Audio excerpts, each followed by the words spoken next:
Mic check, 1 2. Mic check, 1 2. Mic check, good. Good morning, everybody out there in YouTube land. I'm not even logged in there yet, but good morning. I'm just going on a while. I guess there might be some folks listening to us already. Welcome to day 7. It's a beautiful day, just very low light cover of clouds over the range. Current temperature is 42 degrees Fahrenheit at 10:27 a.m. here on a beautiful Thursday. So here, I was hearing some news earlier. It sounds like the sun has started to cooperate a little bit finally, and there have been some flares. So let's be a little hopeful that there's still some flares. Now that we're about ready to enter our count here in about the next 30 minutes. So sit back, relax, enjoy some tunes, and we'll chat at you later.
Good morning.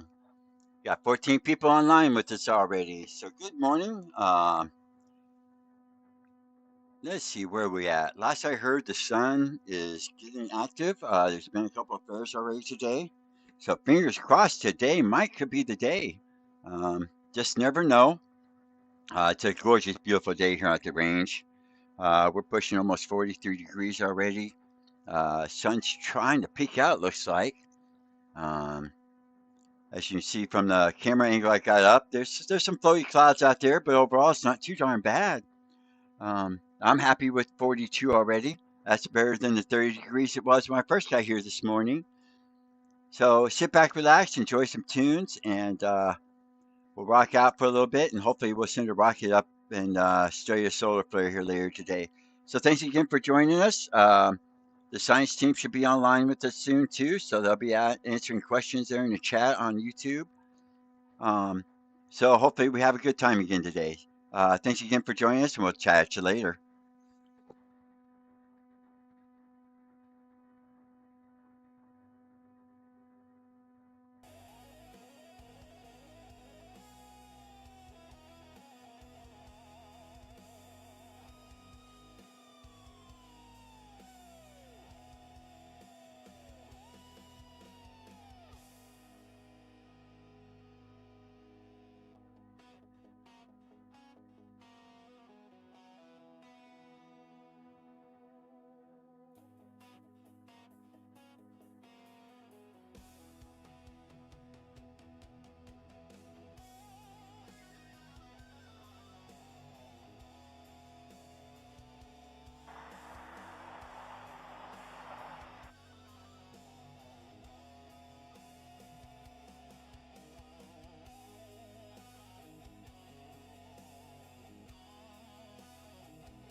It's just like a very cool way to prototype extremely quickly. If I go here in Figma, I just have this design here that I pulled together. I can just take the link, I can copy a link to selection, and then I can go into Codex and I can just paste the link. Use the Figma skill to implement the automations page in my app. It was like 90% of the way there.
FOXSI Science team to YouTube live stream. Mic check 1 2 1 2.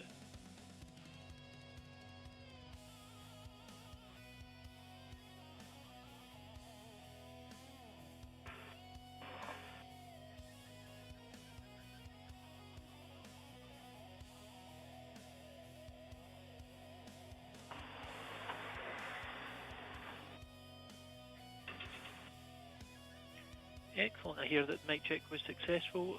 Good morning, everyone. I heard Dave giving an introduction to today, and yeah, we've had some good activity on the sun this morning. Definitely a large flare went off round the other side of the sun that we could see getting bright at the very edge. So that's quite promising. The sun seems to be waking up. We've seen a little bit more activity across the solar disk as well. So I think quite a few of us up here could be. We've got reasons to be more optimistic than previous days, so let's hope we just got direction from the CM. We're going to hold the clock at 15 minutes. Programmer copies. We'll hold at 15.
Nutrient value from picking it in your own garden is really where you're going to have the benefits. Bonnie Plants is a quality product and it saves you time. We love starting with Bonnie seedlings because it leads to a quicker and more bountiful harvest.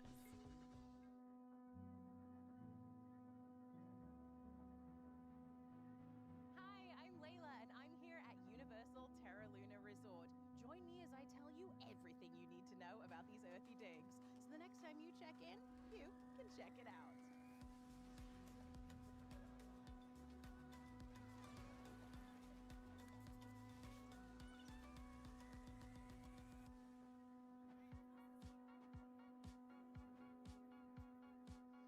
I love a hotel with a down-to-earth feel, especially one with planet-sized perks.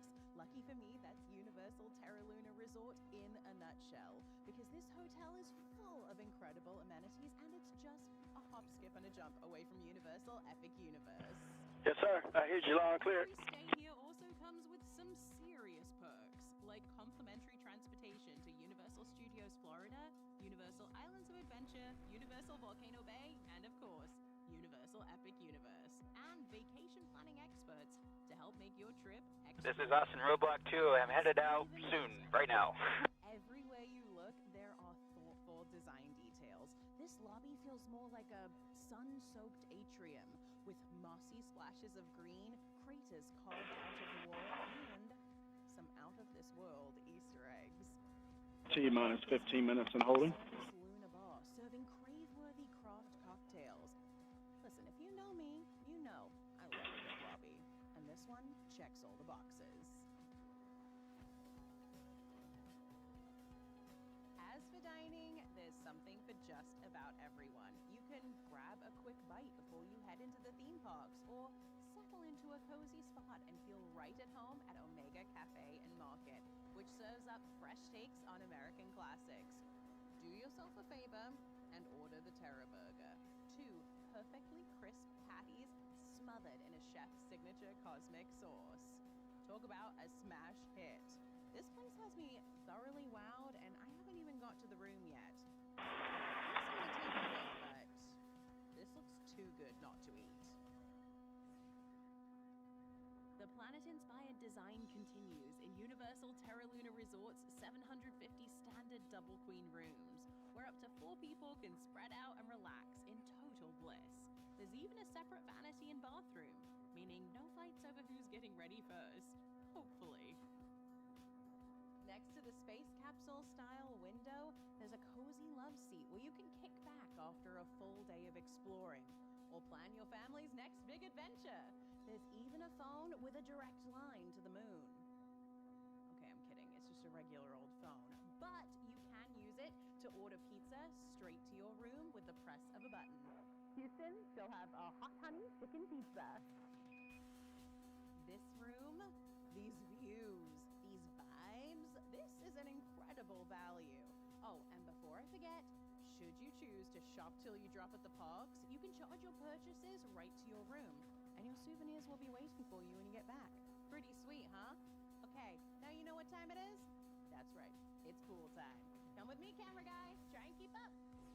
I'm a simple girl. All I need is a pool with 0 entry, a hot tub, a fire pit, and a poolside restaurant bar moment, particularly the Moonrise Bar and Moonrise Grill. Did I say simple?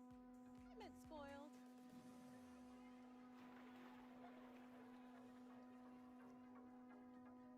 And spoiled is exactly how I'm feeling right now, because Universal Terra Luna Resort is honestly amazing. And it's not just because of this pool either, although that is a huge plus. It's really all of the perks that come together to make something truly special.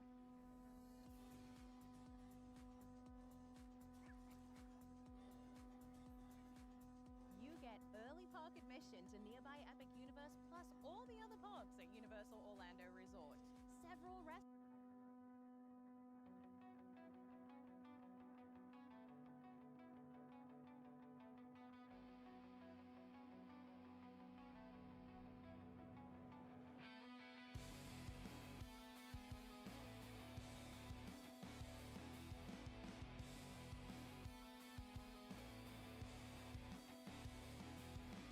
This is Roadblock 2. I am in position.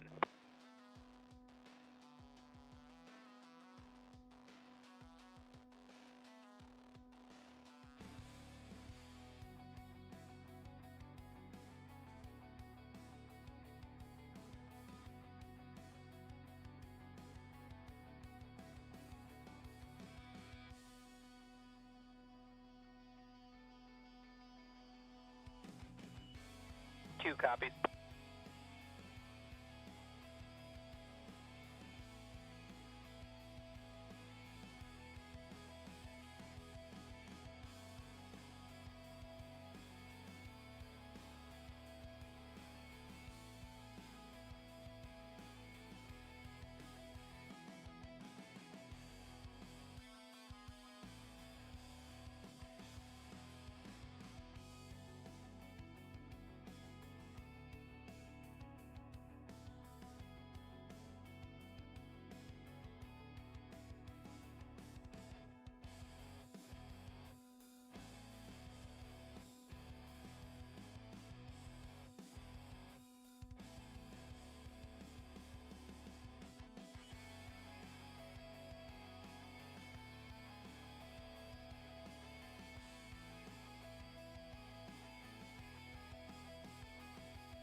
and rash of moderate to severe eczema disrupts my skin. Despite treatment, it's still not under control. Now I have Rinvoq, a once-daily pill that reduces the itch and helps clear the rash of eczema fast.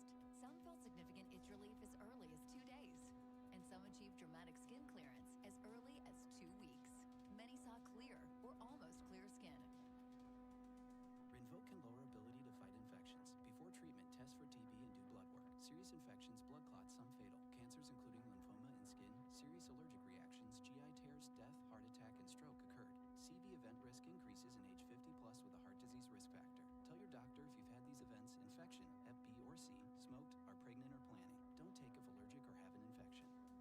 Disrupt the itch and rash of eczema. See a head-to-head study of Rinvoq versus another treatment at rinvoq.com/see the data. Talk to your dermatologist if you're not doing well on your current pill or injection to see if Rinvoq is right for you.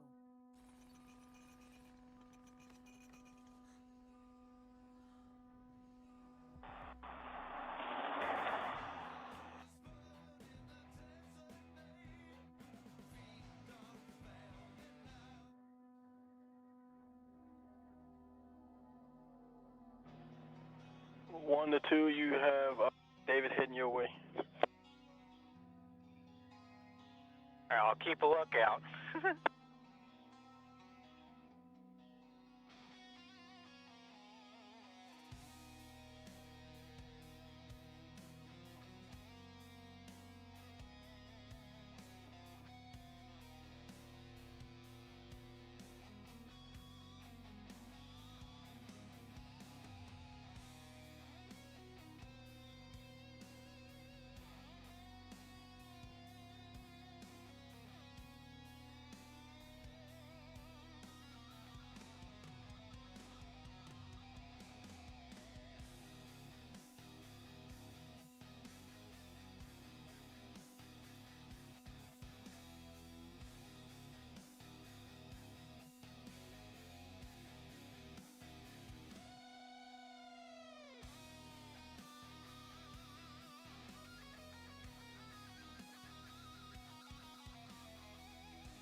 Peekaboo, I see you.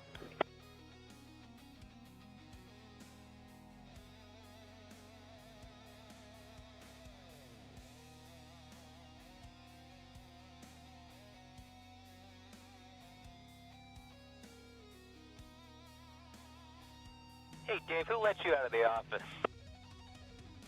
I sneak out every once in a while.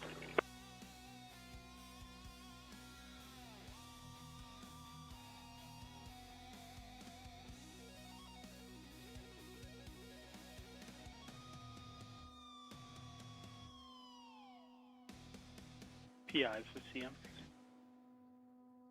PI here. Give us another update on your cooling status.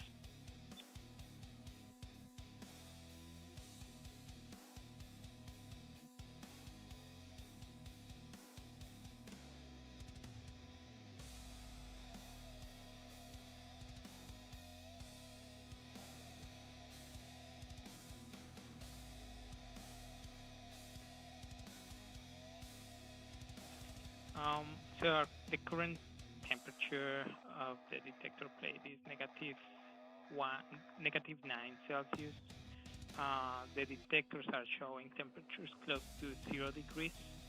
So at the current rate, which is pretty stable, we think that we need another 20 minutes to be at flight temperatures. CM copies. I'd recommend that we pick up the hot count in about 5 minutes. Copy that, and sounds good.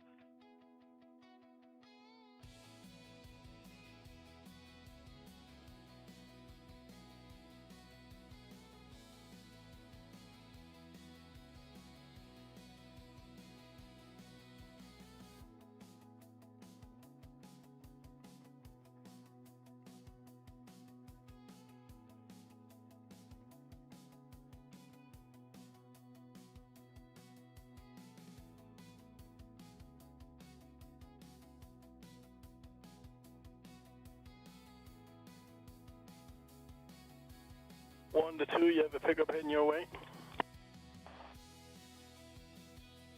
2 copies.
Pickup truck has cleared 2.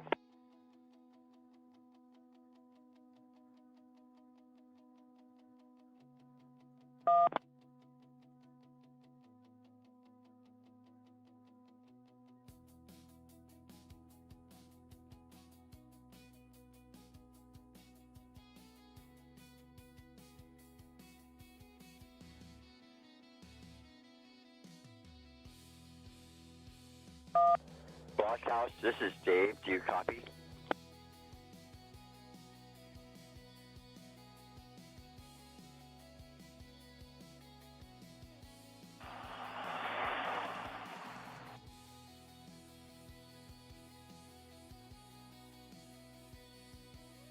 When you have an SUV and a truck with a trailer headed your way. Copy.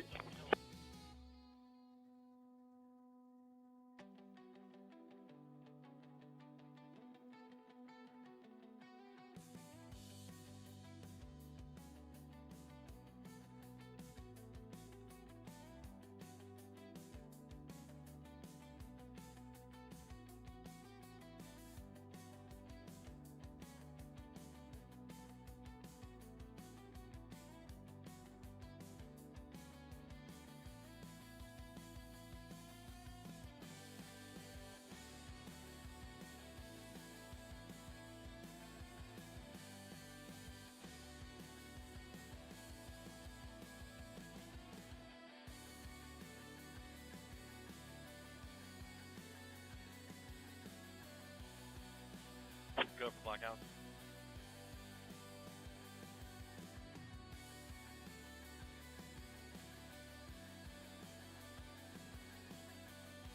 Great. Thanks, Dave. And just so roadblocks are aware, we're at T-minus 15 and holding. The experiment is cooling down. It's probably going to be another 15 minutes-ish before we can pick it up. So just be aware.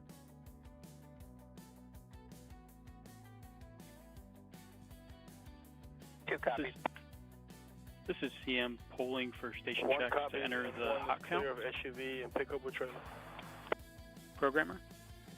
Go. Surveillance. Go. Rick. Go. Hello. Go. PTM. Go. PLC. Go. ACS. Go. Enforce. Go. CUS. Go. Experiment. Go. PI. Go. MM. Go. Poker. Go. RSO. RSO is go. TD. Go. CM is go. Check 115. Programmer, you can pick it up at the top. Programmer copies. New T0, date May 7th, time 193400.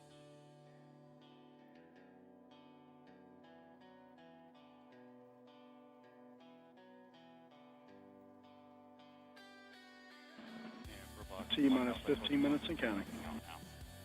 Rick PLC checks. check 122, 123.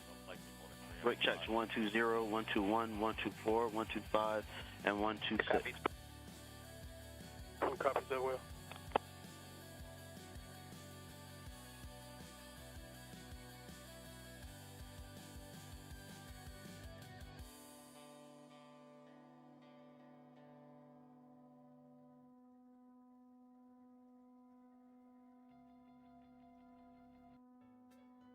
Shop the Sherwin-Williams sale and transform your space with color. Get 30% off Duration, Woodscapes, and Super Deck products. May 1st through the 11th. Shop online to have it delivered or visit your neighborhood Sherwin-Williams store. PTM check 129, 130, 133. PLC check 127, 128.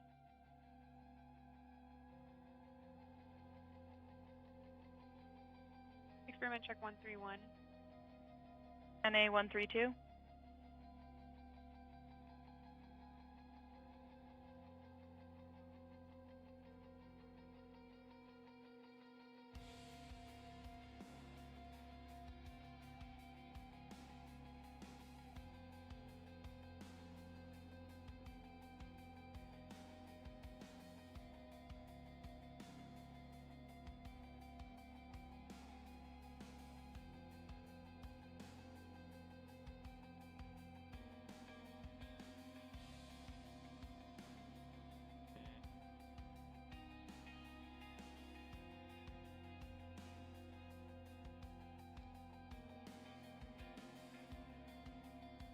Experiment check 134.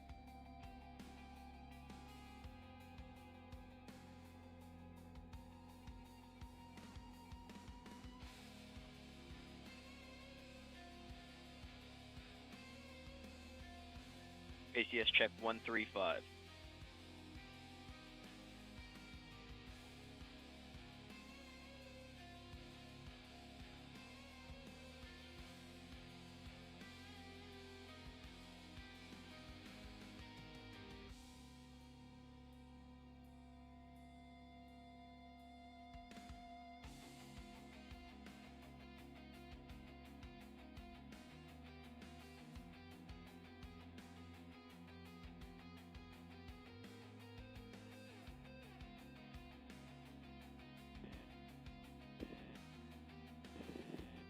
Well, hi, this is Chris from the FOXSI Science team up in the Science Operations Centre, speaking on a live stream. And well, good morning. I just see that we've got one of our first questions in here from Andrew. How long do they have between detection of a correct magnitude flare and the need to launch for this science?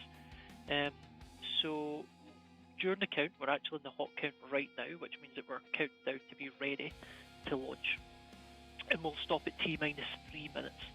So we are watching the solar activity, and as soon as our PI sees our tools and gets confirmation from other members of the team, what he'll do is he'll pick up the count, which means it will start countdown from that 3 minute mark.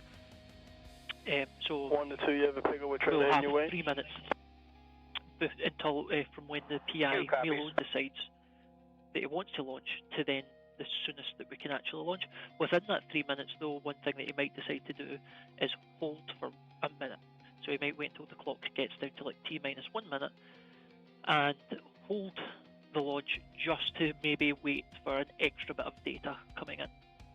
And that's really crucial because one data point to come in there might be the difference between being absolutely sure that we want to continue the launch or actually stop the launch in its tracks.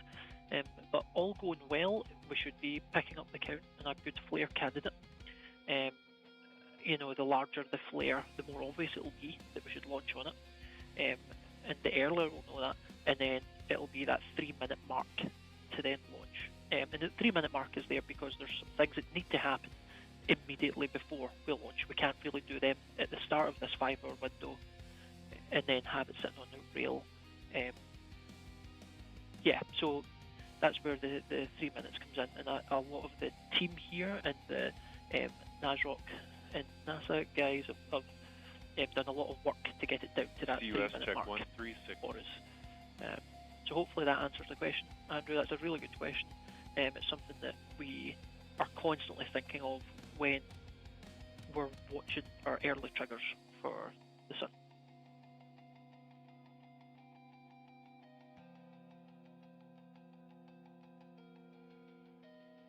Oh, that's a good. Okay, fair enough. So Andrew's just then put in there saying I was more asking what their window of decision is between detection of a flare and decision to restart the count. Pickup truck has passed. that really comes down to the size of the flare. So up here, what we're doing is we're watching the activity of the sun, and like I said, if it's a large flare, we'll know sooner, within a minute or so, that we definitely want to launch and pick up the count. If it's a flare that's sort of a little bit slow to start, then we will have our triggers to maybe alert us to look at the screen and watch the data coming in more closely, and then we might launch eventually that bit. So it's on the order of minutes that we're really looking at there before we might see something on the screen and then decide to pick up the count.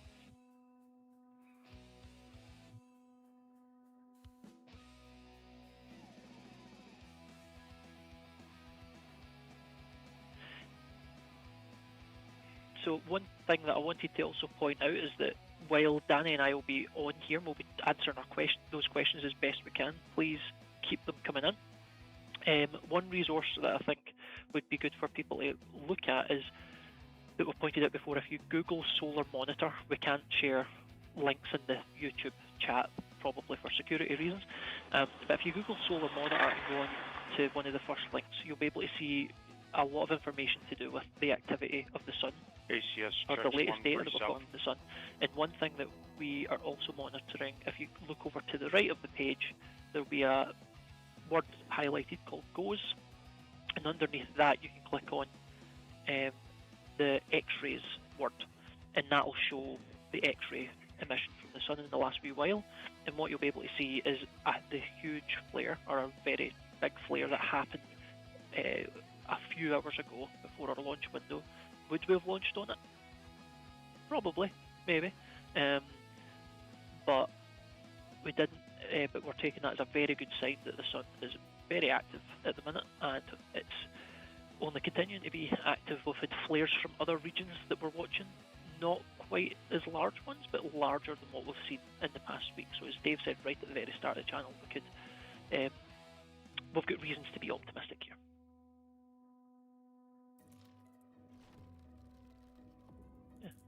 here. Andrew, thanks. Yeah, it's definitely it's a big decision to make, and I don't envy our PI to do that. And Joe, I'm glad that you're giving us the go ahead to go. We also want to go. That's definitely the attitude here. So I'm glad it's shared in the chat. Hey everyone, this is Danny on the science team. I just want to do a quick mic test for my volume. So test 1, 2. Yep, you're coming through loud and clear, Danny. Features in our mobile apps, and in about one shot was able to build the entire feature and bring it over to our web and desktop clients. Codex's superpower is like branching out and like figuring out the context before getting to work. I manage a team of people, and like traditionally managers have not had time to like write code, and the fact that I can build this feature like solo while still supporting my team is like, I mean, it's crazy.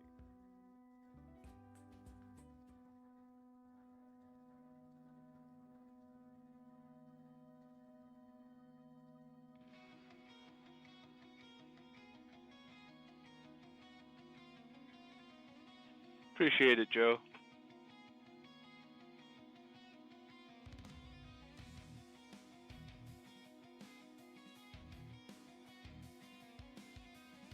Green Jeep headed towards 1. ACS check 140.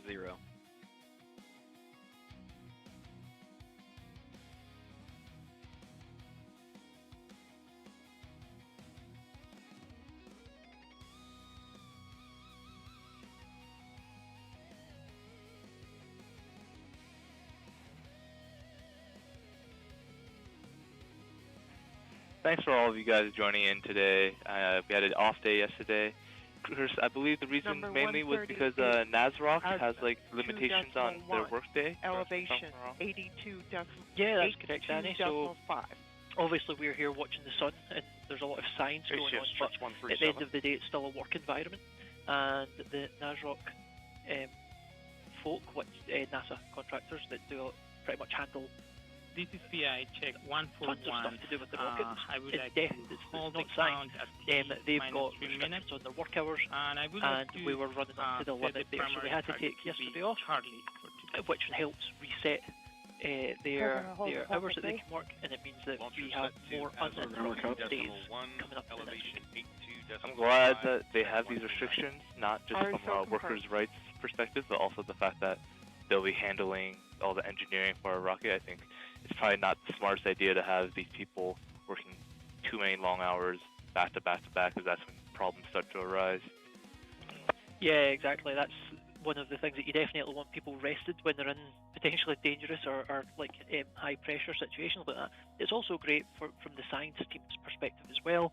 We're obviously all on a work trip. None of us are from Alaska, and so it's very easy to sort of just continue working on these days. I think most of us were doing some work yesterday, at least an hour or two, when we're working like 6 days solid. So when we get a day off like that yesterday, it's quite good to have that sort of hard stop for us as well, because it's difficult for us to keep going at 100%. But it's also something that I imagine that, given free reign, the science team would definitely just ignore a lot of sort of that advice and keep going until we burn out. So it's I think that's way too often in academia, where we just don't know when to take a break. And Ace is asking, what did y'all do with your day off? I caught up on sleep.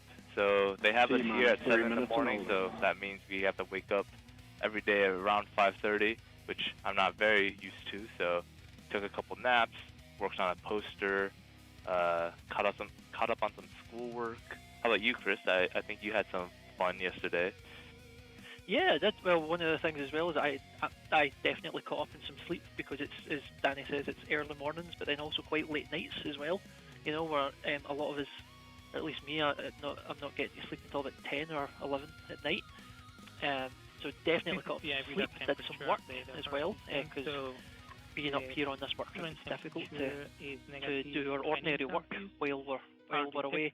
And then also a friend, the mechanical engineer and also a project manager, decided to introduce me and get me into Magic the Gathering, the card game, which I never thought I would get into, but it's actually really, really fun. So that was quite a nice way to sort of end yesterday.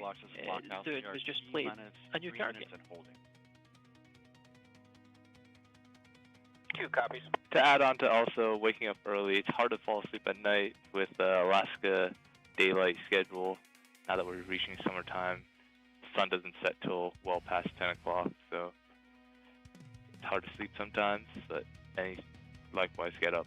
But glad you had fun with Magic. I've never quite gotten into Magic the Gathering. I had some friends back in college who were really into Yu-Gi-Oh, but I never got really into that. Yeah, I had a friend that got into Yu-Gi-Oh as well, and I could never understand the game. It was far too complicated. But Magic is a really simple game, at least. And yeah, I mean, like, it passes the time. I'm sure that I'm not the only one here in this room or on the chat that's ever played it, but yeah, it's a good, nice, easy card game. Very expensive, though, is what I'm learning. I'm seeing Electronic Co. Welcome to the chat. Asks, does the payload go into orbit? What's the payload? We are the FOXSI-5 mission sounding rocket. So as a sounding rocket, we do not go into orbit. We launch up past the atmosphere, get around 6 minutes of data, and then we fall back in.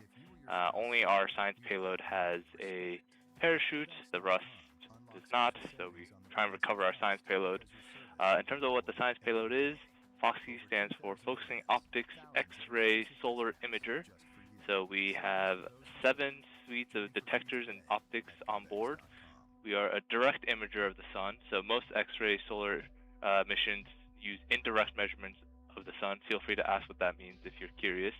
But we actually redirect photons to our detectors using these very fancy Wolter 1 optics.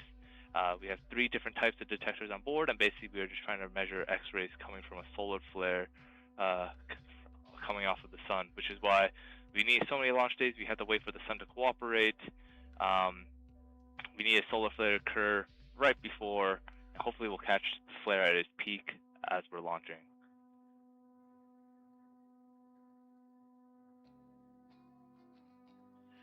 Yeah, and I'll just add in there, I mean, might as well while we're sitting waiting, when Danny had said about the uniqueness of FOXSI, or one of the unique aspects of it is the optics, which is quite cool to see actually. So like when you think of a camera where it has lenses in front of it that help bend the light, X-rays are very difficult to do that with, as you know, you'll be familiar in hospital situations and things. X-rays are very good at going through material, and it's quite difficult to focus them and bend those X-rays to a detector at the back. And so the types of optics that we have are sort of like different mirrors orientated in different ways. Walter 1 describes how they're orientated, and so when a X-ray comes in, it just, if you can imagine, it just comes in at a very shallow angle to the mirror, and so the mirror deflects it just gradually onto another mirror, which then gradually deflects that even more onto a detector that sits about 2 meters behind the optics there. So that's, like I said, and as Danny said, that's quite unique for X-ray imagers, definitely solar ones. There's never been a dedicated solar telescope that does it this way.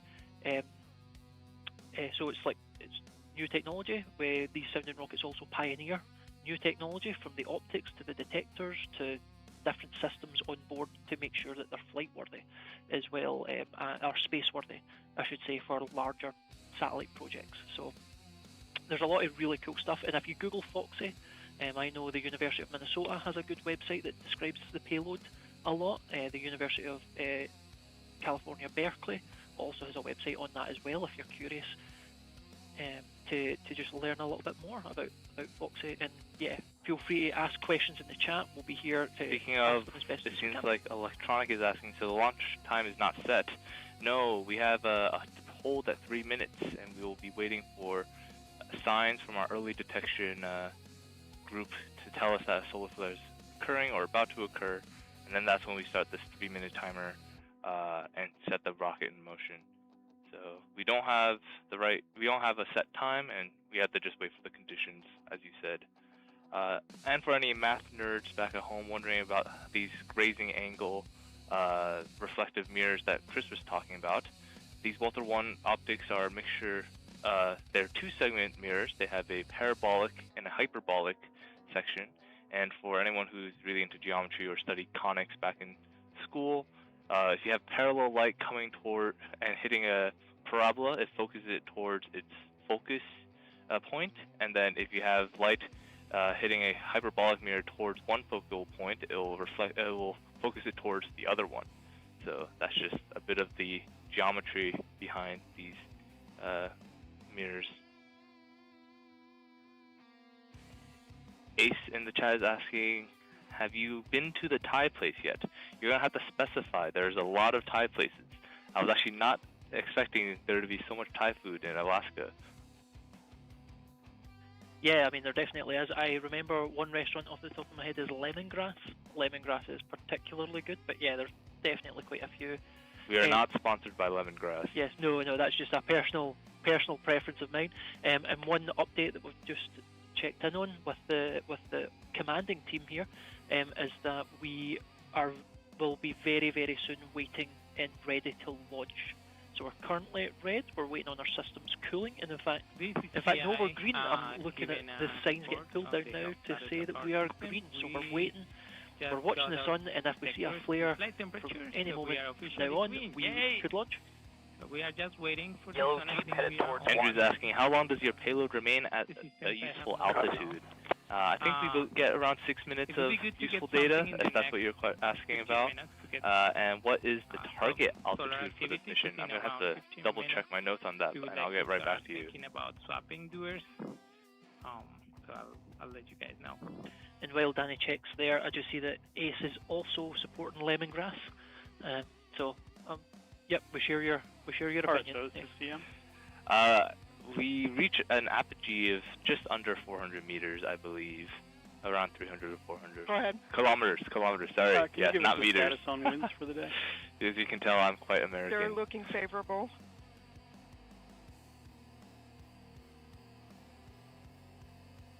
When they go red, they don't stay red long. And we're just out for variability. Yes.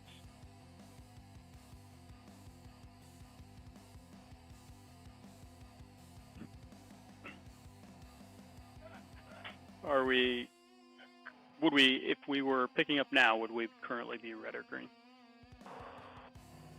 1 is clear.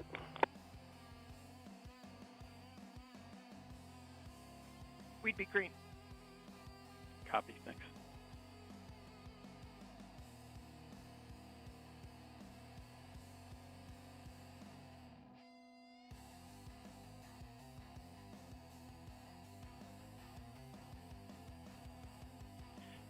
Just see Andrew's comment there. No, absolutely, that was a quick correction there. Although that is a really big house you've got, Andrew, there. That's quite impressive. To be number one. Not just once, but for 2 decades. More than the record, it's about our 20 years of learning what makes your heart race. And we're just getting started. With Vision AI, we are redefining what TV can do.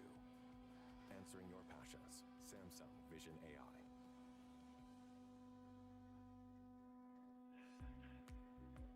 Peter, we'll have to check out the Thai house downtown. I don't think I've been. We have been to another place called Mom's Kitchen. It was quite a unique experience. Quite a funny story behind that too, if anyone at home's curious. But it's quite a yummy place. That'd be where I would put my vote.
Ooh, Andrew, that's a good question. I'm going to have to think about it. We've mentioned I was surprised at the number of Thai places. That was definitely interesting.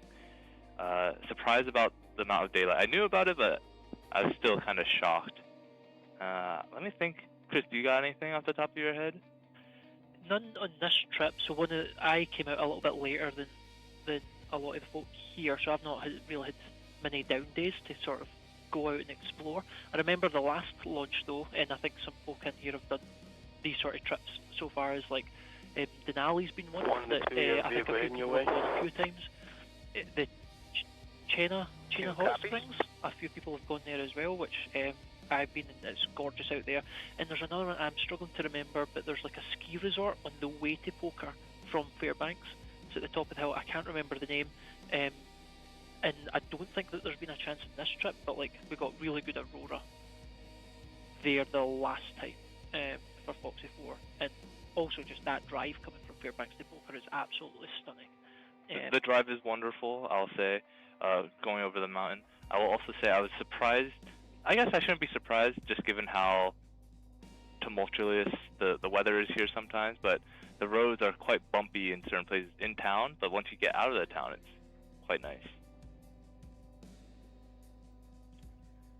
Excellent, yeah, Andrew, I think Ski Lad, perfect. Yep, that's it. And I'm glad that we're getting some recommendations for some restaurants as well here. We'll need to write those down for the team. Oh, I did go to Jazz Bistro. That was yummy. I didn't go when they had live music though, which is a bummer. I don't know if they only have it on the weekend, but it was quite nice. Good food. I will say I am also very surprised at the range of food here. I wasn't expecting so many foods from all over the world. Like we went to a Jamaican place the other day. Jazz Bistro is Cuban. Got a lot of Thai places. It's It just seems like in my head I was expecting Fairbanks to be a little more isolated because of just how hard it is to get there. But who knew? Yeah, I mean, I suppose it makes sense. It's quite a good town, city. Is this a city? That always confuses me. America's just got cities everywhere. Scotland doesn't have that many at all. It's all towns, but no, it's pretty much got everything that you'd want. You know, it's got tons of grocery stores and all that. So it's like great. It's very convenient and just minutes away from just gorgeous scenery. It's a really, really nice place. I can imagine coming up here for a good vacation as well.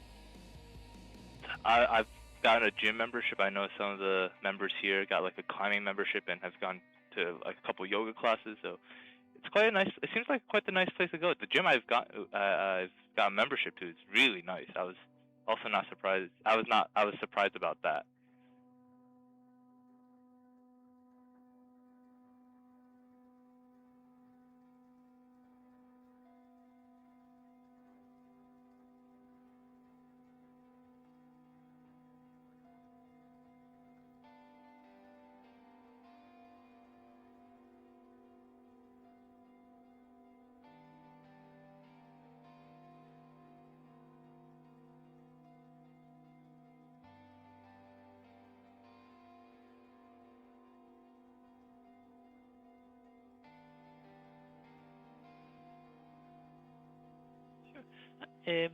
Just looking at the chat again, we're trying to keep on top of questions there. So we've just got a question saying, is it launching today?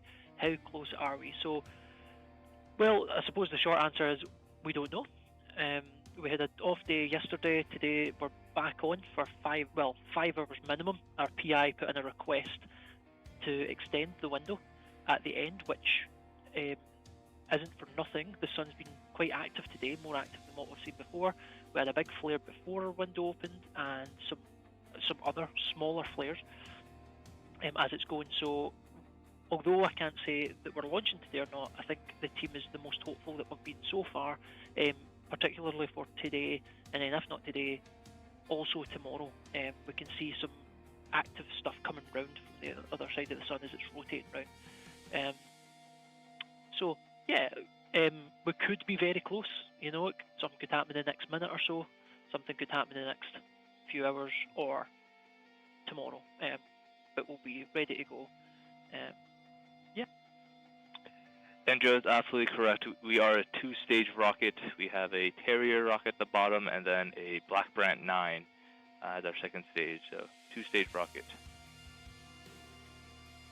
And then I'm trying to go down the chat. There's one question here that says, why is the 3 min not moving though? So we stop at T-minus 3 minutes, and that's because there's certain things in the rocket and also the experiment side that need to happen immediately before we launch.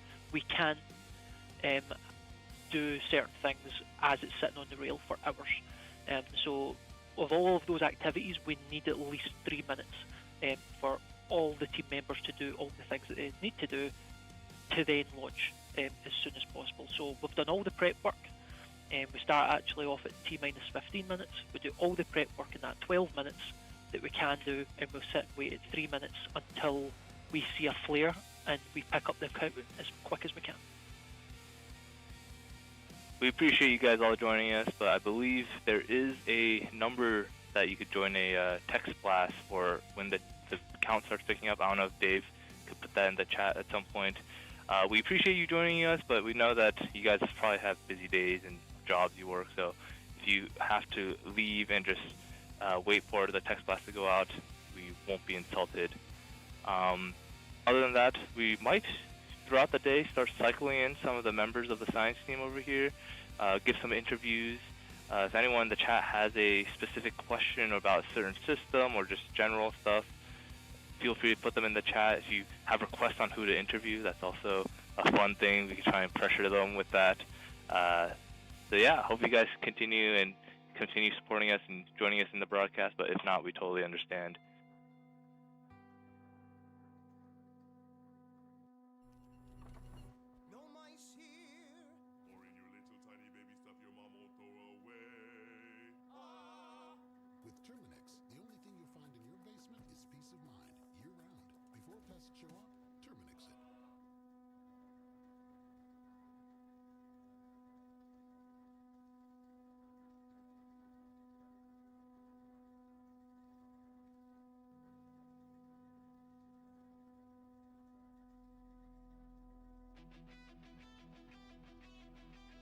Hey Louis, can you clarify what you mean by what's the blast number?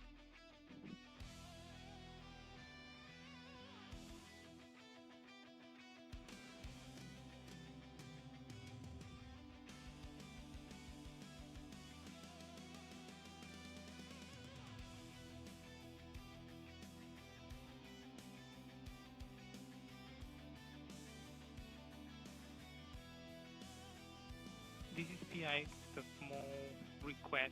So we are seeing a couple of dropped packets, not something to worry about, but we would like to know the azimuth value of the launcher so we can log that into our records.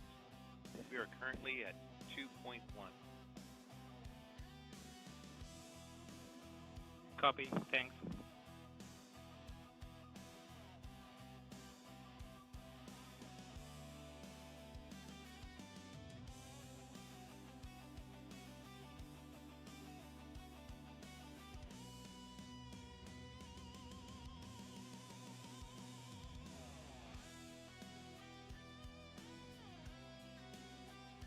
PI is PTM.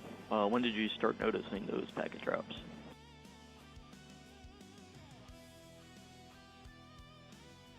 This is experiment PTM. We noticed it like maybe 1 or 2 minutes ago. It was truly only a couple packets. Is it holding steady right now? Yeah, it looks steady right now. Copy that.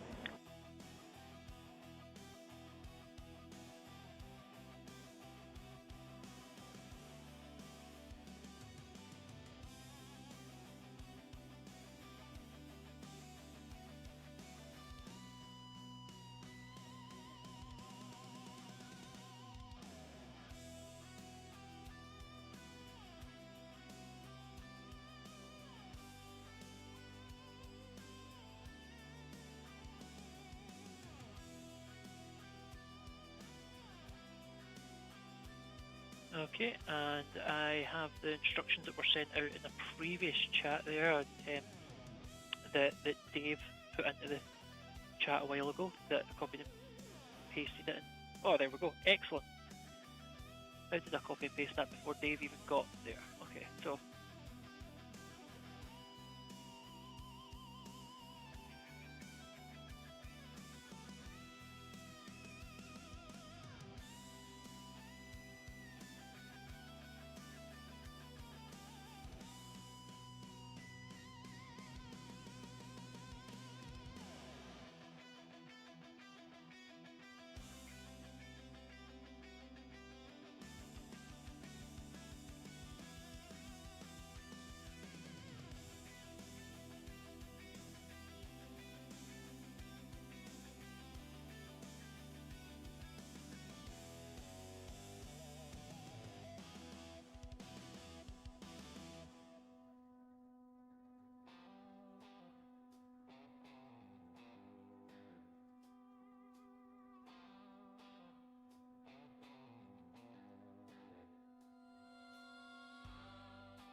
Just want to thank everyone at home. It looks like we have 80 concurrent viewers, which is a lot more than we usually get. So thank you guys all for tuning in. And once again, feel free to ask questions, or if you want to hear about stories from integration and all the struggles we've had, we would be more than glad to fill this dead air. All right, let's see. This is Dave. Going to pipe in a little bit here. So, Dave, do you prefer being at the desk or at roadblocks? They're both fun, but in their different ways. Here in the office, I get to interact with you guys a little bit better, and I get to control the YouTube a little easier on what I'm showing and what music's playing, all that kind of stuff. So I enjoy both of them pretty much equally, but for different reasons. Being on a roadblock, you get to watch everybody go by and stare at you as you're talking on the radio, and they're trying to figure out what you're doing. But it's a lot of fun. For what's worth, PokerFly is an awesome place to work. I love working out here, working with all the scientists and researchers, not just when we launch in rockets, but the rest of the year. We have researchers doing all kinds of things. And if you're interested in everything we do, I have up on the screen right now our free summer walking tour dates. Normally we start them in May, but we got a rocket we're trying to launch, so we had to cancel the ones we do in May. But we will be starting them up in June on the 4th and the 18th. Come out, see me. We do a nice little tour showing you some of the buildings and go over all the other things we do. And we actually go visit the blockhouse, and we'll go out and actually look at a launcher. It's a lot of fun. So if you get a chance, come out and see us. And with that, let's see what they got. Dave, didn't you get to watch a launch this winter from mobile? I did, Andrew. In fact, I got to watch. It was Badass that was out on Roadblock. I was Roadblock 2 for the Badass launch. And I got to watch it from out there, and that was kind of neat. That was a different angle of watching a launch versus being on range. So I wasn't on the southern side of the rocket. I was actually on the northern side a little bit, getting to watch it take off, and that was pretty cool.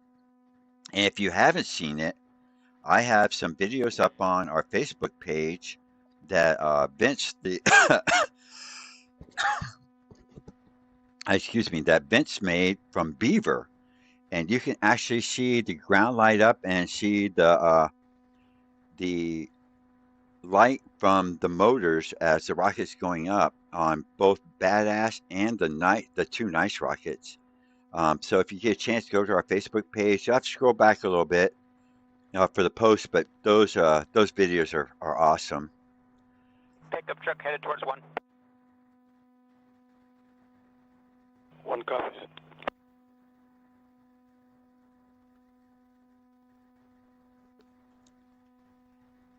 And ain't that right there coming up next on your screen is the view I'll be using when we launch.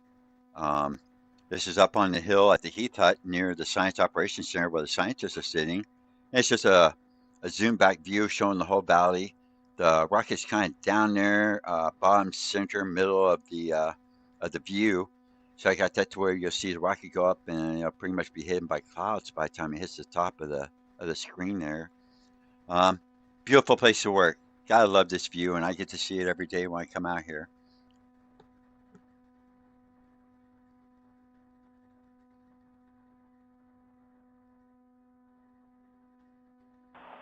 One is clear.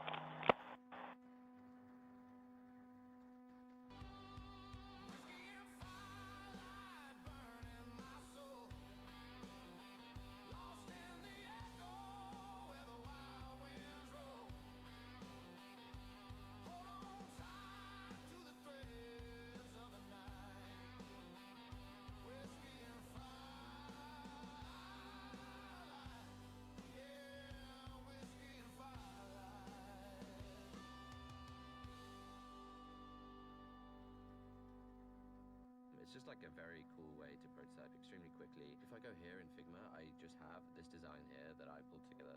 I can just take the link, I can copy a link to selection, and then I can go into Codex and I can just paste the link. Use the Figma skill to implement the automations page in my app. It was like 90% of the way there.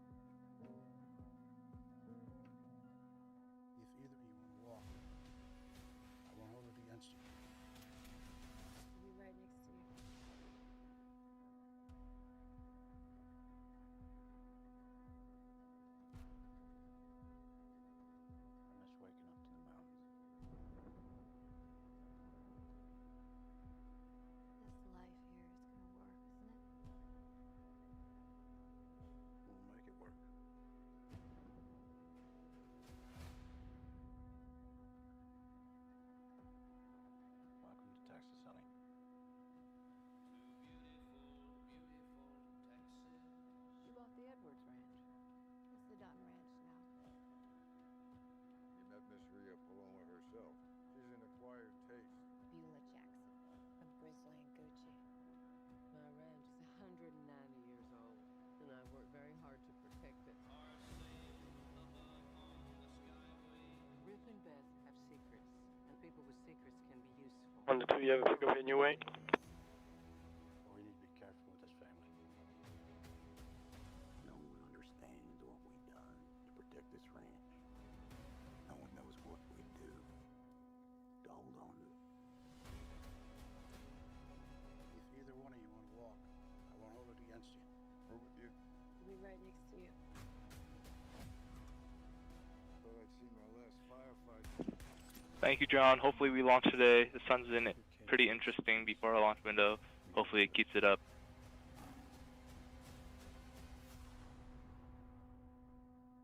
And peace will have to wait.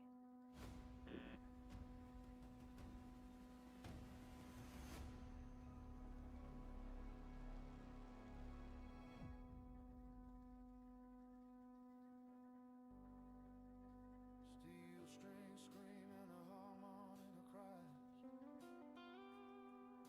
Guitars duel on the blood red sky. Can I run what's buried inside? Oh, can I run it no matter how I try?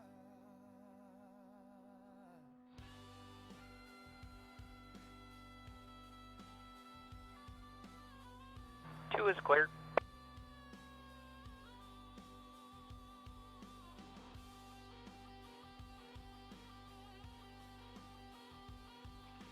Yeah, we were quite bummed this morning when we took a look at the Ghost Flux.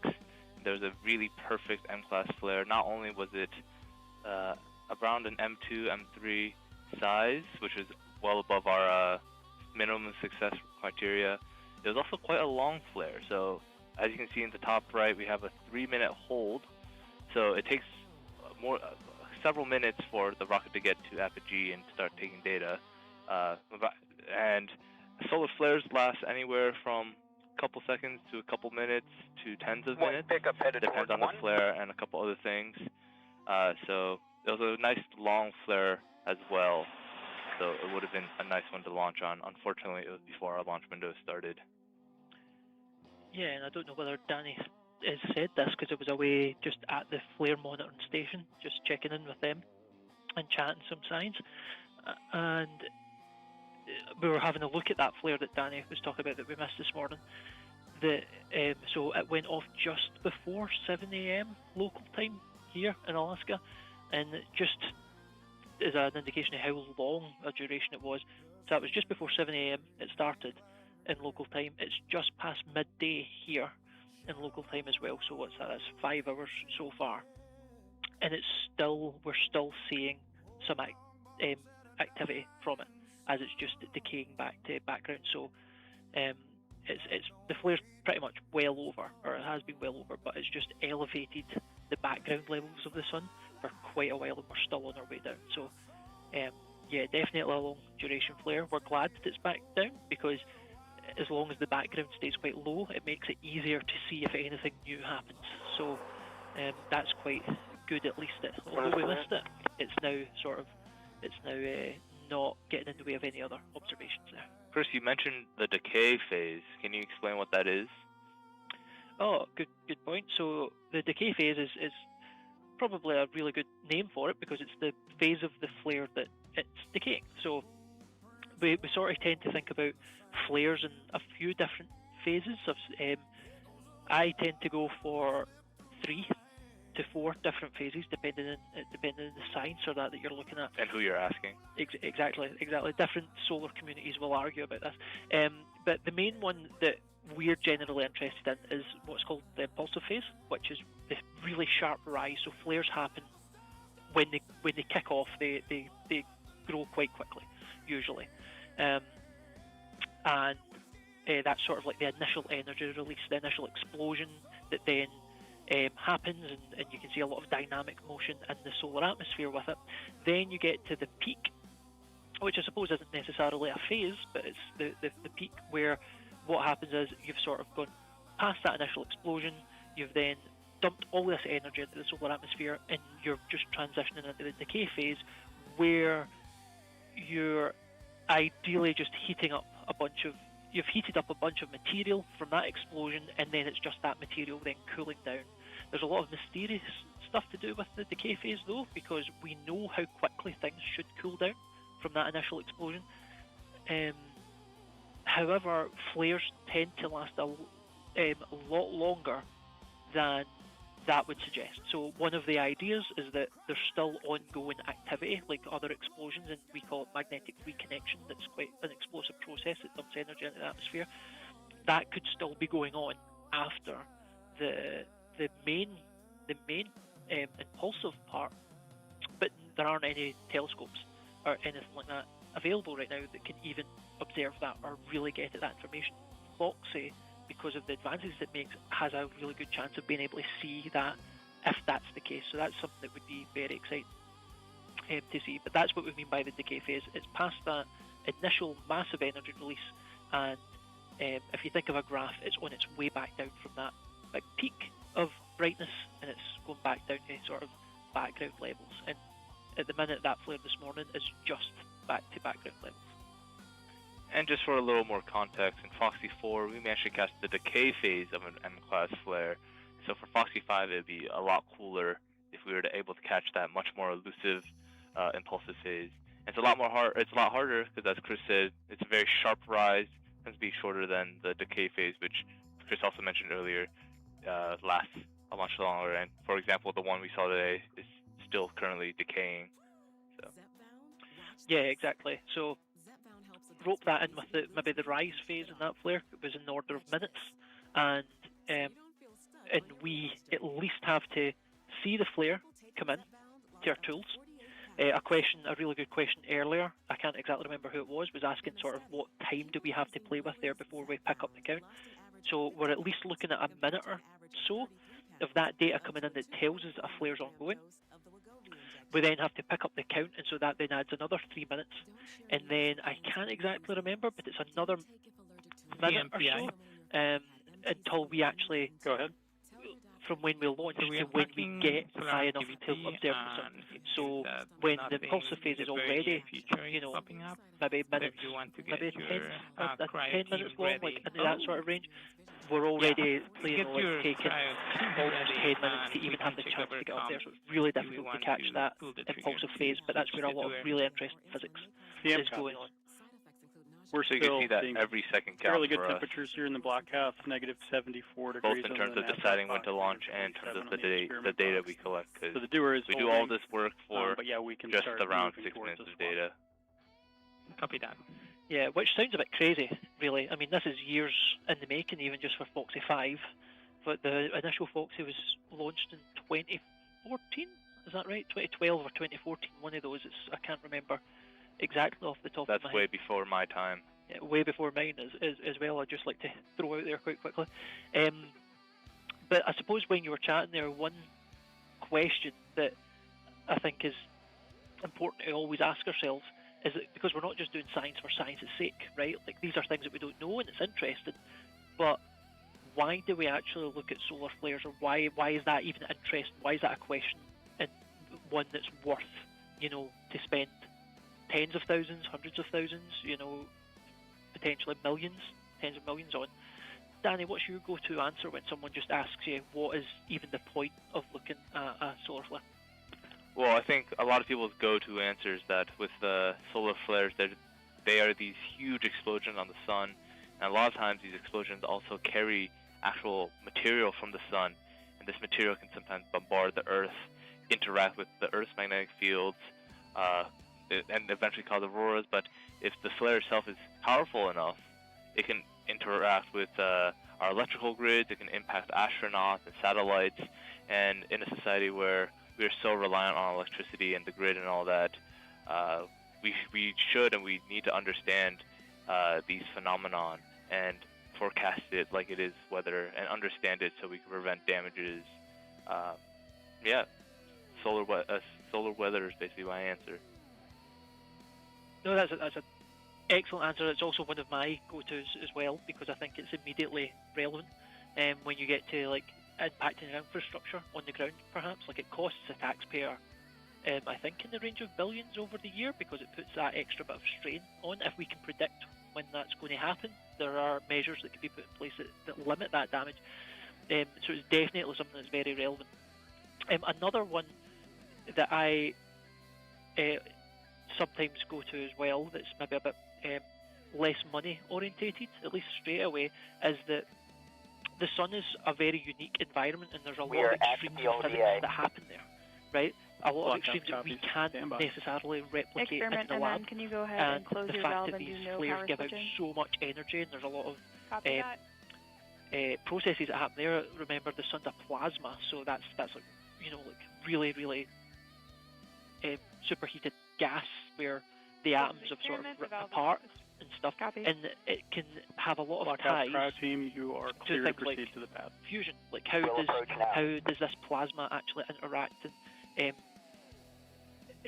this environment? And so some measurements here can help inform those labs and those lab measurements on the ground, which then goes into a very clean, very cheap energy source that would replace, well, that would be amazing if we didn't have to rely on fossil fuels for energy or nuclear fission for energy and all of this sort of stuff. So there's that very pure answer as well. And then in other branches of astronomy, you know, I don't think it's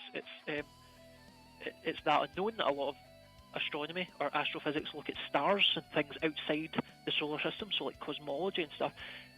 But those are all just stars out there, or well, a lot of them are just stars and different types of stars. So a lot of that community, the people who study other stars, are very interested in what we can observe with the sun, because we can actually see individual events happening on the sun, whereas someone who's looking at other stars might only have one pixel in their camera that can actually pick up emission from these other stars, and so they're trying to work out what sort of processes are happening or can be happening in these other suns. So it's solar physics is one of those fields that pulls in a lot of different branches of physics, but then also helps produce a lot of advances in other parts of physics. And speaking of advances, I know you've been harping on this these last couple of days, but we have cutting edge detectors on board. So with these missions where we are trying to study X-rays, we are also advancing these detectors and the technology behind that, which can be used in the medical field, among other things.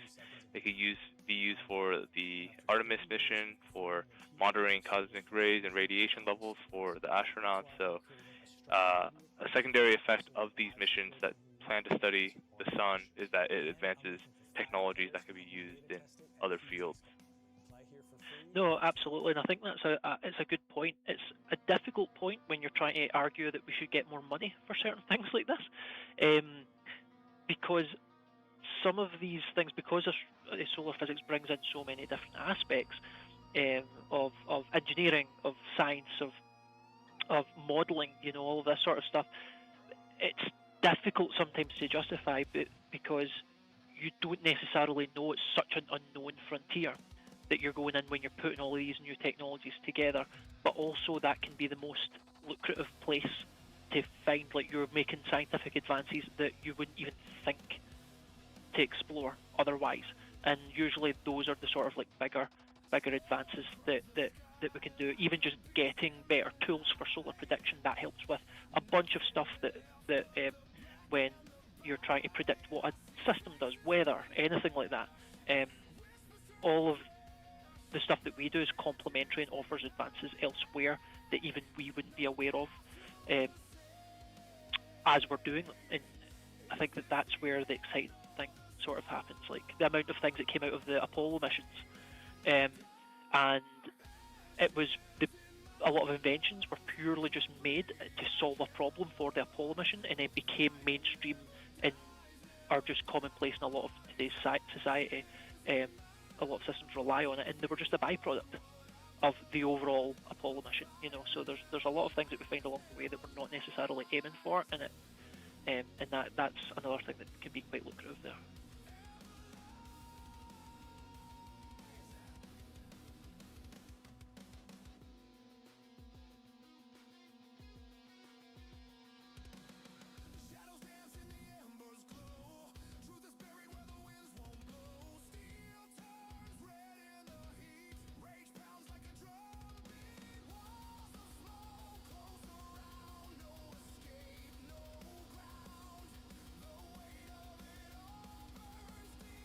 looks like we got a quick little update.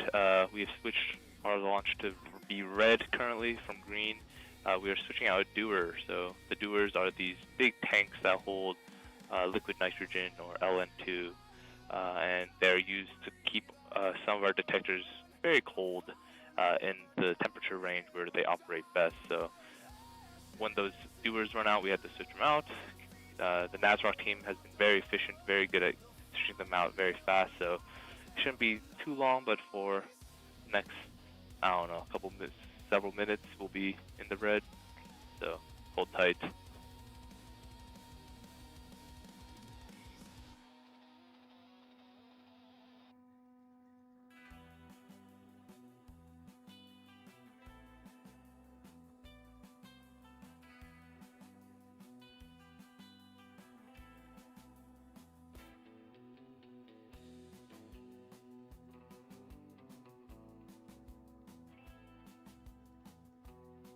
We are clear of the PLDA.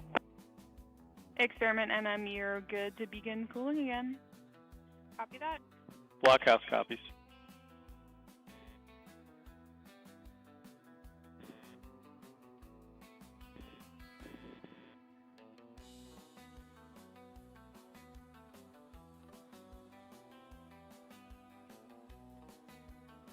One, you have a pickup and trailer heading your direction.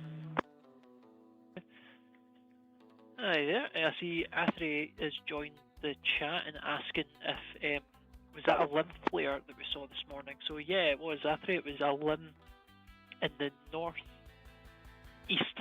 of the sun. A huge active region is actually coming round and should be more on disk in the next day or so. I think I calculated it yesterday that by our launch window tomorrow, this huge active region will actually be partially on the side of the sun. Hopefully we won't need to wait that long, because, you know, hopefully the sun is active today and we launch today.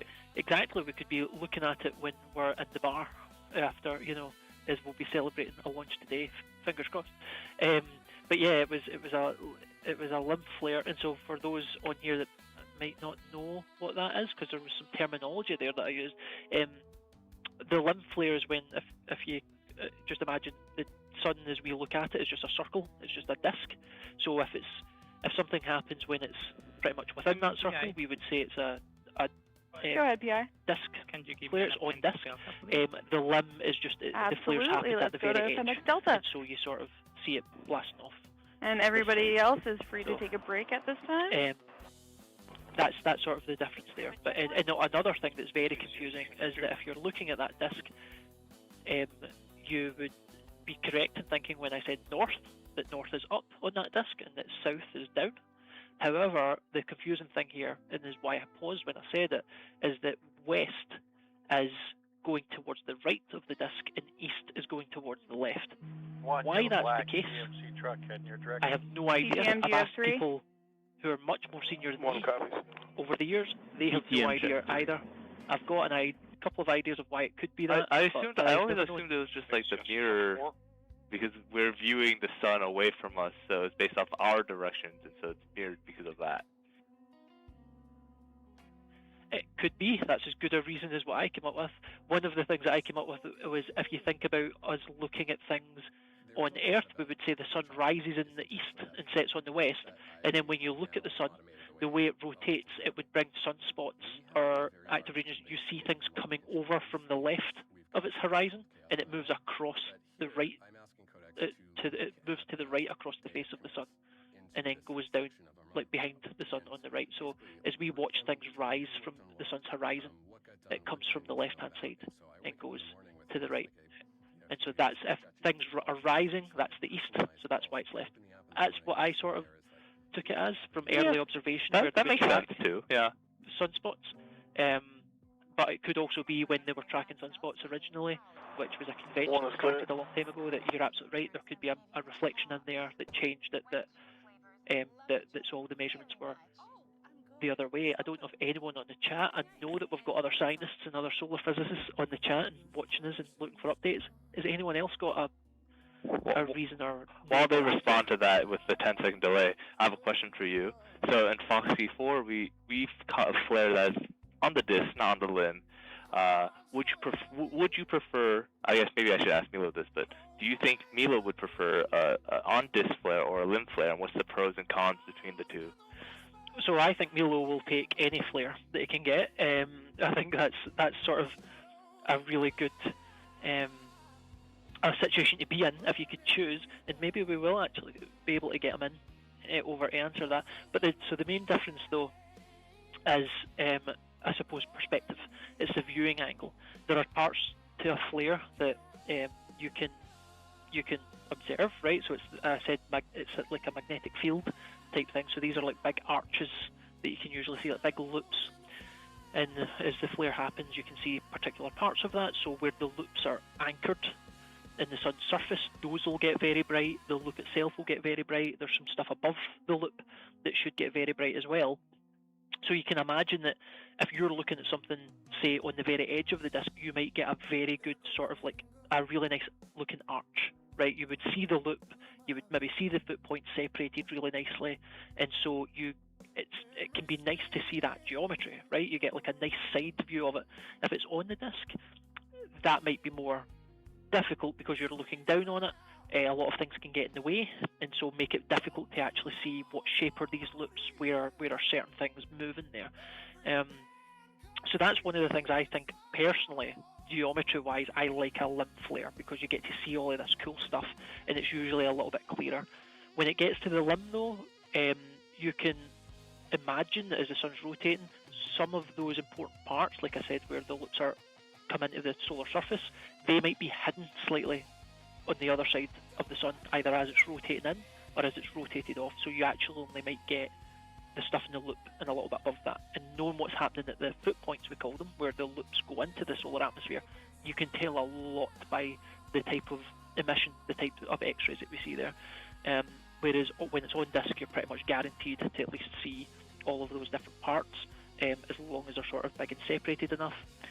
Another thing that's important to consider is that certain instruments that we're co-observing on, where they'll be in the chat and listening to this live stream for live updates. Those instruments work better. PTM check 6. The more central the flare would be in the solar disk, and so as you start to go off to the side, it gets a little bit trickier, effectively, with some of that science. So there's pros and cons to both, and that's one of the reasons why we want a bunch of flares to see, so that we can see what are the differences, and it would answer a lot of questions on, like, does it matter actually? Is a flare going to look brighter if it's on the disk compared to if it's on the edge, or vice versa, depending on where the X-rays are getting fired ready from? to go. Can someone tell quick update? Our launch is back open to green. Quick update, and then there's another question in the chat for you, Chris. It was such a long flare as seen on the Ghost light curve. Would the real brightness of the flare be larger than what's seen in the Ghost due to it being a limb flare? So this kind of goes to your point about some of the flare possibly being occulted because it hasn't fully rotated into the field of view of the Earth. And I know you were looking at Styx data earlier, so maybe you have a good answer for this.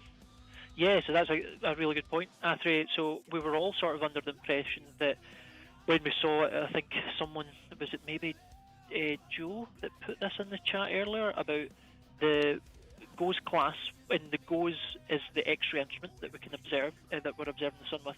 It measured the X-rays from the Earth's perspective to be about an M2.6 class, but it was quite occulted. It wasn't which means the flare happened around the edge of the sun on sort of the other side, so we only saw the stuff that was shooting off to the side.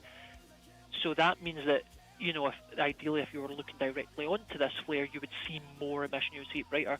I was looking at some Styx data, and Styx is an instrument on Solar Orbiter, which is a mission that orbits the sun very quickly, but it actually gets around the other side of the sun sometimes, and it's viewing the other side of the sun right now. And surprisingly, it came back and it estimated the flare to be an M3. So an M2.6 and an M3 are very close, and so you have to take that with a pinch of salt, because Styx is doing a lot of maths and assumptions in the background to do that conversion into this other instrument. But I would have agreed with you and expected it to have been larger from sticks since it can see it more directly. But it seemed to not be the case, at least there. So yeah, I thought that was quite interesting.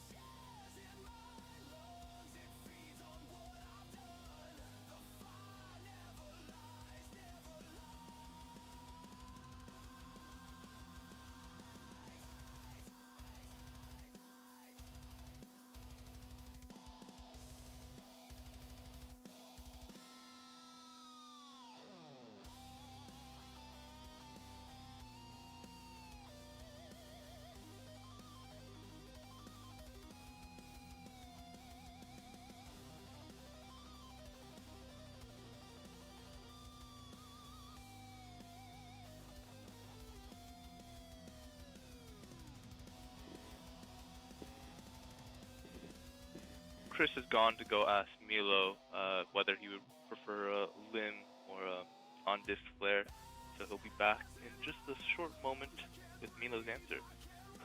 Stay tuned.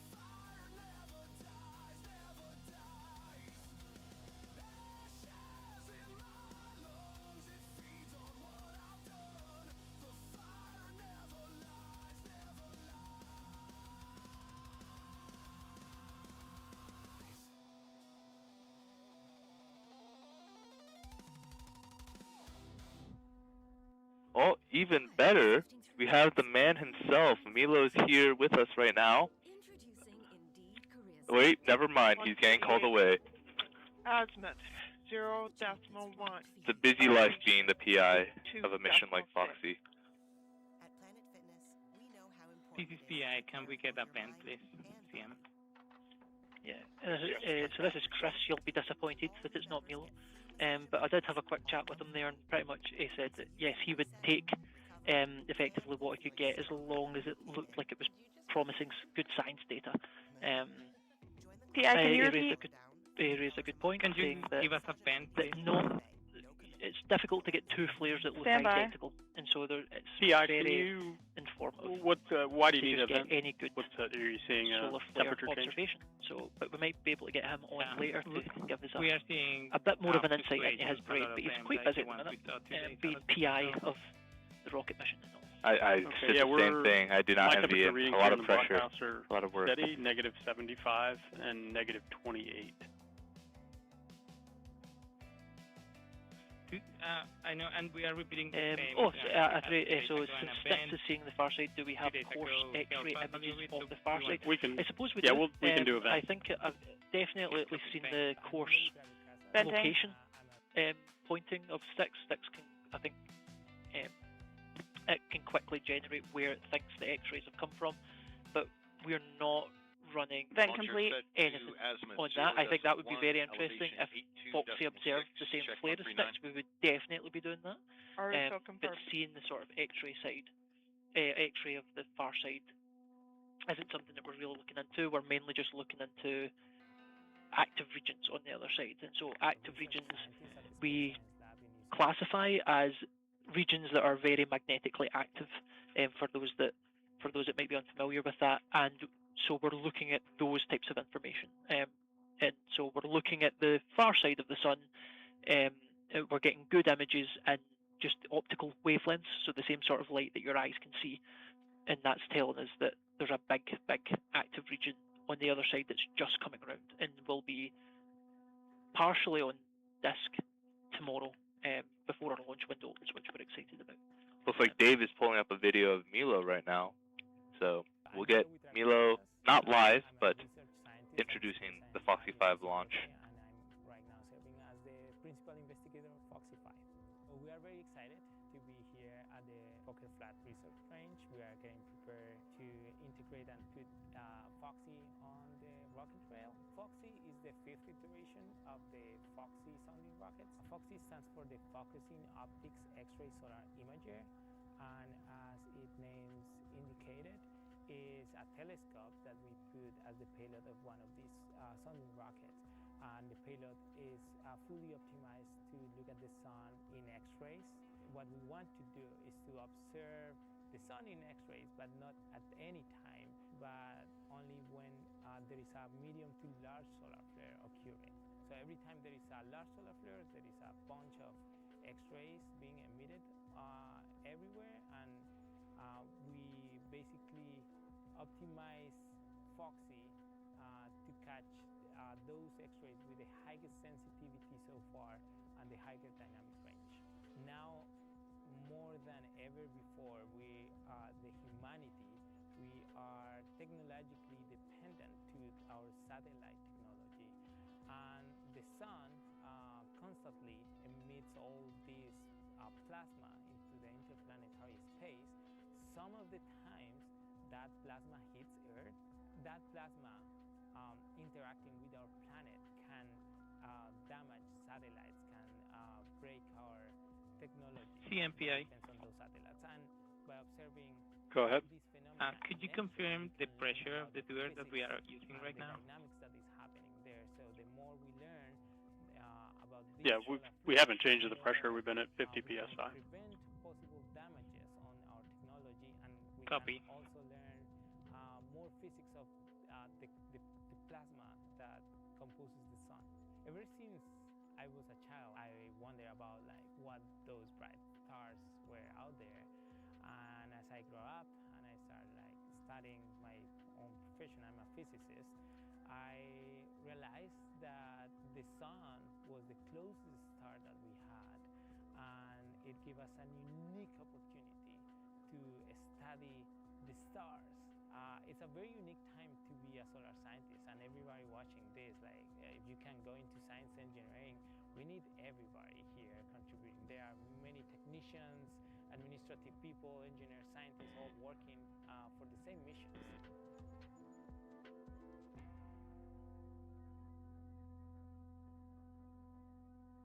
The deer never showed up during the day.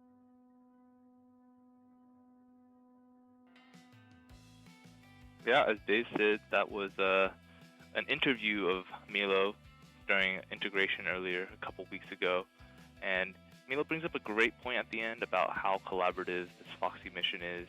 I just want to emphasize that not only are there many different U.S. institutes here, we have the Berkeley side, University of Minnesota, all the NASA and NASROC people at Poker Flat here in Alaska, but we also have collaborators from Japan. We have at least 3 institutes working with FOXSI or have worked with FOXSI in the past.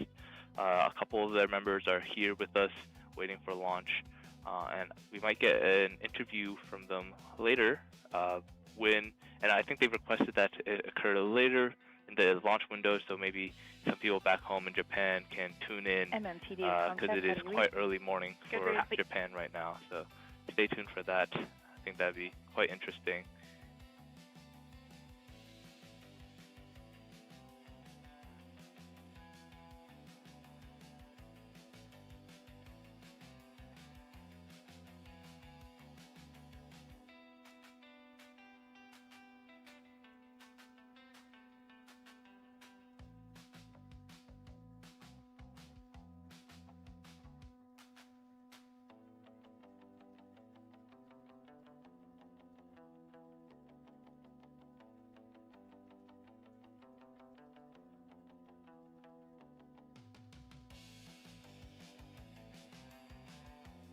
Yeah, Dave. It was interesting. Also, really cool to see that here at the research range, all the secondary languages, like how the secondary languages the signs are in, are all in Japan. I know in most of the U.S., the secondary language that they subtitle these the signs and labels with is Spanish. So it was really cool seeing that here at Poker Flat. It's all in Japanese.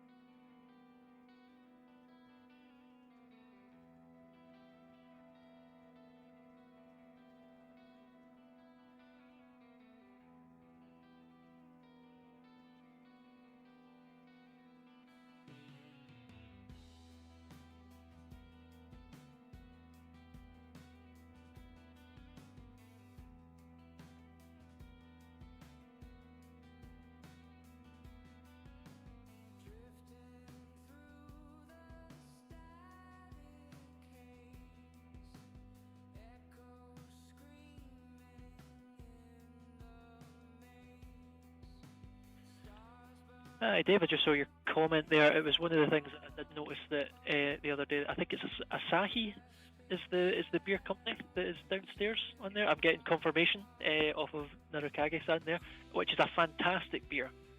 Yeah, it's a fantastic beer if anyone's trying it. Again, we're not promoting to buy alcohol here. I don't know if that's ethical, but We are not sponsored. yeah, no sponsors by Lemongrass, the Thai restaurant, or Asahi, the beer company. But I enjoy both. I think we can say that. Okay.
I believe Asahi is spelled A-S-A-H-I. If that was your question, Dave, I kind of missed part of it.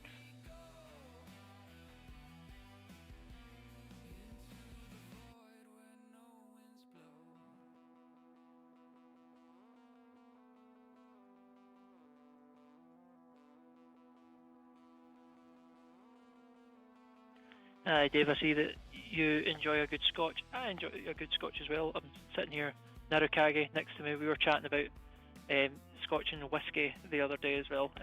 So you're not alone. And I see, Ase, you've just asked about why the Suvi image in Waffle is from, and is that's the date written for the Americans, so that's month and end day. That confused me. I will go check. Before I go check why that's the case, I don't know why. I know a few people have asked that, but just to make other people aware that might be confused with that terminology, Suvi is one of the instruments that observes the sun. It observes the sun in, I think, extreme ultraviolet light, so be a little bit more energetic than ultraviolet that you might be familiar with, but less energetic than X-rays. And Waffle is a piece of software that's run by the WKU, West Kentucky University. They run this tool for us, and it's one of the main ones that we use to monitor solar activity and how active all these regions are. There's a bunch of really cool maths, or we think at least. Yeah, we actually have one of the people in charge of the instrument downstairs, and you could maybe get him to chat about his tools. What a great idea. That's exactly what I'll go down and do. I'll bring him up and you can hear exactly why the Suvi image is out of date. I'm sure Gordon, another Scottish person actually, he grew up in East Kilbride, for those that are Scottish fans. We'll get him to come up and explain. I'm sure he would love to do that. So as Chris goes to get the other Scotsman, Aaron asked, did the launch happen yet? No, the launch has not happened yet, but the sun has been quite active today. We're hoping for some good luck. You can still see the live stream. The white box is our rocket. It is covered in styrofoam. So there's that. And hopefully Chris will come back with Gordon and we can chat about his tools and what we use and what they do and how we use them.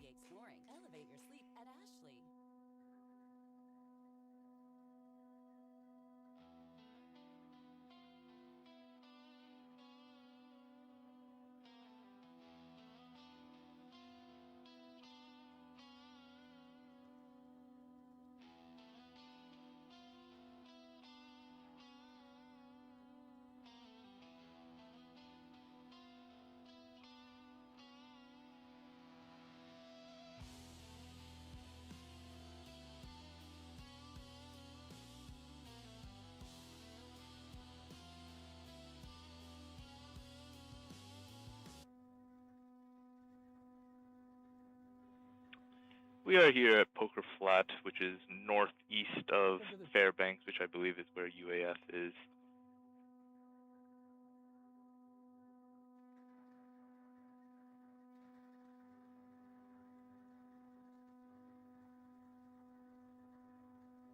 Welcome to the Geophysical Institute, and thanks for visiting us today at the University of Alaska Fairbanks. The Geophysical Institute is the largest research institute in Alaska. Alaska, to us, is one great big laboratory, and we study a wide range of phenomena that no one else around the country has access to right here in our own backyard. The GI was created by Congress back in 1946. They wanted a permitted institution to study geophysics in the Arctic. In the GI, we have a deep bench of experts in a variety of areas. We study the aurora, planets, we study volcanoes, earthquakes, snow and ice, glaciers, permafrost, and the strange weather we have here in Alaska. The Seismology and Geodesy department grew out of all the fascinating geophysics here in Alaska. Earthquake every 10 minutes. Geodesy uses GPS to study slow movements of plate tectonics. Seismologists deploy seismometers and other sensors around Alaska and around the world to measure seismic activity inside the Earth.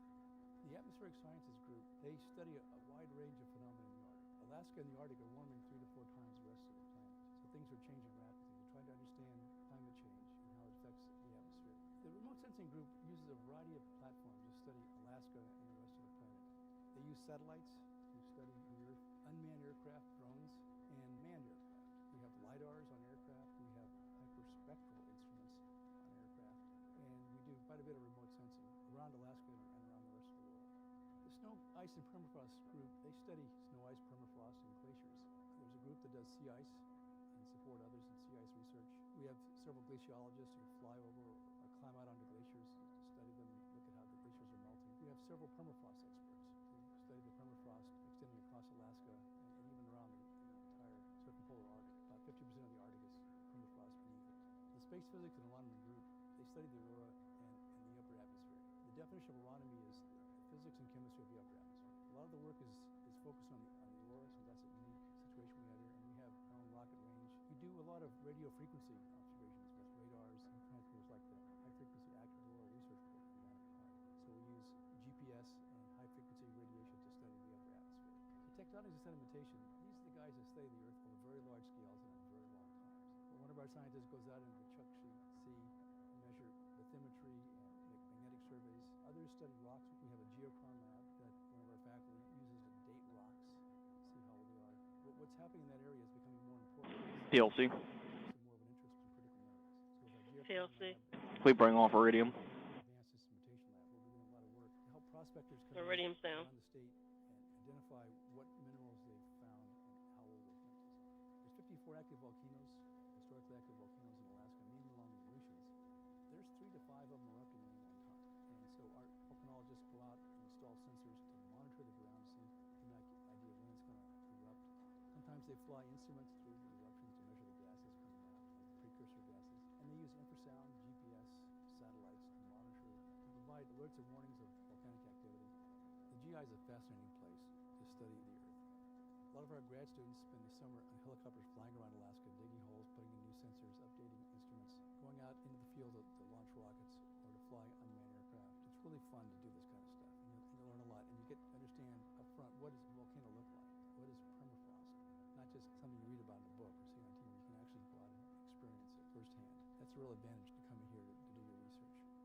Thanks for visiting the GI. I hope you appreciate what a fantastic geophysical laboratory we live in here in Alaska.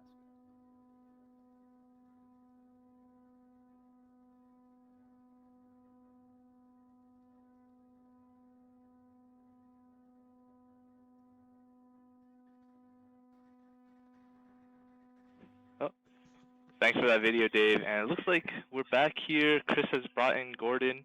How are you doing, Gordon? I'm doing just great. Waiting for a launch, I hope. So, Gordon, there was a question earlier about the Waffles tool. Can you first maybe give a quick little introduction of who you are, what institute you're from, what the Waffle tool is? Just a little short rundown for the people at home. We have close to 80 viewers, so. Okay, well, my name is Gordon Emsley, and just like Chris, I'm originally from Northern England or Scotland. Somebody noticed in the chat East Kilbride, and that's it, the 6th largest town in Scotland.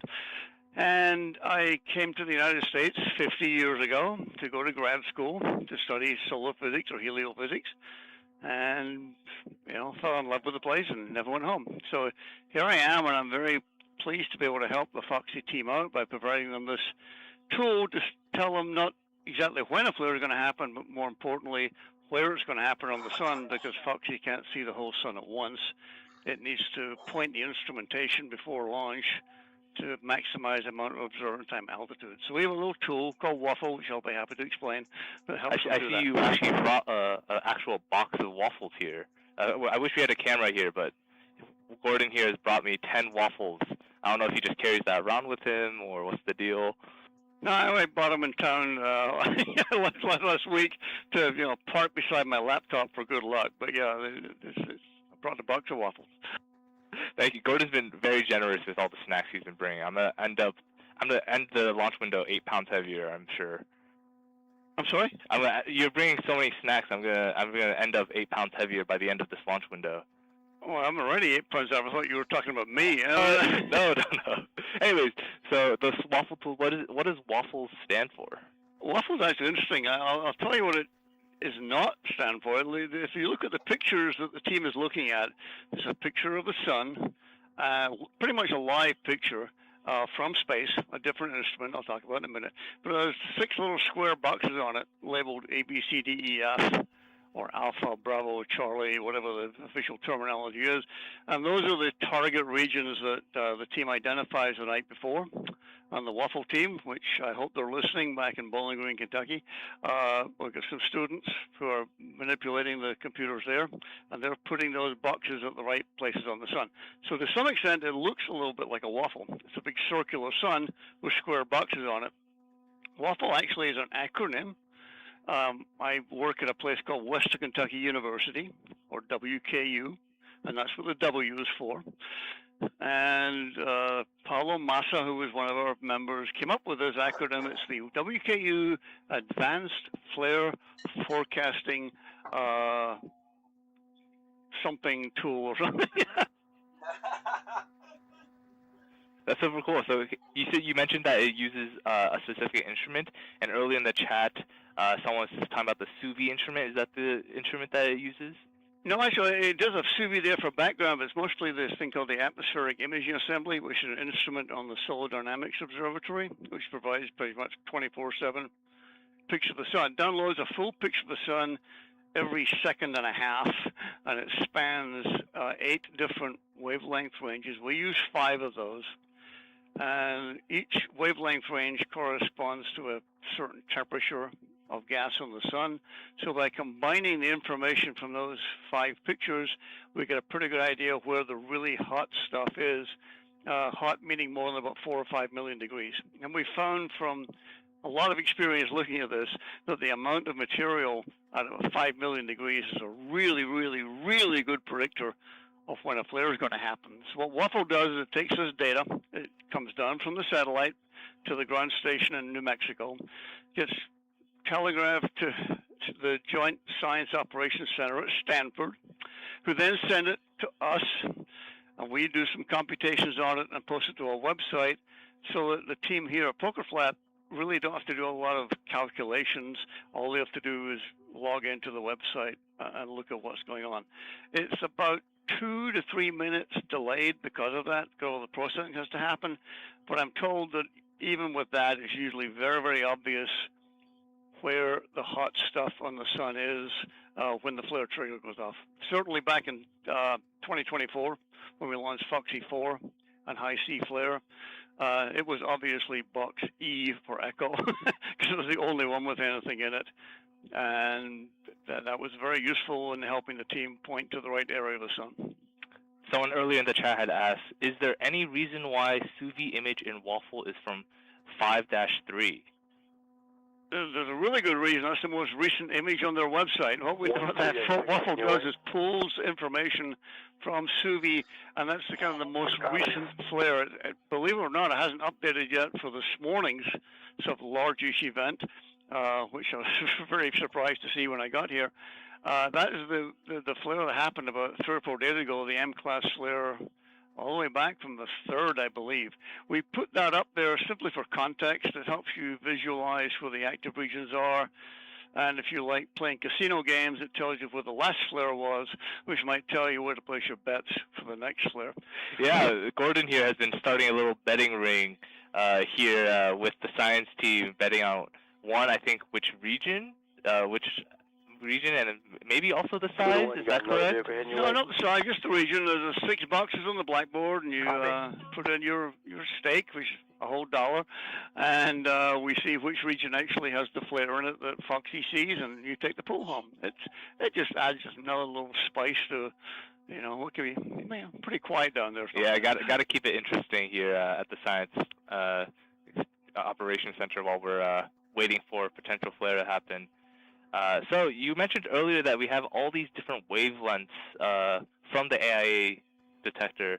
Could you explain a little bit how these wavelengths correlate with different temperatures and maybe different layers of the sun? Sure. Well, if you're looking at the Waffle website, you'll see there are 5 images of the sun. If you are accustomed to looking at AIA data, it's usually in very bright fluorescent colors. And the team specifically wanted that not to be the case. They don't get confused. So they're grayscale images. CMPI. There's the 193 and the 131 and just went down the watershed road. What do you want me to do? 94 angstrom Go ahead, yeah. or 9.4 nanometer channel Those is the one on the far right, right next to the SUVI image. And that corresponds to really, really hot material. And so if you're looking at that one, that's really a good clue to where it is. The 131 has 2 down that road. temperature plasmas that emit in that waveband. One's quite cold and one's quite hot. So by correlating those 2, you get a really good Dave. idea I'll go where the hot investigate. stuff is. And the other 3 channels just kind of complete the picture. Very roughly, from left to right on those 5 images of the sun at the top, is temperature increasing from left to right. Nice. So how do they pick these wavelengths of light? How do they pick these specific numbers, these angstroms, these nanometers? They're selected because they're essentially very bright lines in the solar spectrum. They were selected 50, 20 years ago when they built AIA for all kinds of reasons, but they span the interesting temperature range on the sun from down near the surface in the transition region, we call it, in the low corona, all the way up into the hot corona and even the extremely hot corona produced in flares. And they had only 8 detectors, so they had a choice of lines, and they selected lines that did a pretty good job of spanning those temperature ranges. My understanding is that these wavelengths are also specific iron lines or close to specific iron lines. Is that correct? I believe so, like iron 18 or 19 or something.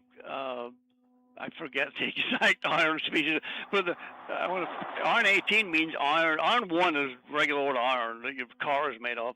Iron 18 has lost 17 of its electrons, and it takes a lot of energy to drag 17 electrons off an iron nucleus. And so that can only happen in very, very hot material, which is why it's a good diagnostic of it. That's very cool. Thank you, Gordon. For all the people we've interviewed, we've been asking, what size flare do you think FOXSI-5 will measure? The 2 cones. I'm going to go with M5 because it's a BMW. Good answer. I like that. Before we conclude this interview, do you have anything else you want to mention? Anything cool that's currently happening in heliophysics? Maybe some advocation you've been doing with funding and all that? A little bit. I'm headed home actually on Saturday. I have to leave to put my suit on. I go to Washington to remind Congress how important this is. It'd be really, really nice to take a picture of the waffle screen when we launch FOXSI to show the congressional reps.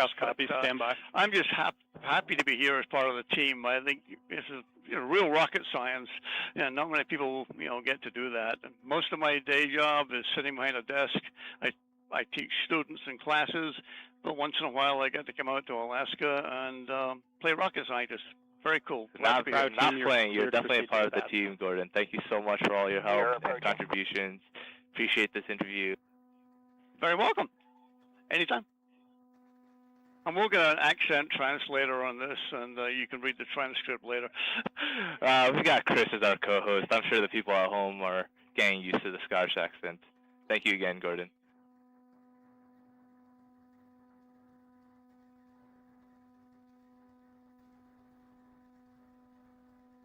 That was Gordon, in charge of the waffles instrument that we use to help the rocket point at the correct location in the sun.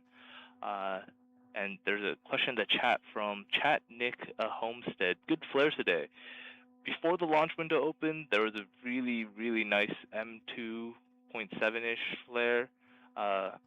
Would have been very ideal to launch on that, just because it was not only the correct size, but also a very long-lasting flare. So the gentlemen Unfortunately, it was were at picking 7 up o'clock in the morning, trap, and they are several leaving hours the before our area. launch So window this was opened, not so we the couldn't people who work do here. anything about it. But it does go to show that the Great, sun is thanks, Dave. quite active, and hopefully continues to stay Absolutely. active. Couple of two super nice guys that were more than happy Yeah, to it was get also out of the part area. from They were already done active region and that is fixing to currently leave. slowly rotating into Alright, the Earth's field of view. So even if we don't get it today, if that region stays active, we should be able to maybe see something within the next couple of days. But hopefully the sun cooperates today, and we'll launch. We'll see. We'll have to see, though.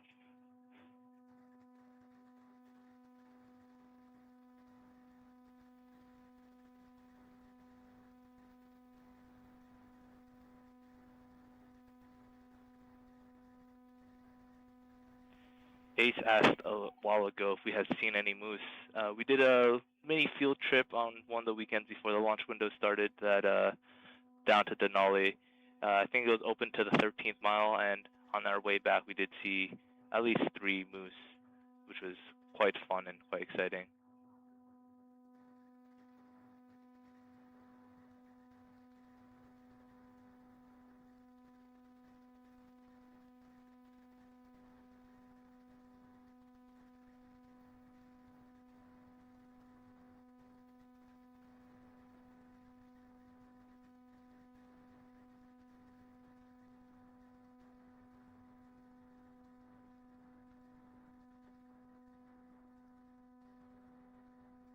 The trappers have cleared the area.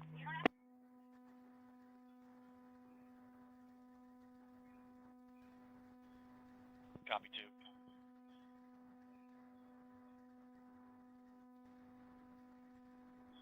2. Hey Dave, I'm headed your way. Copy that. Appreciate it.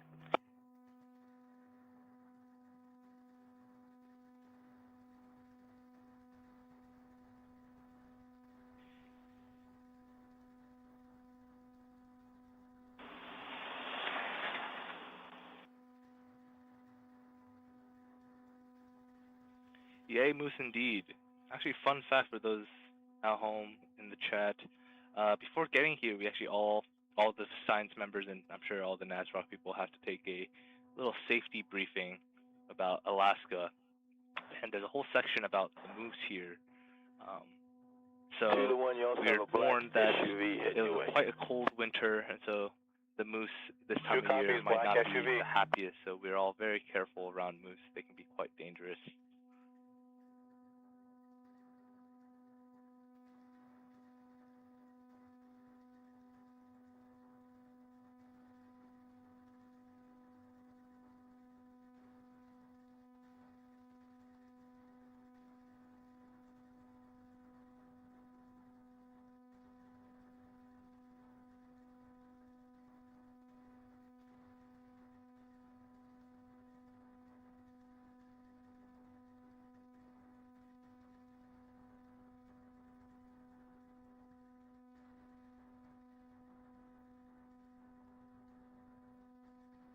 Clear of the PLDA. Blockhouse copies.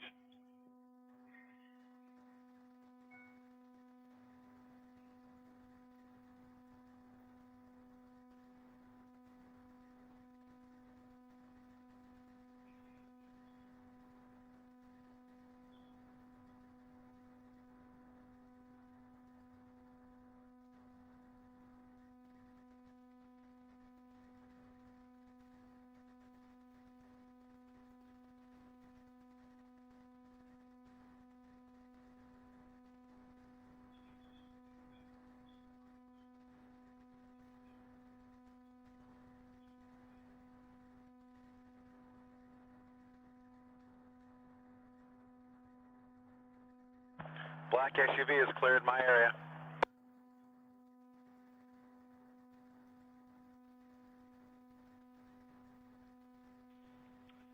3 feet is scary close, Andrew. We actually have on our science team. 1 to 2, you have a white Subaru coming your direction. The cooler, among other things.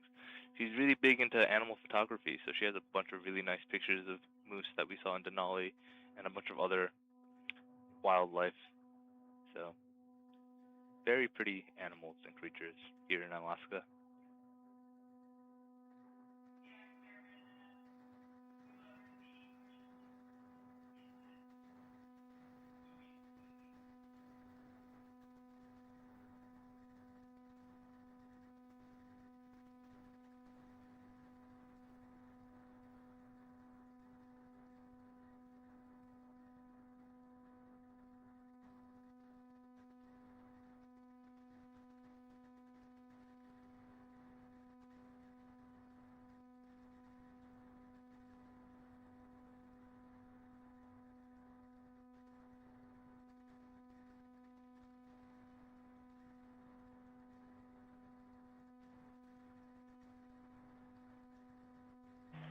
One, this is 2, you have a white DOT pickup truck coming your direction.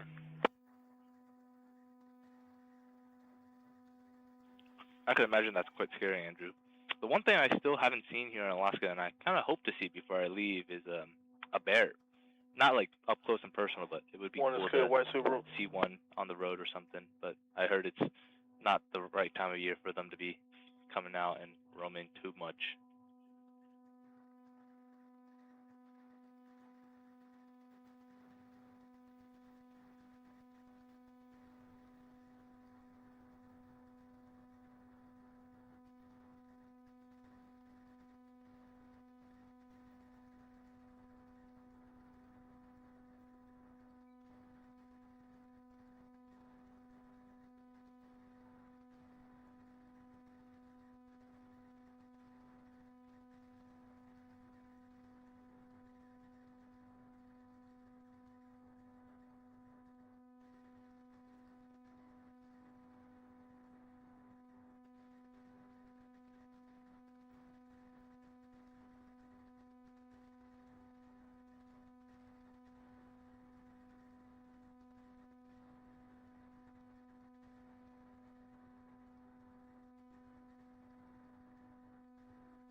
One is clear, white DOT pickup.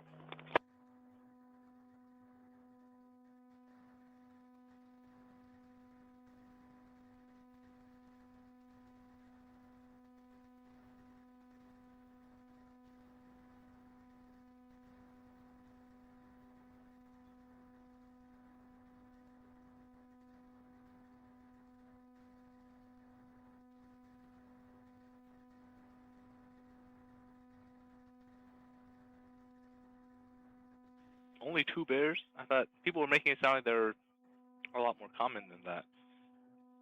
I really still want to see a bear, though. That'd be pretty cool.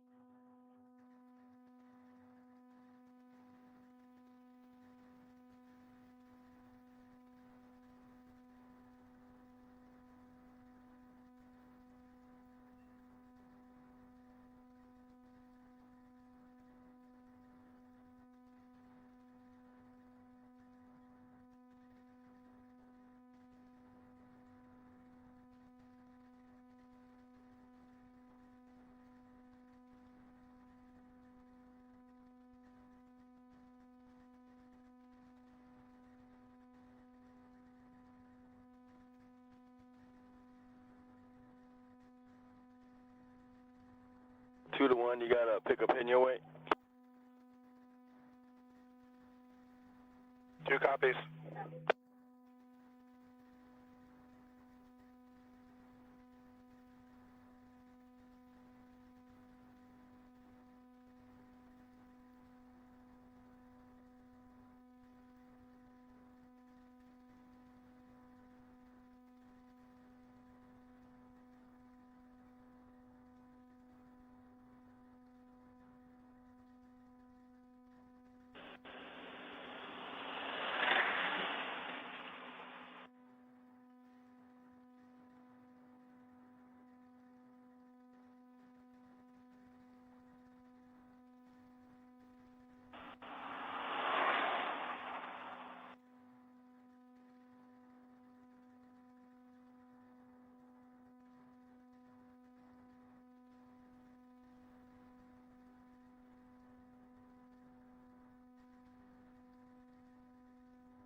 Meta pickup is cleared my position.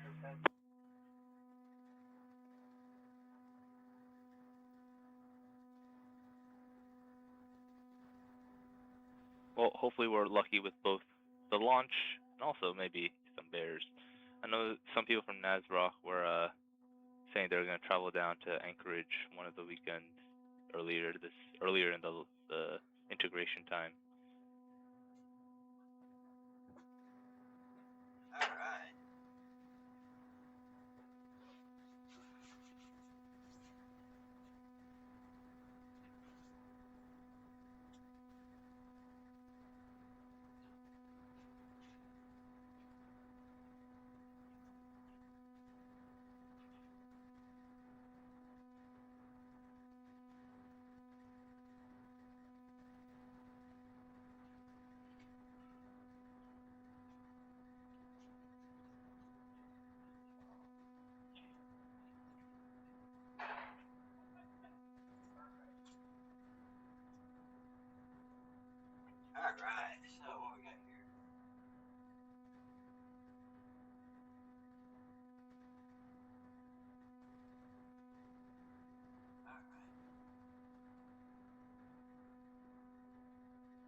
1-2, you got to pick up in your.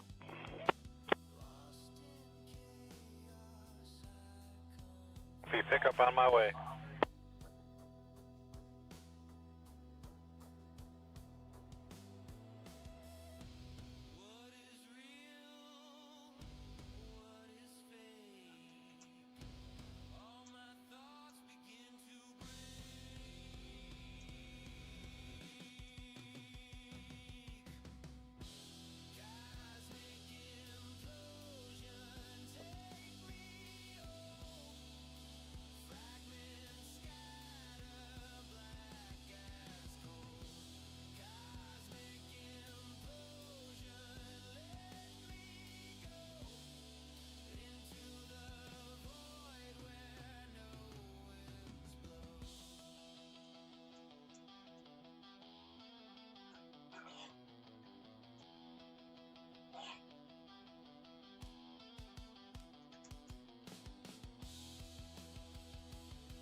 This is 2. Green pickup has cleared my location.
To be number one.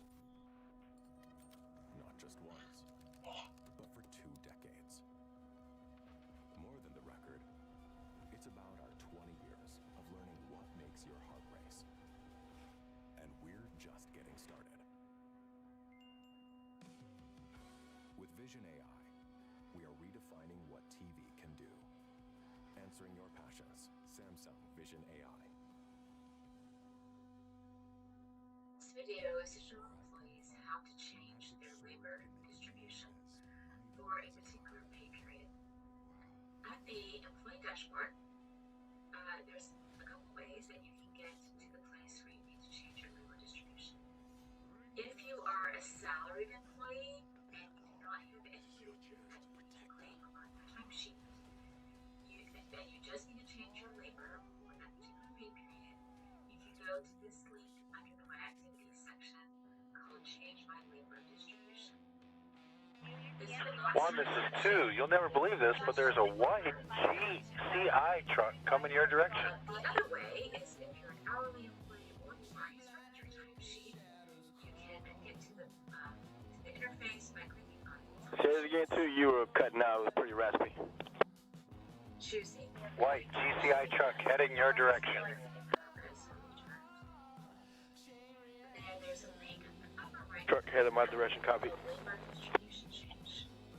Whether you click on the Change My Labor link in the My Activities section or the labor distribution change link in the timesheet, it will take you to the same place. So you will come to this page, update your labor distribution. So let me kind of show you what's on this page. First of all,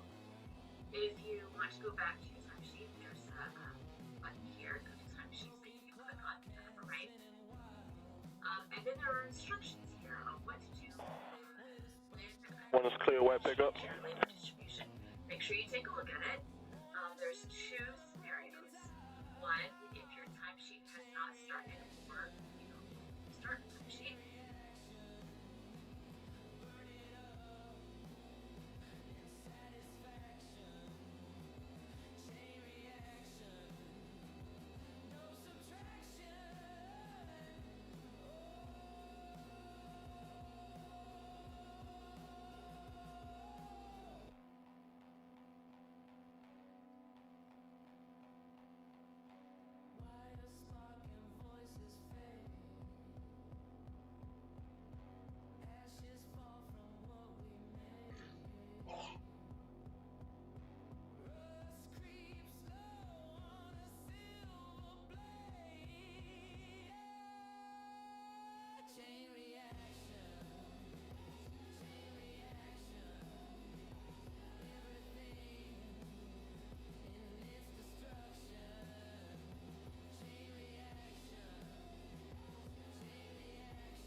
Whatever side you're on, we all know Washington, D.C. is broke.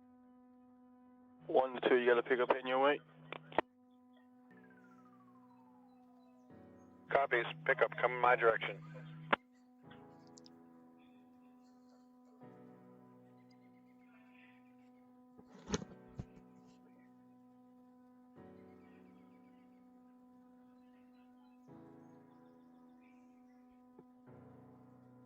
Experiment check 1.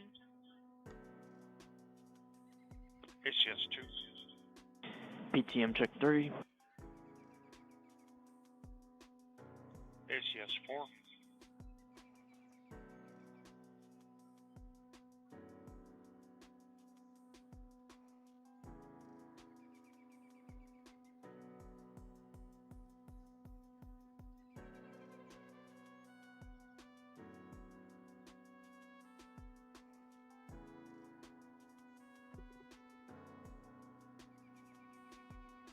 Studying anything, but there was specifically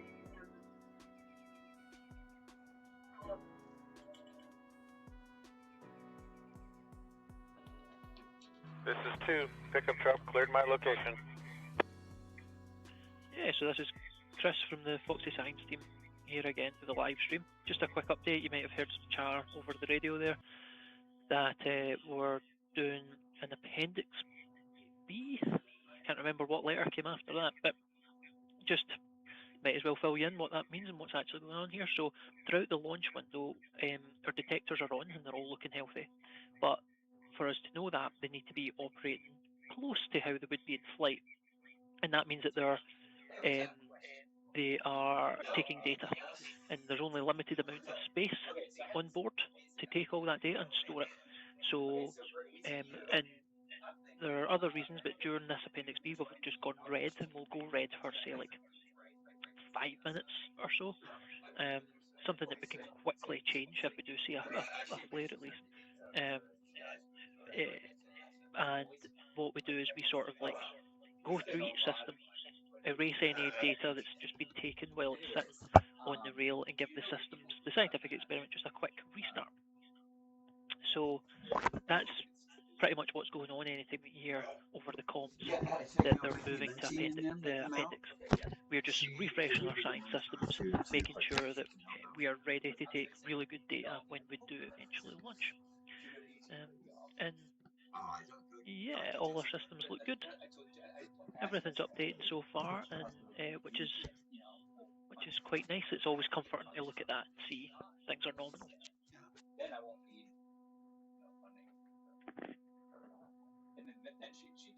yes, but funny. Right. So if I can get funny, then I'll. Yeah, but I mean, Jessica or Kyle might be able to find it. There should be, if they don't fund travel for us, they should be funding some type of travel for us in the contract. They really should. Gotcha. I mean, we should all go to some type of training or conference or something every once in a while just to stay up on everything. Well, my main thing, because HU has all of their, all the science stuff. Right. Yeah, unfortunately, I would love to go to ATU, but it's probably so far over my head, I wouldn't get much out of it. But it looks like something that'd be very neat to experience. Absolutely, yeah. It's a nerd conference. Oh, absolutely. And it's pretty great, too. But there's other ones out there, like the Cisco one I would like going to. Yeah, you should go to the Cisco one. Because he said you do, rock concerts and shit. They do all kinds of stuff. With the Cisco one, we had essentially Universal Studios was locked up just for us. And we had, and to finish off with Journey concert. Yeah. Just for us. That's amazing. Now, when I say just for us, it's still hundreds of people. Because there's a lot of people going to it, but yeah. No, and that was the Number 138. Do it. Azimuth 357.4. Elevation 82.4. HCS recheck 137.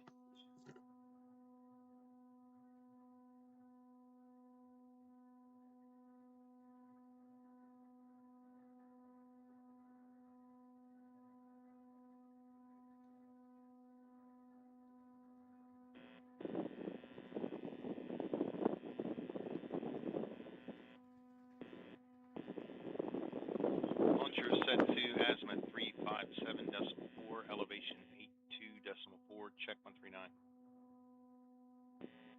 Confirm.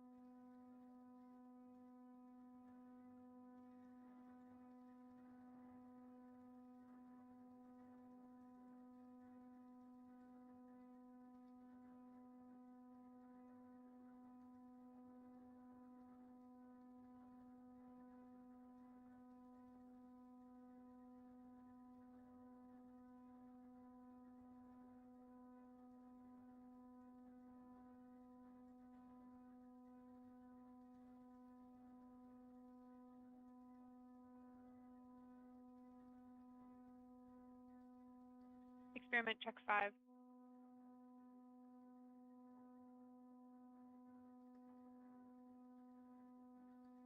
PTM check 6. PLC check 7. Experiment check 8.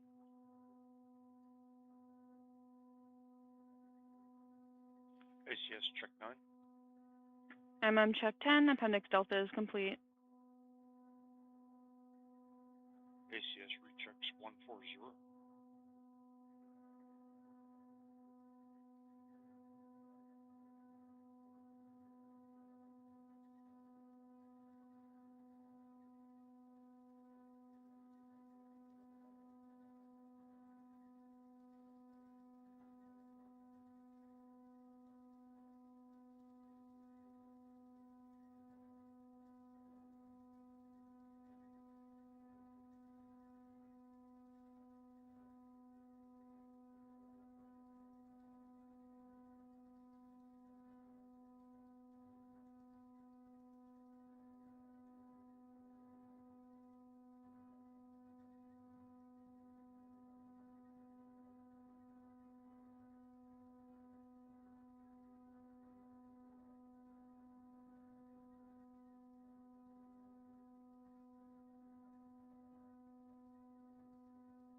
1, this is 2, another DOT, white, utility truck coming your direction. 1 copies.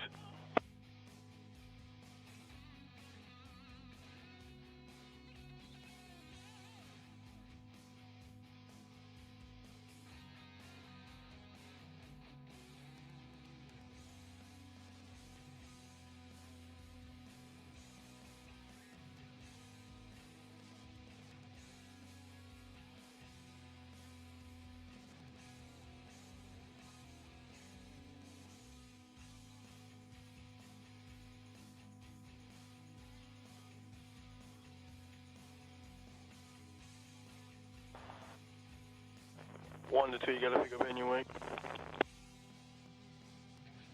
Copy.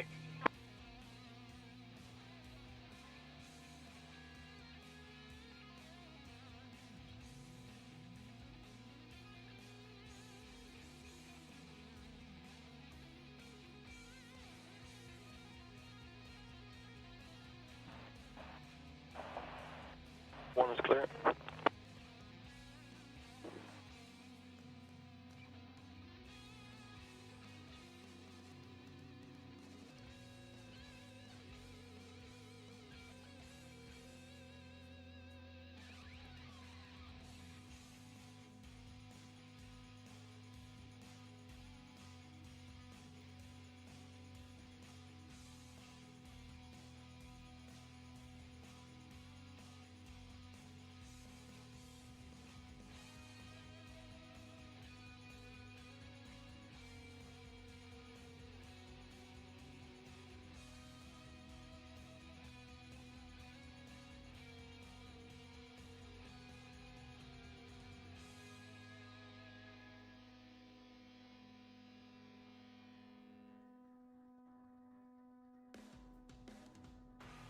Pickup truck has cleared 2's position.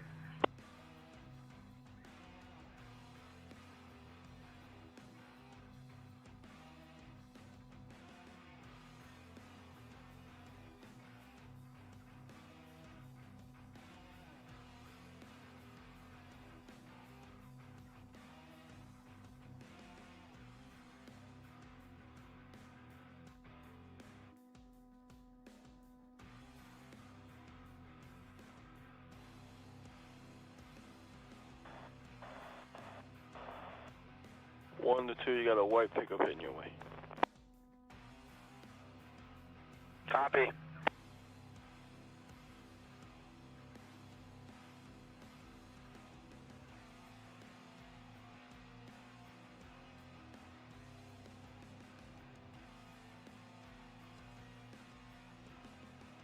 One, this is 2, you got a green Ford pickup, you come in your direction. One copies.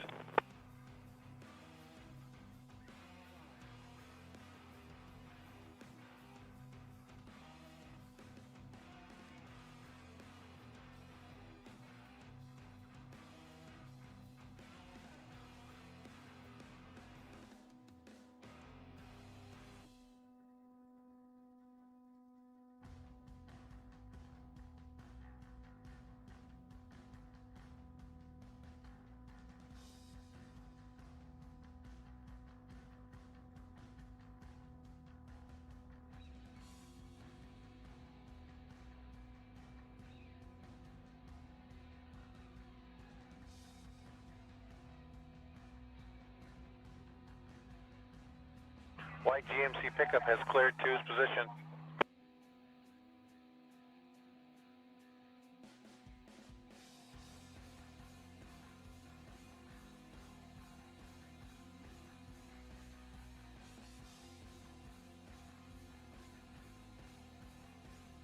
One is clear pickup.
So Julian Calderon, sorry if I mispronounced that, asked a question in Spanish, and we had to have our PI Milo translate because neither me nor Chris know Spanish. But they are basically asking what are the goals of the mission and what were some of the biggest challenges. So the goal of FOXSI-5 is to measure X-rays coming from the sun during a solar flare of at least a C5 size.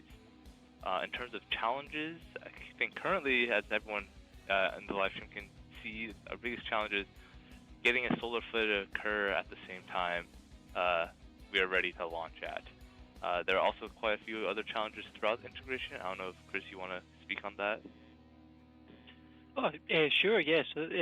Danny said the main challenge coming into this that we all know we put a lot of time into trying to get tools ready. But yeah, as you can imagine, putting together a science instrument at the start and then bringing it to integrate it with a rocket system it presents its challenges, and we just sort of have to deal with them as they come. Not a lot of them are predictable, right?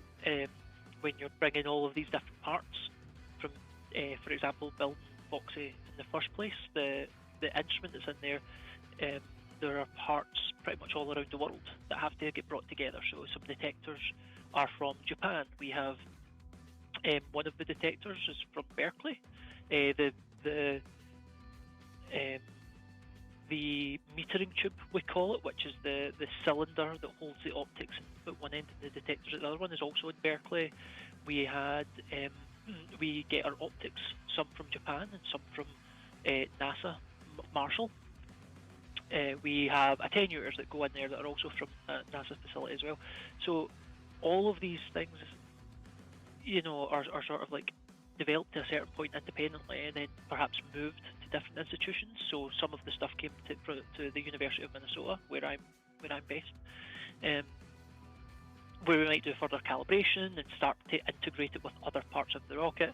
Everything eventually came to Berkeley in California to then integrate the science experiment portion at least. And so there's a lot of things that sort of crop up that are very challenging when you're trying to get all of these systems to integrate with each other for the first time. Some changes that we make, which are improvements to the system, sometimes have unforeseen knock-on effects when it then comes to integrating things. For example, one of the instruments on board that we help with our pointing, so we know what we're actually looking at, is called the SAS. Danny mentioned this in a previous stream, called the Solar Aspect Alignment System. It'll look at the sun and see the optical light. That had a recent upgrade to the computer that ran that on board. And Danny, can you tell us any of the challenges there? I know that it seemed straightforward until when you realise that you started to integrate with other parts of the system. There were some challenges there that then become apparent that there's more troubleshooting that needs to be done and in the field. Yeah, for sure. I think, like Chris is mentioning, I think the biggest challenge is just you do all this testing in a very controlled environment, and once you start putting things together, you no longer are in the same environment that you were testing things in, and so that's when a lot of problems occur. I think it's like Murphy's Law, where anything that can go wrong will go wrong. That's a pretty staple of every integration. And so a big part of being on these rocket teams is you have to be quick on your feet. You have to be creative with your solutions to things, think outside the box, debug and figure out issues on the fly. So for the SAS upgrade, we basically upgraded it to a new computer to do the processing of the camera.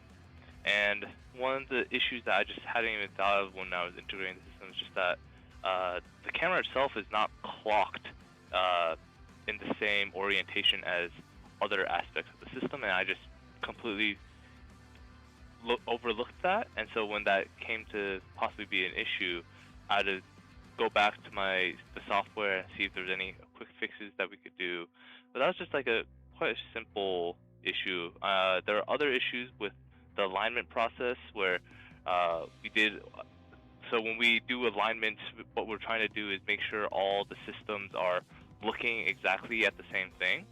And when we did that back in Berkeley in a very controlled environment, we had a certain system set up a certain way, and then when we moved to New Mexico to further integrate the rocket payload, we slightly changed that without thinking too much about it, and when we were redoing our alignment, things looked really wrong, and so we had to be creative in how to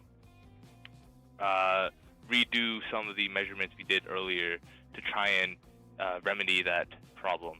So it is like, as Chris said, things are rarely as cooperative as you hope they are, and you just have to be creative.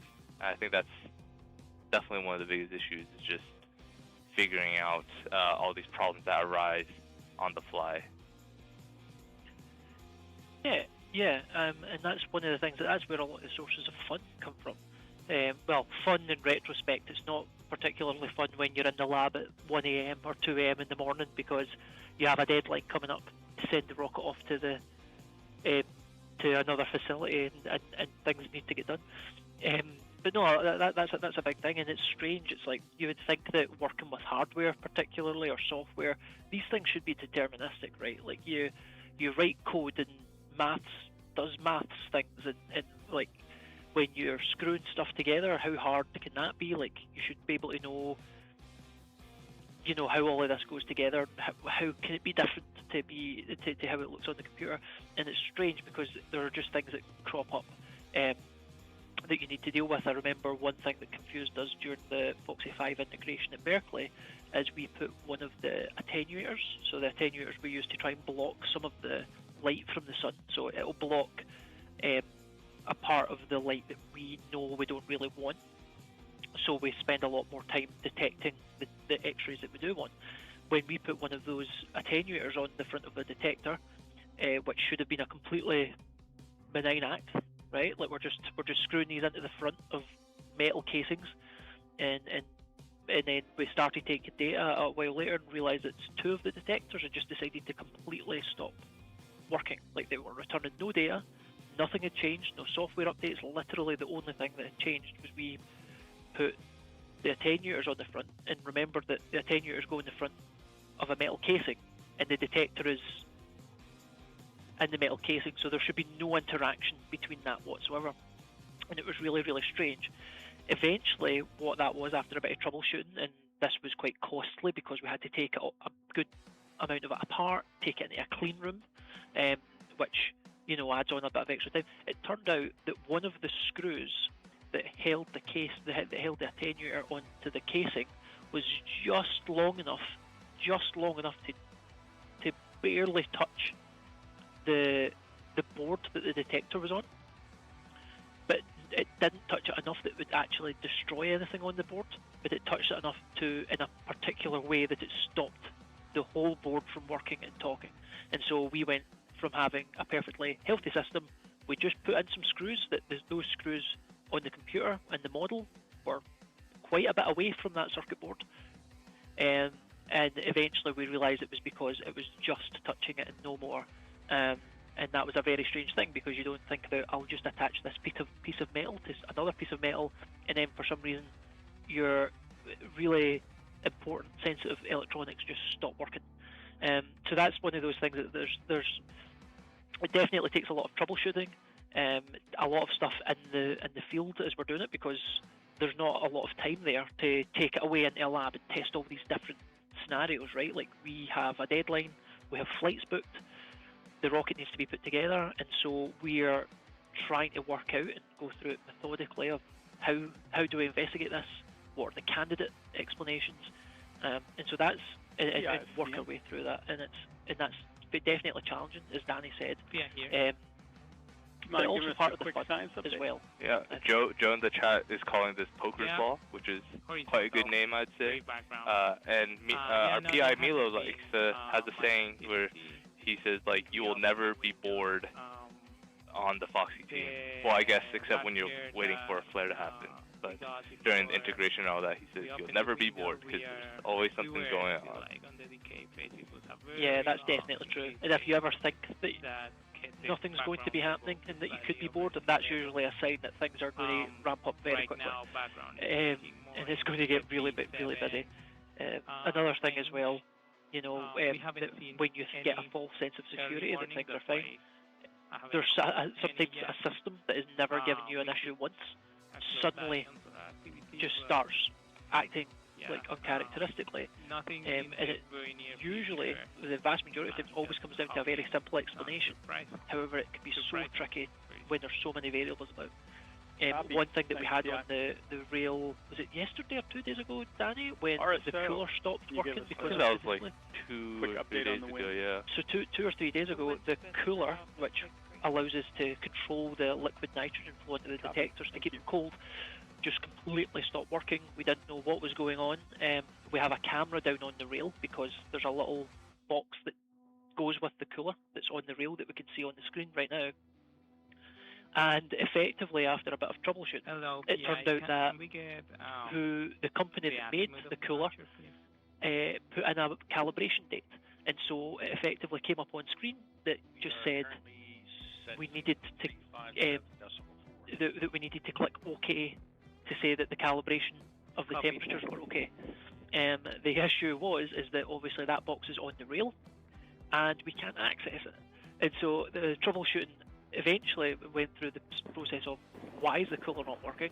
Then there's a strange display on the box down at the rail, which is very difficult to read through a low quality webcam up here. We eventually managed to work that out, and all it said was to phone a telephone number to try and help reset it.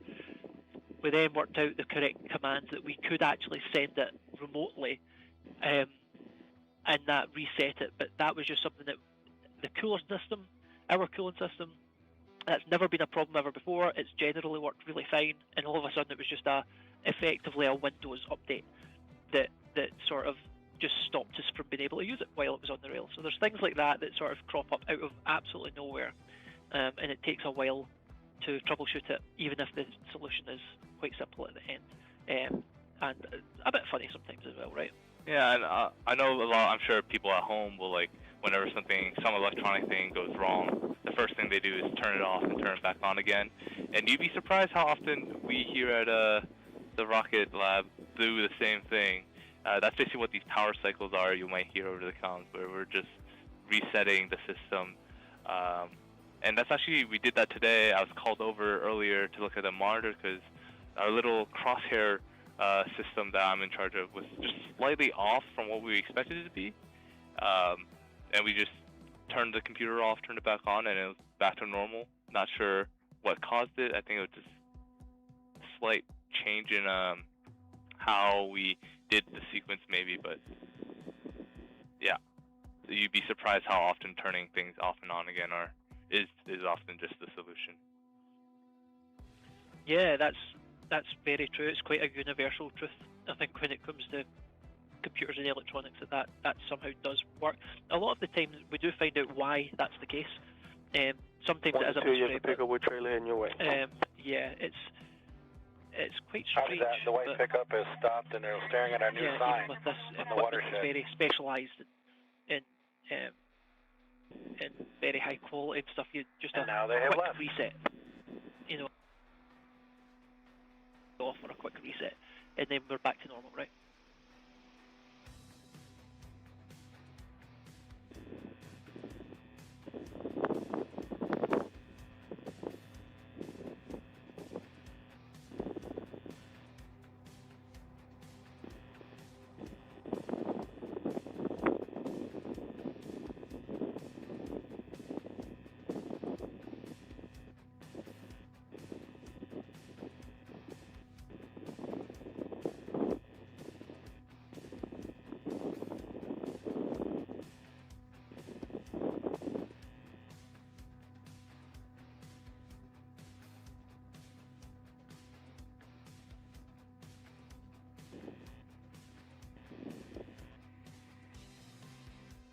One, you have a red Ford pickup streaming your way.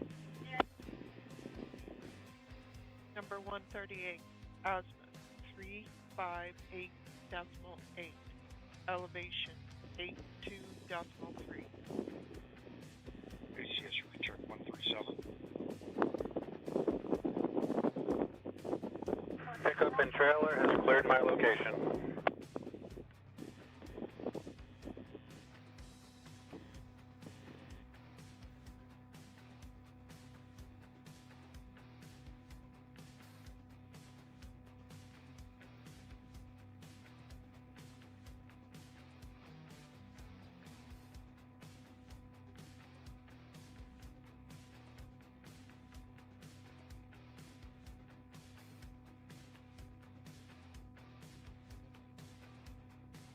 launcher set to azimuth 358.8, elevation 82.3, recheck 139. RSL confirms.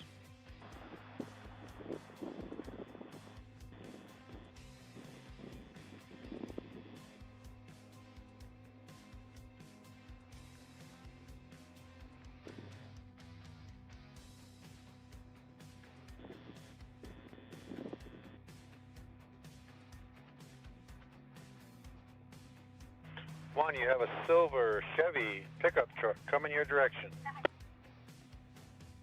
Copy that. One is clear with the first one, and copy with the second one.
One is clear, silver SUV.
copies, red SUV.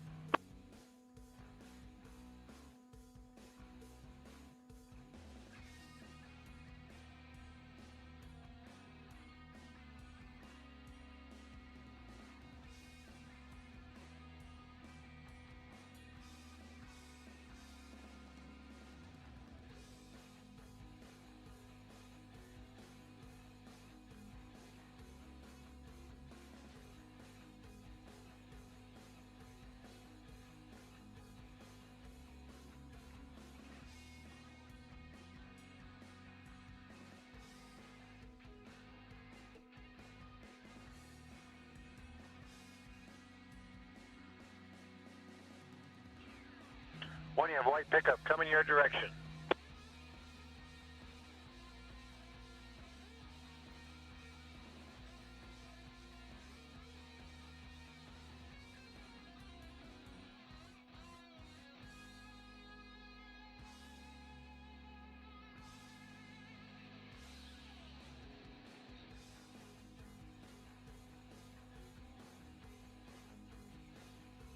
Red Jeep is cleared to his position.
Hello, Honeytan.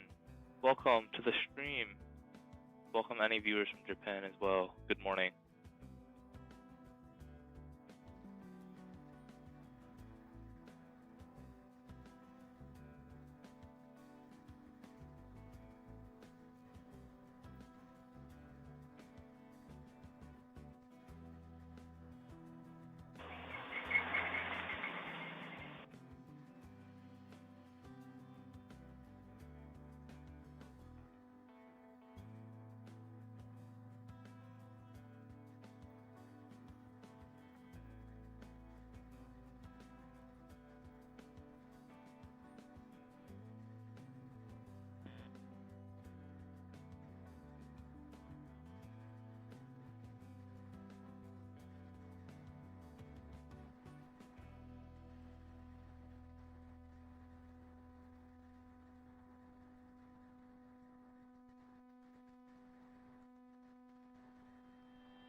One, you have a gray small SUV coming your way, Chevy type. One copies.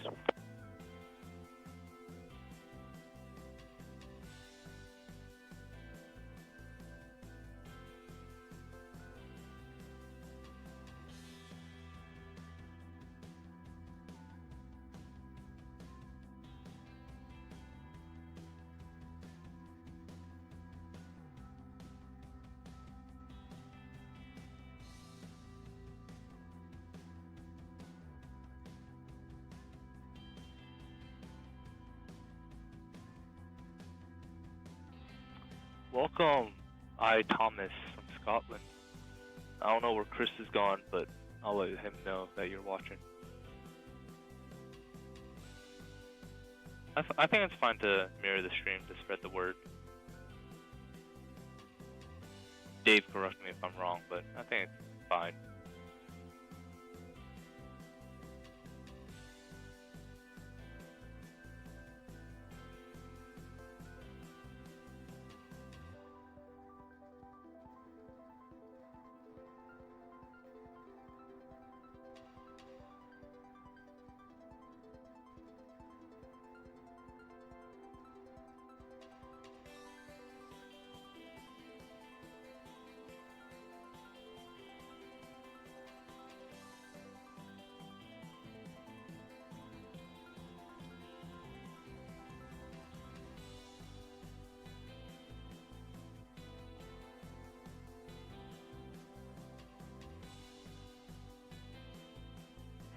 Gray SUV is clear.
Foxy seems to have gone worldwide. Welcome from New Zealand.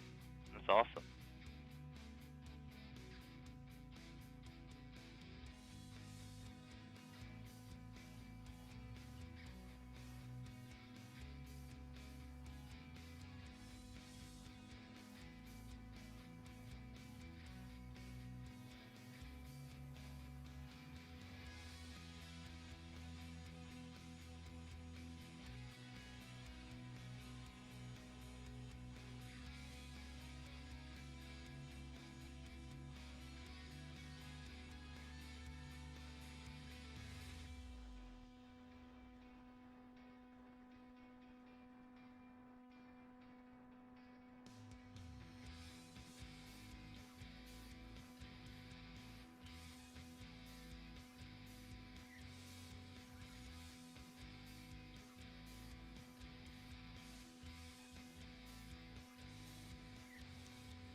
Chris is high, and he'll be back after he finishes his donut.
Well, hi live stream. It's Chris. I've finished my donut, and yeah, I think that's my mum that's commented there. It's just, yeah, it is just like me.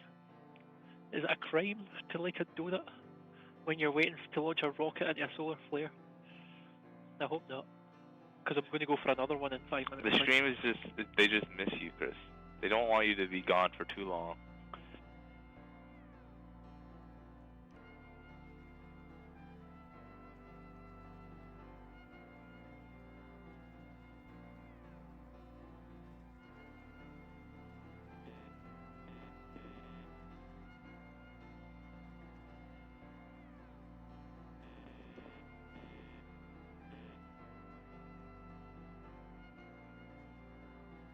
Yeah, Gordon, who we interviewed earlier, has been bringing in donuts.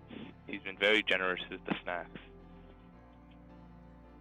Only up here at the SOC, though. Don't tell the Nazrock people.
I just see your comment there, Joe. I hope not. The rocket is only 14 years old, after all, so it's a little bit too young to be smoking. But I don't know whether Dave will be able to give us a better camera angle to see what's going on. I'm sure everything looks good from our end, from not our end, so I'm sure it's nothing to worry about. Vent and liquid nitrogen, yeah, no, that makes sense. We have been doing that a lot, I think.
MMPI,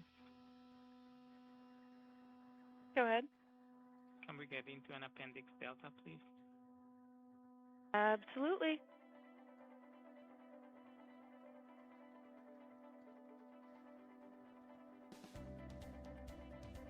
Experiment check 1. ACS checks 2. PTM check 3. ACS checks 4.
Hey Andrew, yeah, we use the liquid nitrogen to cool the detectors.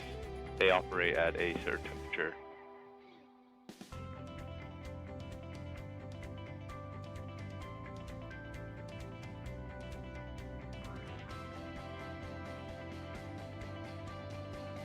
Number 138, azimuth 357.6, elevation 82.1, winds are green.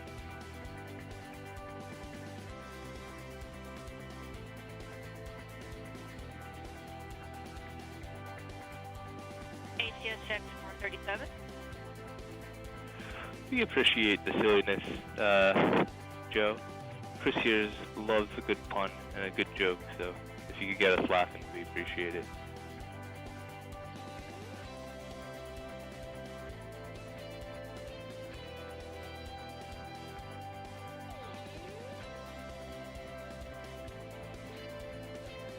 Launcher set to azimuth 357.6, elevation 82.1. Check 139. RSO confirmed.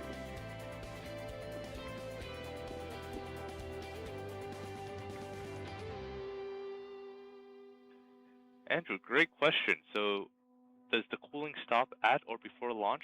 So actually, we have a couple like pipes or like tubes that connect to the places that we're cooling. Nissan Frontier driving your And direction. what actually happens is when the rocket is launching, Roger. those tubes just get ripped straight off, and we have a couple bungee cords attached to these tubes to keep them close to the actual rail, so they don't interfere with the rocket getting launched off. There are a couple other interesting mechanics, like the different stages of the rocket are only held together by pins, so they aren't like mechanically attached. And so when the stages separate, it's just because one stage is literally moving faster than the other. They're just held together by pins.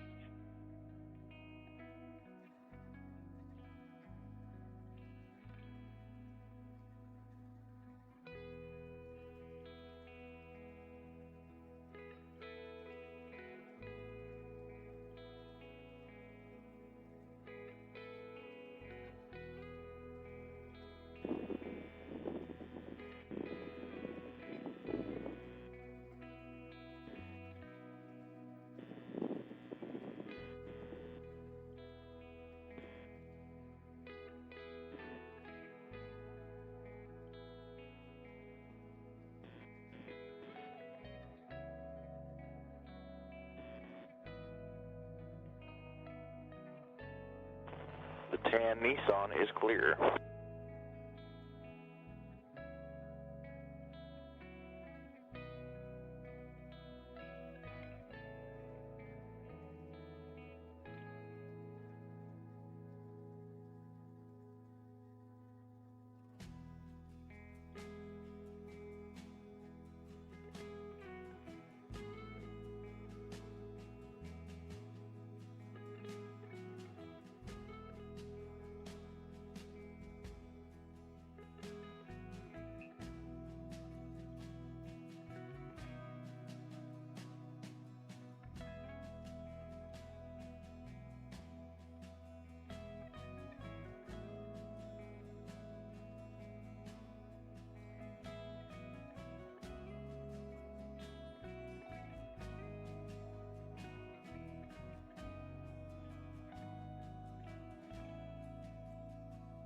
Andrew, that's a good question. He asks, how far laterally does the first stage usually fall? I'm not sure about the first stage. I wonder if Peter in the recovery chat is still in the recovery crew is still in the chat.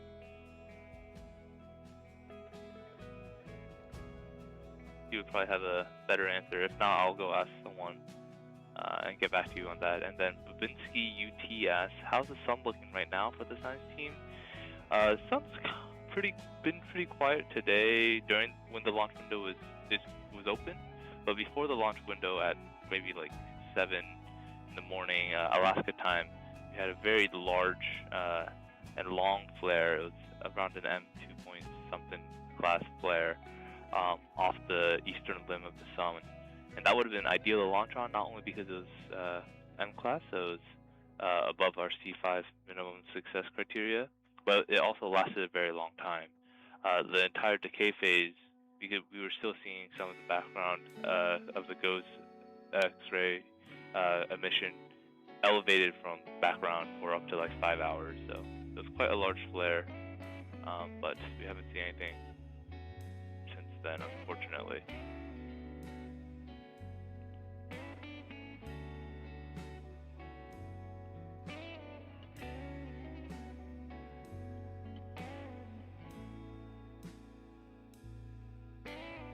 Joe in the chat is saying that it was an M2.6. Sounds about right.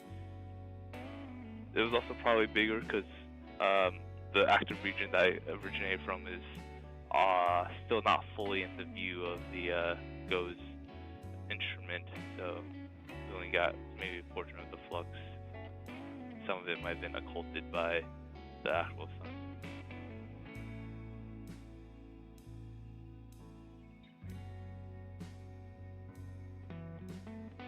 Thank you, Dave in the chat is answering Andrew's question, saying that it lands around 1 to 1.5 miles away, the first stage at least.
power cycling our detectors, we are getting a very choppy EVTM, and that is producing that our commands are being very slow in responding.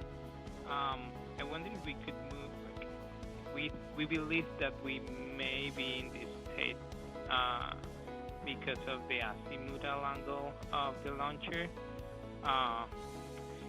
If that's the case, can we move the launcher to an angle that we believe would improve the EVTM quality?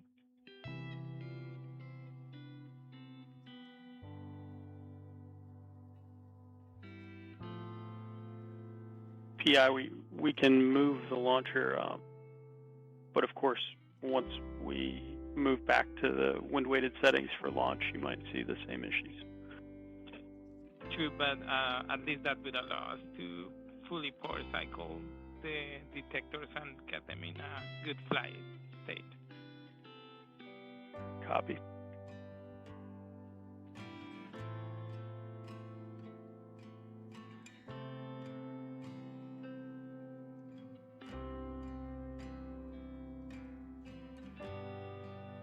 ACSLO, am I clear to move the launcher? You're clear to move launcher.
One, you're never going to guess what just drove by.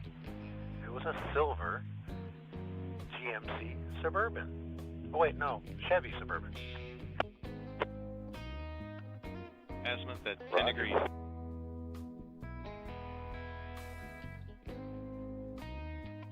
Please let me know when we're clear to move back. Will.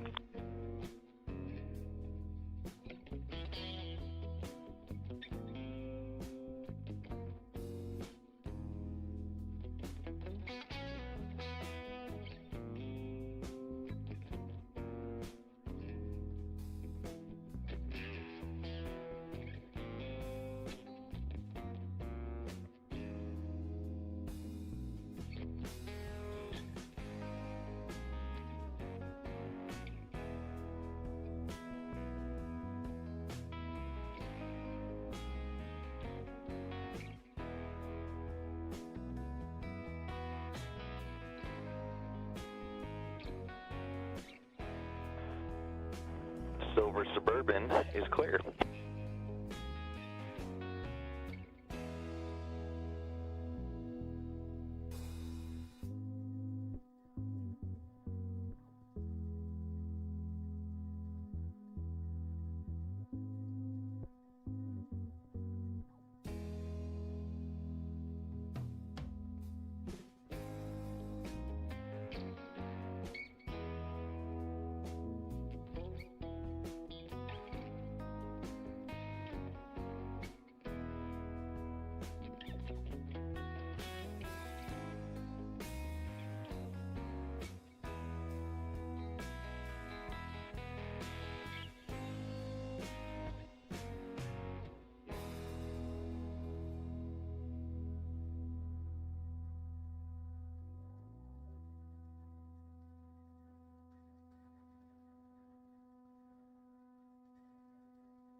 This is Experiment. A quick update with Appendix D. One of our subsystems is having problems powering back on. I am going to turn off all the subsystems to get the subsystems in a spot where we could power off. At that point, would we be able to do another experiment power off and back on? Experiment, yes, we can do another power cycle. Copy that. I will let you know when we're ready for that. Hey, Onitan. It's great that you're trying to spread the word around Japan. Yeah, we have a lot of Japanese involvement with this mission. In fact, we might get an interview from one of the professors from the Japanese side later on, so stay tuned for that.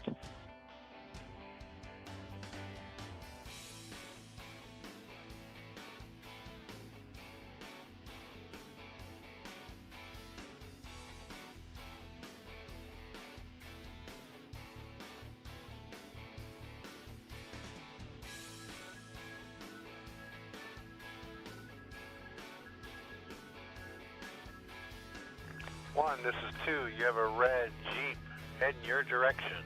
Not a Wrangler, but the other one. Roger that.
This is Experiment. Requesting an Red Jeep is clear in my position.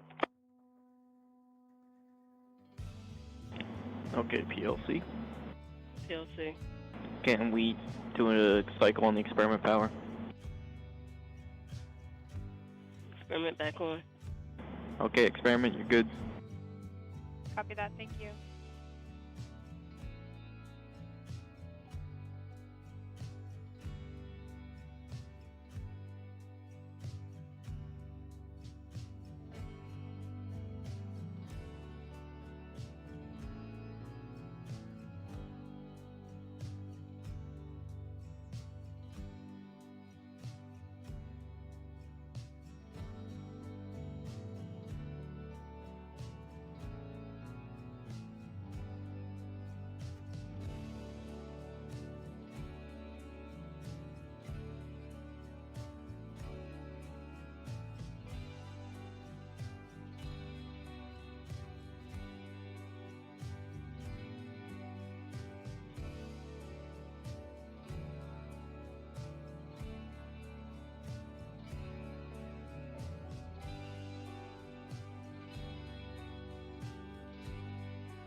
Experiment. Go ahead. Are we at a spot with Appendix D in the ACS where it would make the most sense to just do Appendix D over again? Yeah, we were waiting for your go-ahead.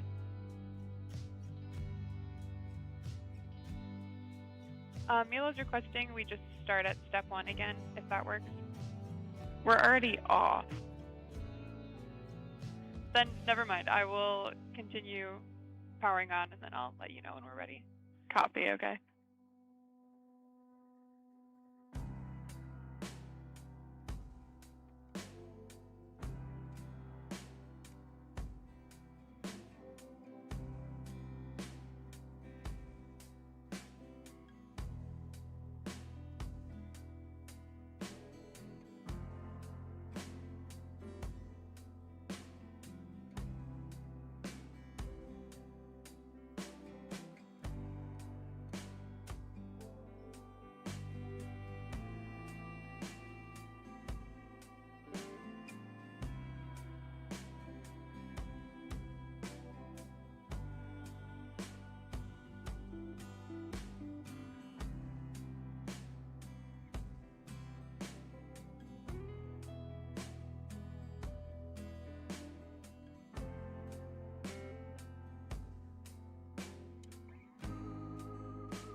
Welcome back, Shadow Girl 4849. We had a very big and long flare before the launch window opened at I think around 7 a.m. Alaska time, but unfortunately since then there hasn't been too much activity. But that is coming from an active region that is still currently out of view from Earth, so hopefully it'll be more active for the coming days, if not today. But yeah, so things have been a bit more exciting than usual, just a little bit though.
Experiment check 5.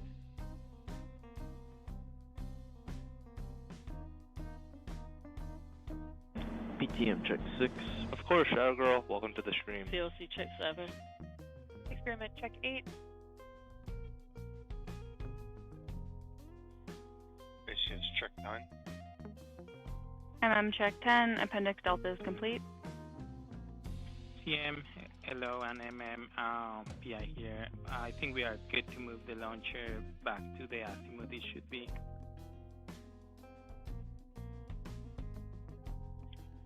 ACS LO, are we good? ACS rechecks 137 and 140.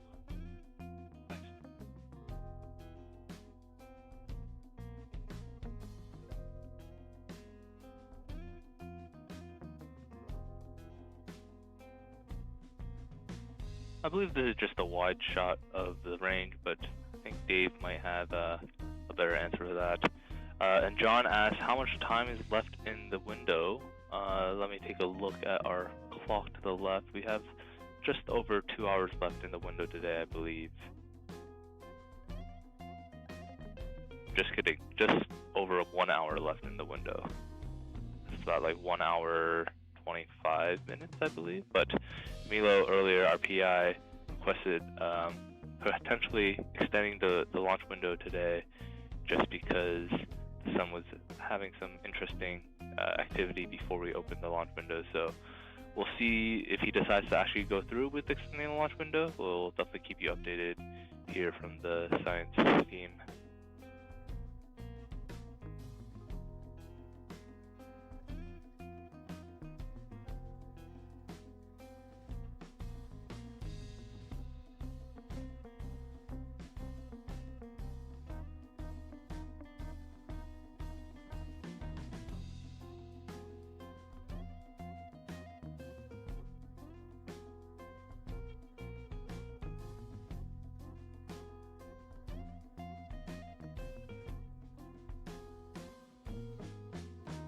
Launcher set to azimuth 357.6, elevation 82.1, recheck 139. RSL Grace.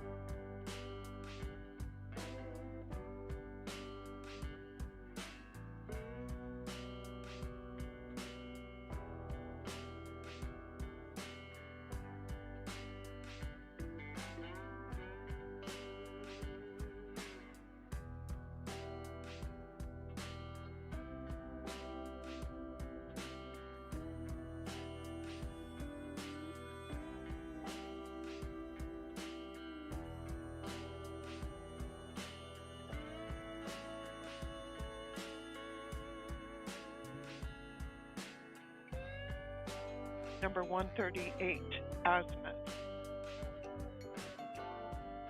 2.6, elevation 82.1. ACS recheck 137.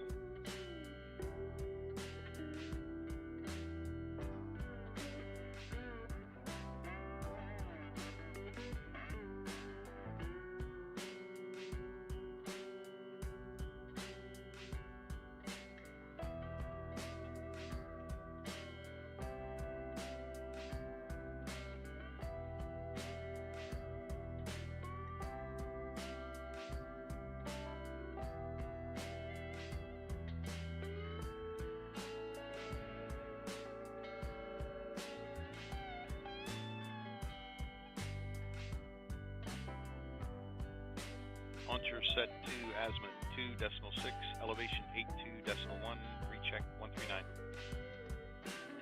RSO confirmed.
just got word from Milo that in about an hour, Narakage-san from the Japan side has agreed to do a little interview, so stay tuned for that. We'll be asking him all sorts of questions.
1, this is 2. You have a blue pickup, Ford, coming your direction. Roger that.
The blue truck is clear.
Okay, roadblock 2, I got your replacement here. Yay! I'll prepare the balloons, the clown, and the dancing parade. You got 2 minutes to do it.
2, there's a silver SUV heading your way. Copy.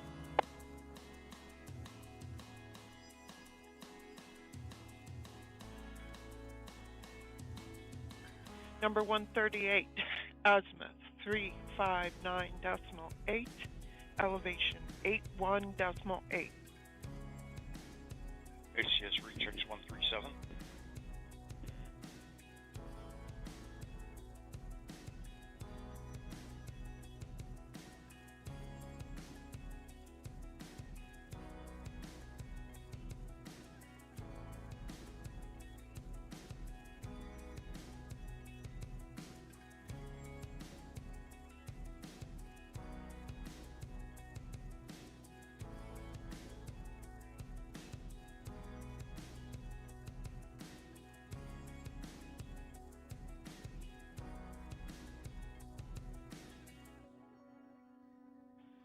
CMPI.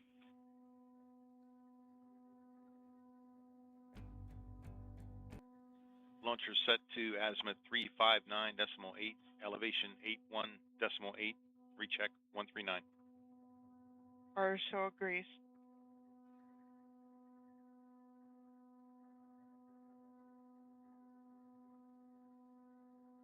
One silver SUV. PI, this is CM.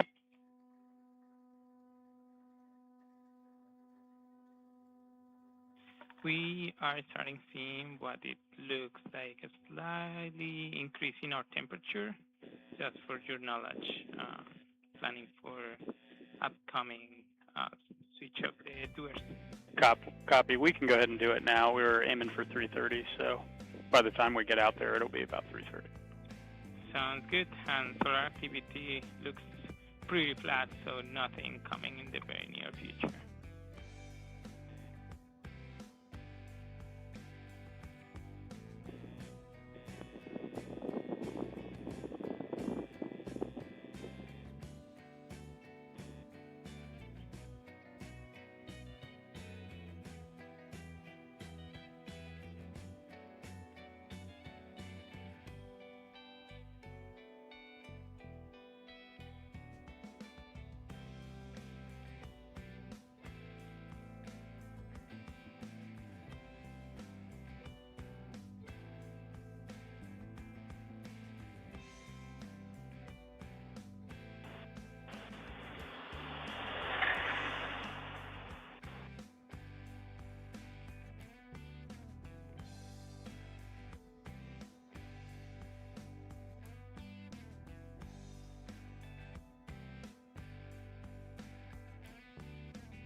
Two, there's a white truck heading your way.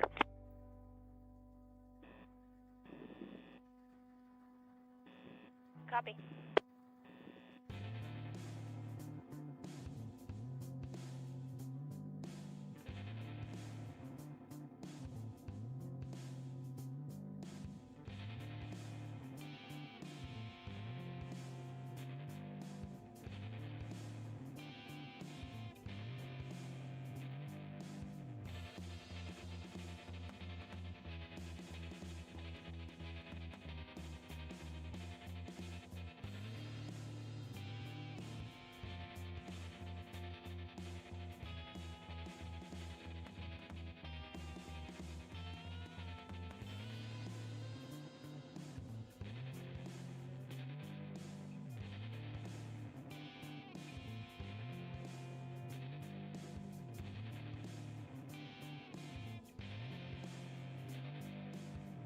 We are at the PLDA.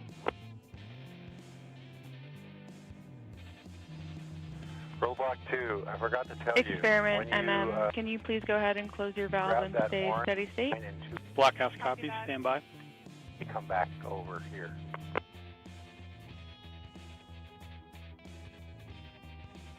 One white truck is clear, and I copy picking up the sign and cones. This is experiment, the valve is shut. Copy, thanks. Cryo team, you're good to proceed to the pad.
2, there's a school bus heading your way.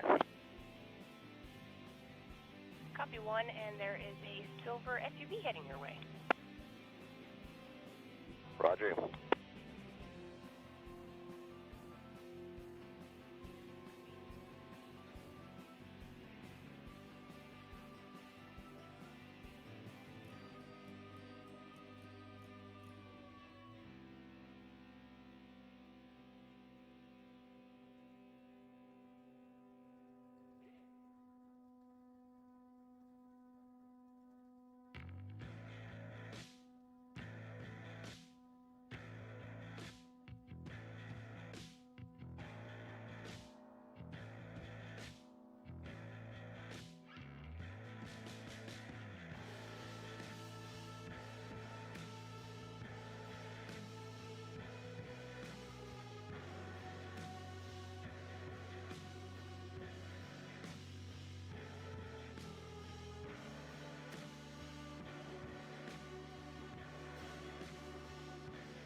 Silver SUV is clear.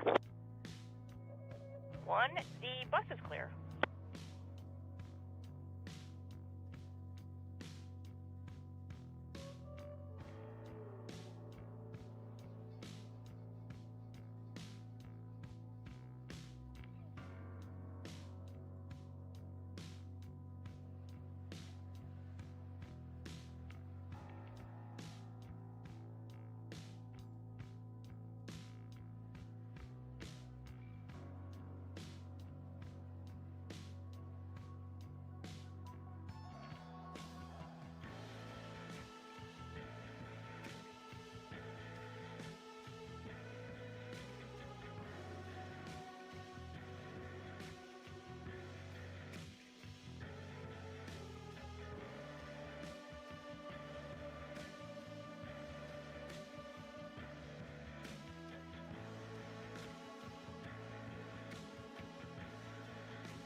2, a white truck heading your way. Copy.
One white truck is clear.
One, there is a gray pickup with a trailer heading your way. Roger. And you have a white pickup coming your way. Copy.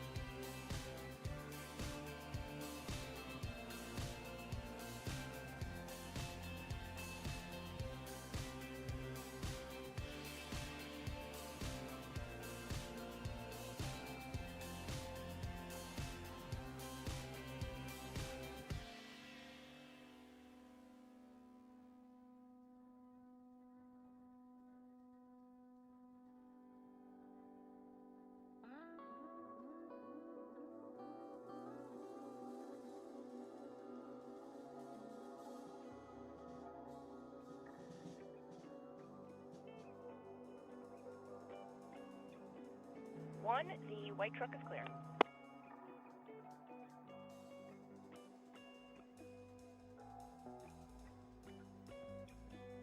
And the truck and trailer are clear.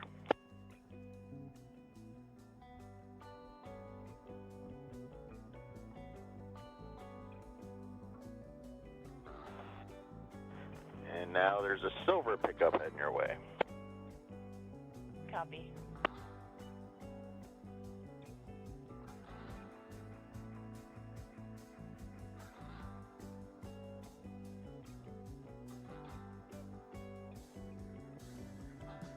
One, there is a white mechanic truck heading your way. Roger.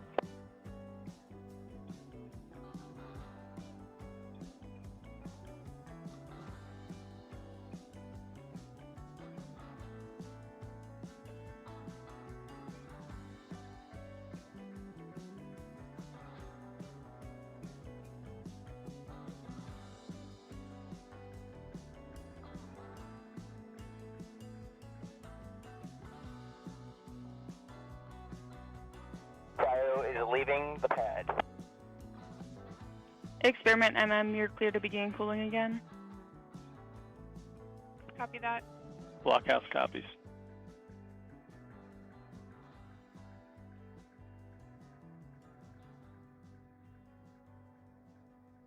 One, the silver pickup is clear.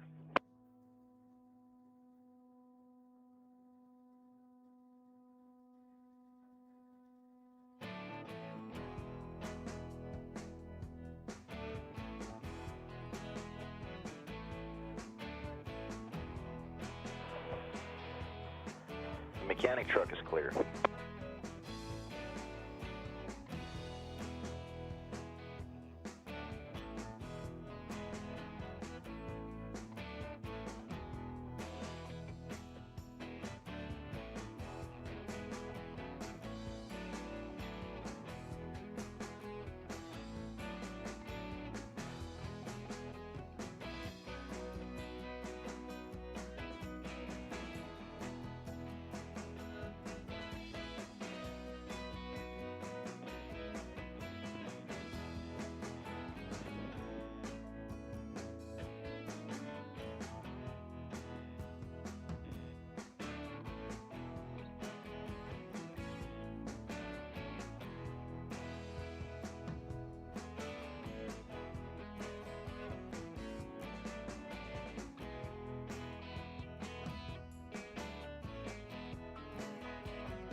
This is PI calling an early warning. Unfortunately, our detector temperatures are not in flat configuration yet.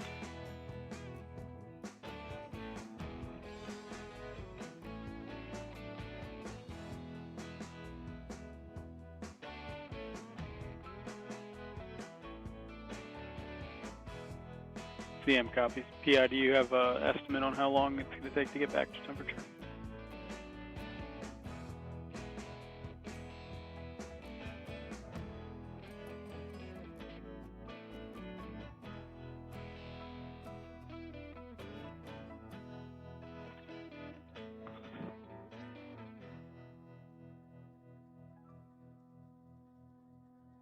At least 10 more minutes. Are we venting now? Yes.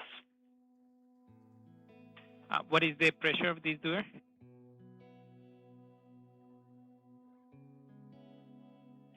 Stand by. Pressure is the same.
PI with that solar activity update.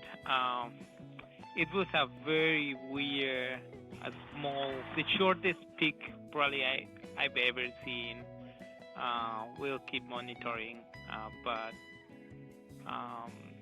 it's turning over already.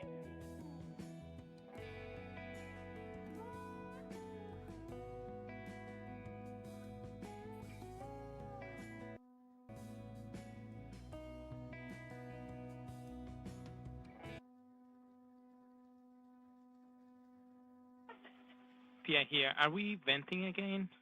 We see an increase in our temperature.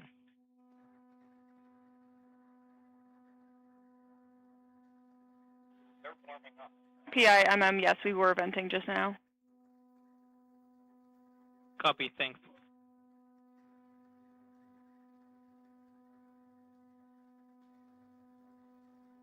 Listen up, because this is the massive opportunity you have been waiting. Number 138, azimuth 4.1, elevation 82.2. ACS rechecks 137.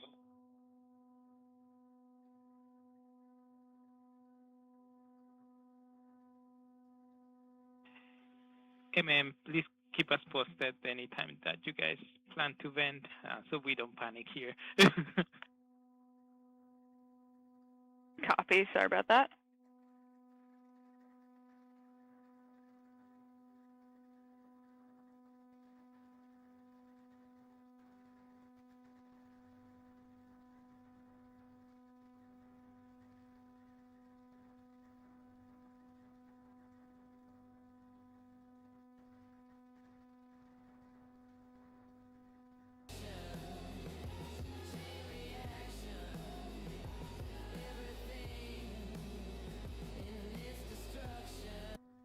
Launcher set to azimuth 4.1, elevation 82.2, recheck 139. RSO confirmed.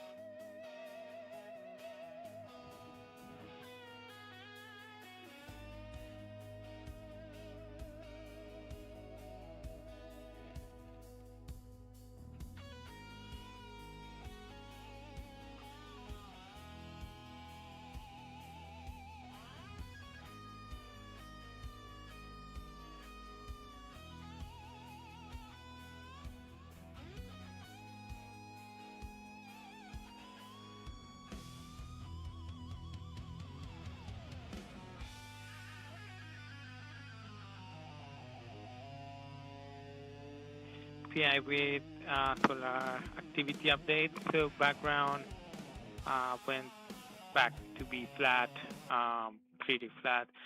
So given we are getting low in temperatures, this would be a great time to do an appendix delta. So can we do that, please? Yep, no problem. I'll go to appendix delta. Experiment check 1. ACS 2. PTM check 3.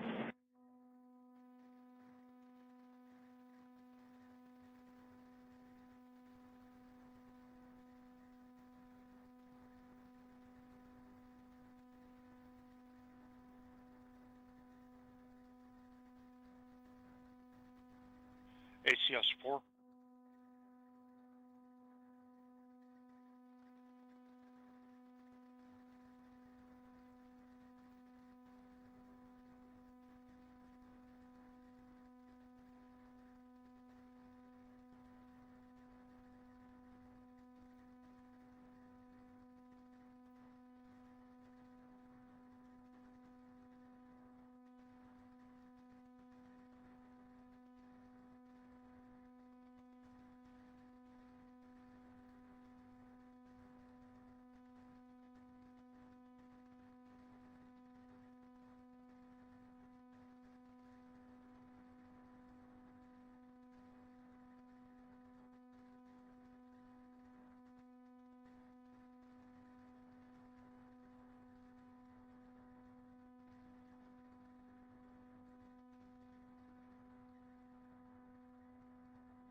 1, there is a red pickup truck heading your way. Roger.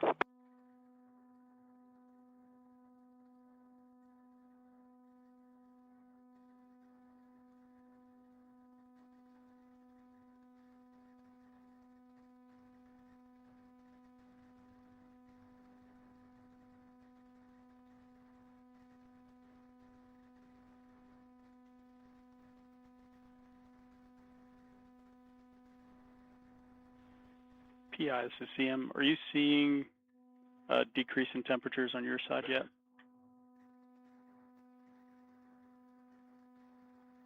Yeah, we are seeing a decrease in the temperature. Yeah, we are not at the rate that we are used to.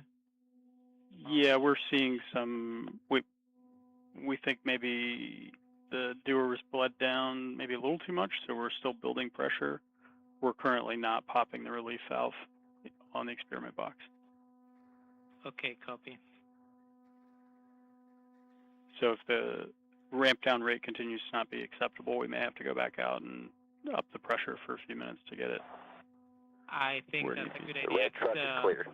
We are monitoring, but no. Yeah, no, it's not cooling down at the desired rate. We can try another vent, but really we'd like to see the release at the top. So, but maybe once we get through Appendix D, we can assess. Copy that. Let's do that.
Experiment check 5.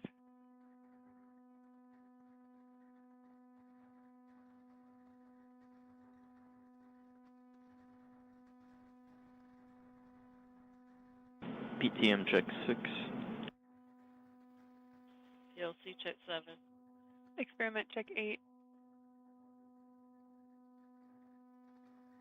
ACS check 9. MM check 10, appendix delta is complete. ACS rechecks 140. PI, our temperatures are rising, so let's go ahead and do the change on the pressure and let us know when, let the experiment know when you guys want us to shut the cooler. Copy, yeah, they're going out to the pad now, and I will let you know, PI. Copy, thank you.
Cryo is at the PLDA.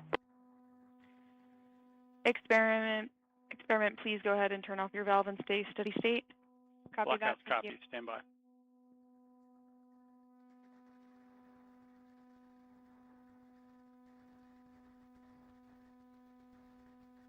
Valve is shut. Copy.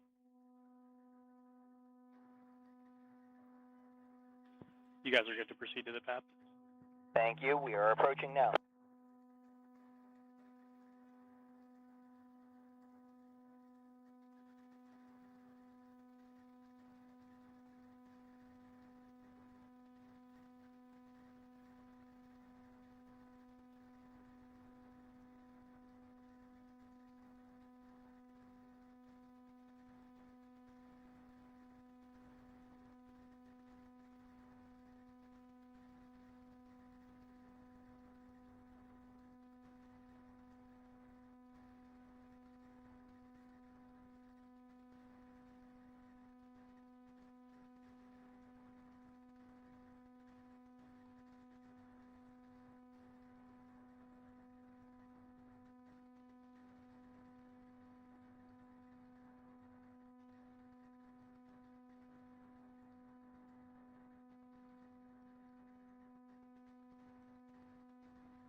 We are leaving PLDA now.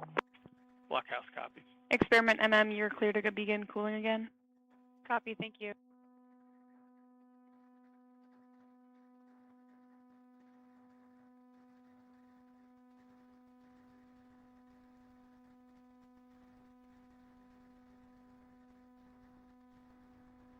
One, there's a white truck heading your way.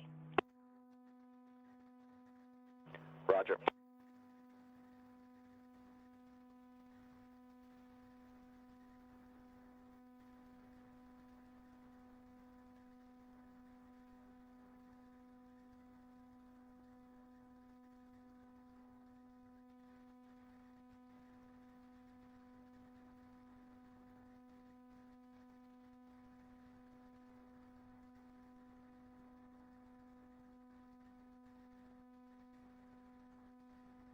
One, there's a school bus heading your way.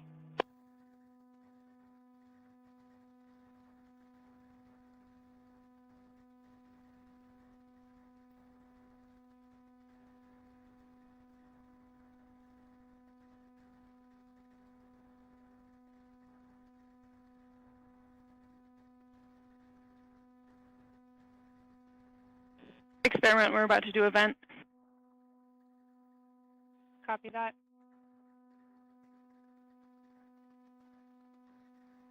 Venting.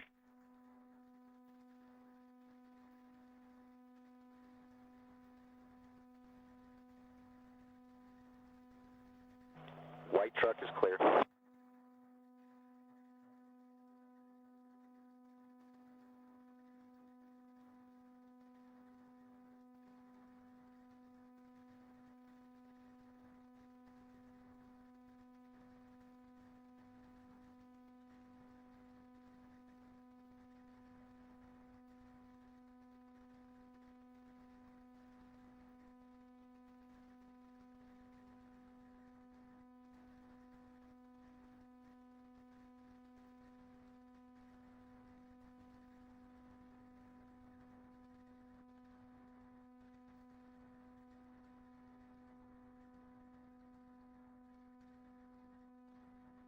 School bus is clear.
Tony, Blockhouse. Go ahead. Hey, we need you at the Blockhouse. PI Somebody to can cover CM. you. Go ahead, CM. Yeah, We're I can having get Daniel to some come issues pick with me the up. sewer swap. We're not. Okay, yeah, we We're need not to do seeing move down nitrogen here. on the vent. Roger Okay, that makes sense because we are warming up. Yeah, we're not seeing a One temperature black drop. SUV heading your way. We're discussing now. We're going to try to get another doer down there. Roger that. Copy that.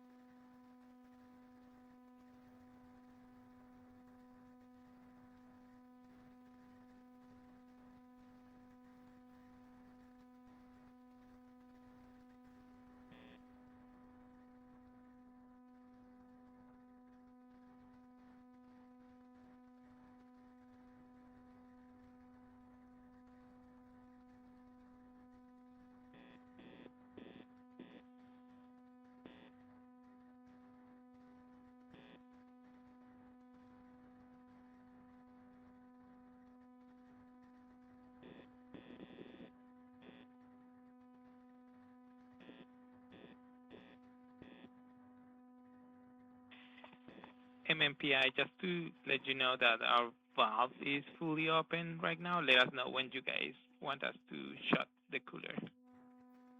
Copy.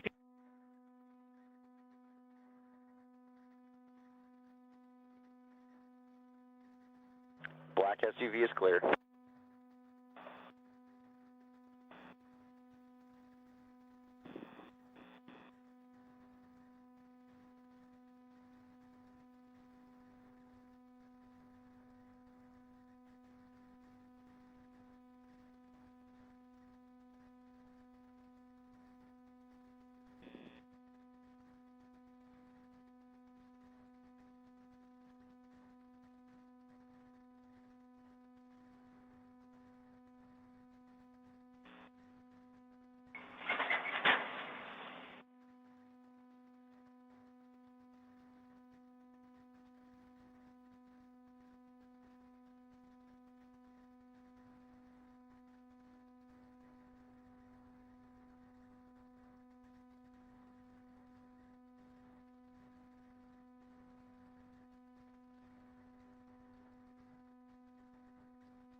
1, there's a silver truck heading your way.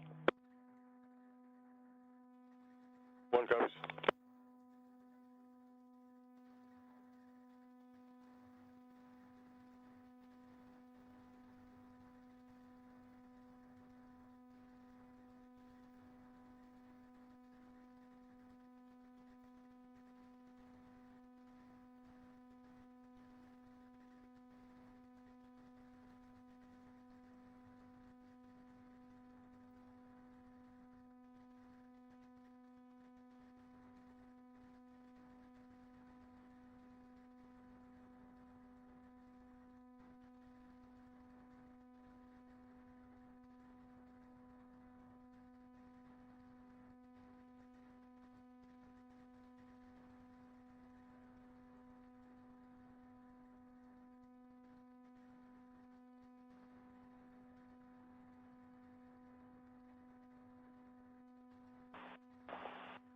One is clear.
One, there's a yellow fuel truck heading your way.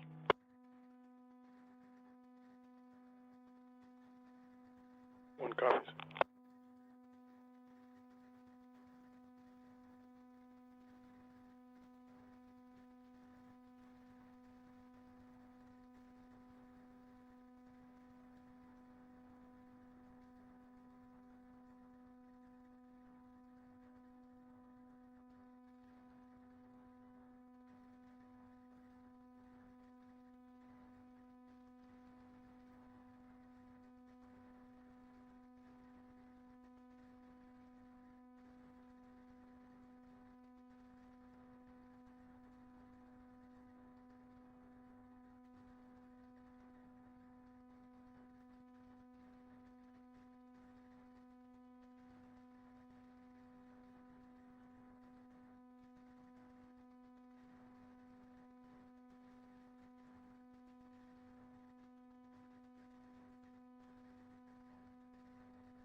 One is clear.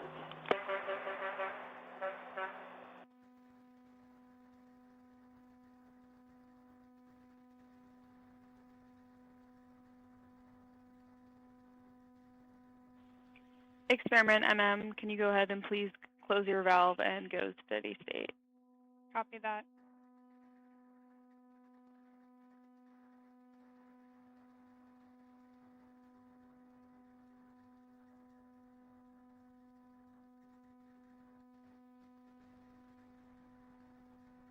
The valve is shut. Copy, thank you.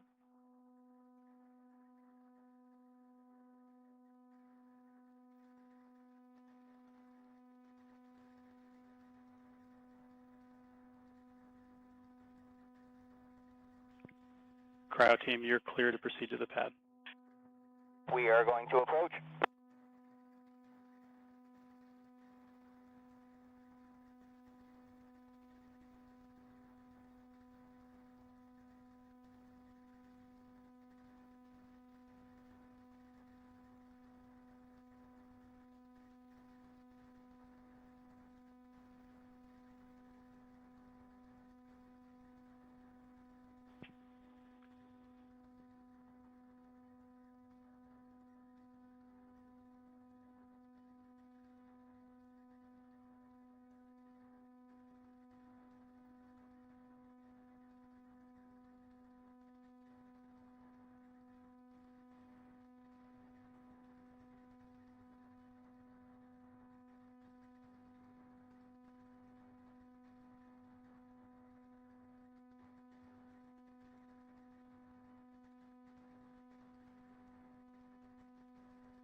This is CM to all. Just for awareness, we are going to be going long today, so we'll take the window all the way to 532, and then we'll stand down. We're in for a treat. If you didn't hear, it seems like we are increasing the end of the launch window to 5:30. I want to let you guys know we're extending the launch window to 5:32.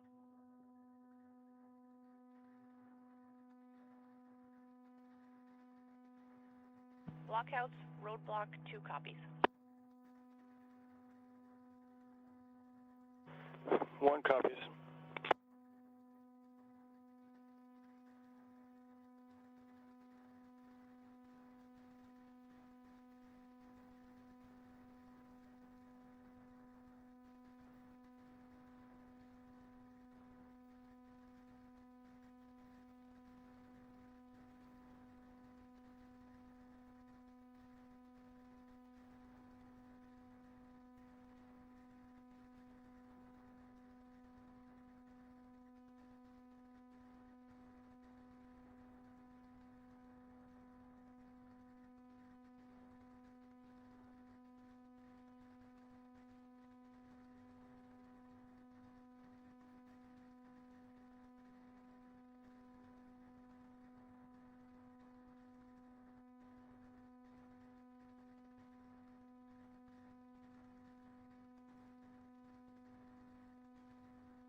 138, azimuth 1.8, elevation 82.2. ACS recheck 137. I saw that my PR got approved, but there was a test failure, and you know I have become so lazy. Like the moment I'm like, oh, I've got to go into like build kite and like look at the test logs. You know, it's like So I could just click into the skills tab and I'd just be like build kite. Okay, 6. Someone has like already figured this out for me. So I was like, okay. I ran the command to get a token. Now fix my PR, and I am so lazy now. That I didn't want to go to GitHub to check if my PR merged, so I'm like, yo, did this PLDA is cleared. I would have archived it last night, but I didn't just now because I figured I might want to... Blockhouse copies. Experiment, you're clear to go. Turn on and begin cooling again. If either of you Copy. walk, I won't hold it against you. I'll be right next to you.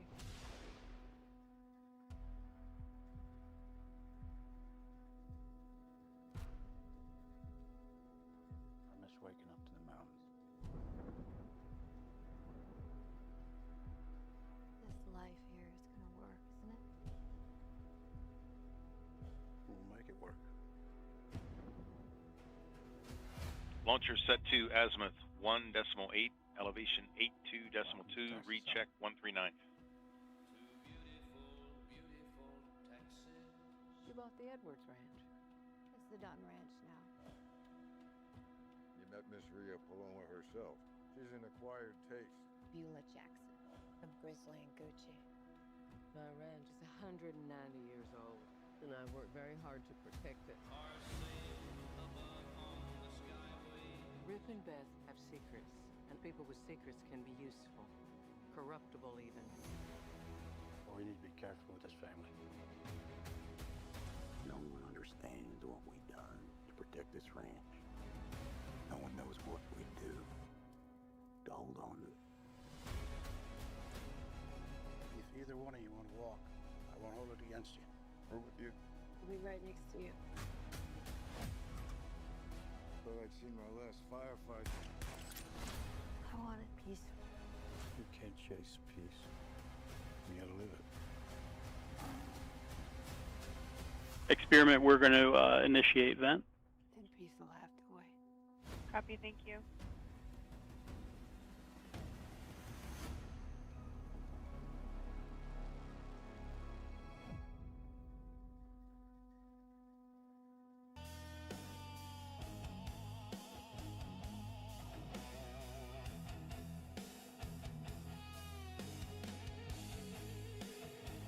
One to two, you got a vehicle heading your way? Copy.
Descent is complete. Copy, thanks.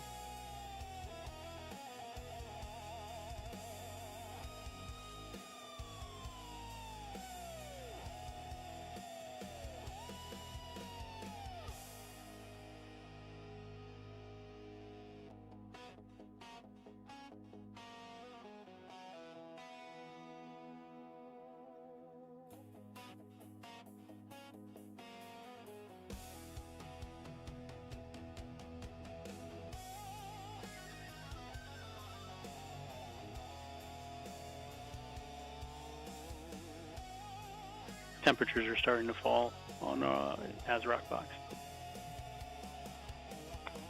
Copy, that's good. Our current temperature set is not bad, but the detector plate is positive 4.3.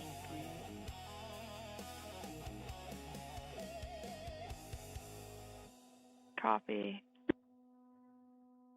There's only one Ozempic. Hello, I'm Ozempic. And I'm other GLP-1s for type 2 diabetes. And now, here's a nice guy named Stan to talk about my benefits. What? Now it says here, for adults with type 2 diabetes, Ozempic is the GLP-1 with the most FDA-approved uses. Ozempic is approved to lower A1C, lower the risk of major cardiovascular events like stroke, heart attack, or death, and lower the risk of worsening chronic kidney disease. All right, back to you, Ozempic. Thanks, Stan. Yeah, cool. Do me next. Well, I see you don't have as many FDA-approved uses as Ozempic. Oh, really? Well, can Ozempic do this? Cool. What was that? It's a brown sicklebill. And that's a real bird? There's only one Ozempic. Ozempic is an injectable prescription medicine used along with diet and exercise to improve blood sugar in adults with type 2 diabetes and to reduce the risk of major cardiovascular events such as heart attack, stroke, or death in adults with type 2 diabetes and heart disease, and to reduce the risk of worsening kidney disease, kidney failure, and death due to cardiovascular disease in adults with type 2 diabetes and chronic kidney disease. Ozempic is not for children. Do not share Ozempic pen with others. Do not reuse or share needles. Sharing may lead to infection. Do not take Ozempic if you have a personal or family history of medullary thyroid cancer, multiple endocrine neoplasia syndrome type 2, or if you are allergic to Ozempic. Stop taking Ozempic and get medical help right away if you get a lump or swelling in your neck or any of these allergic reactions. Serious side effects may happen, including inflamed pancreas. Stop taking Ozempic and get medical help right away if you get severe stomach pain. You may feel the pain from your abdomen to your back. Severe stomach problems may occur. Tell your healthcare professional if you have stomach problems that are severe or will not go away. Gallbladder problems may occur. Call your healthcare professional if you have symptoms such as stomach pain,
probably know Vistaprint for business cards because we've printed them for millions of small businesses over the past 25 years. But we also print signs, stickers, shirts, and more. If you need it, we print it. Print it all with 20% off for new customers at Vistaprint.com.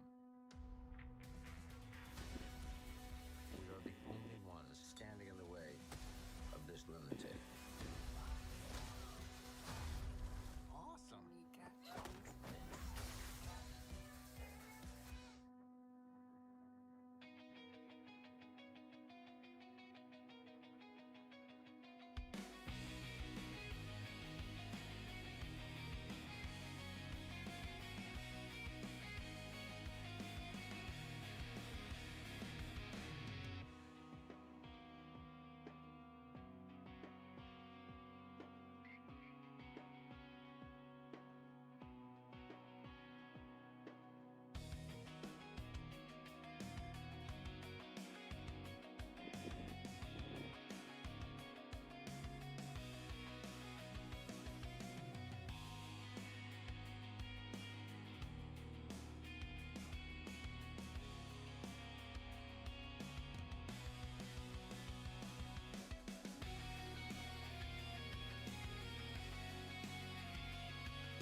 Experiment, we're going to do a vent. Venting.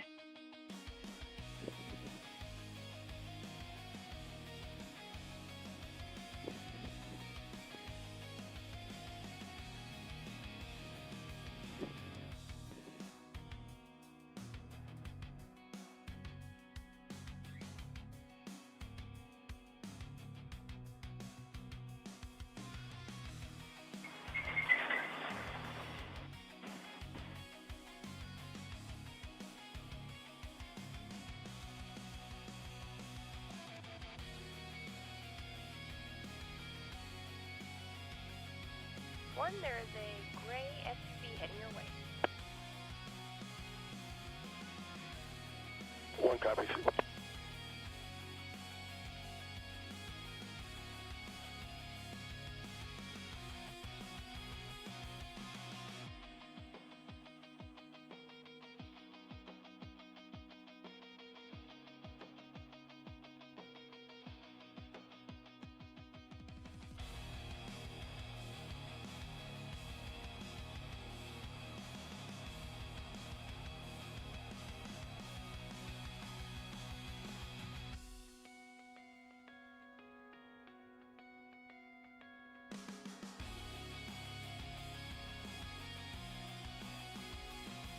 Vent complete.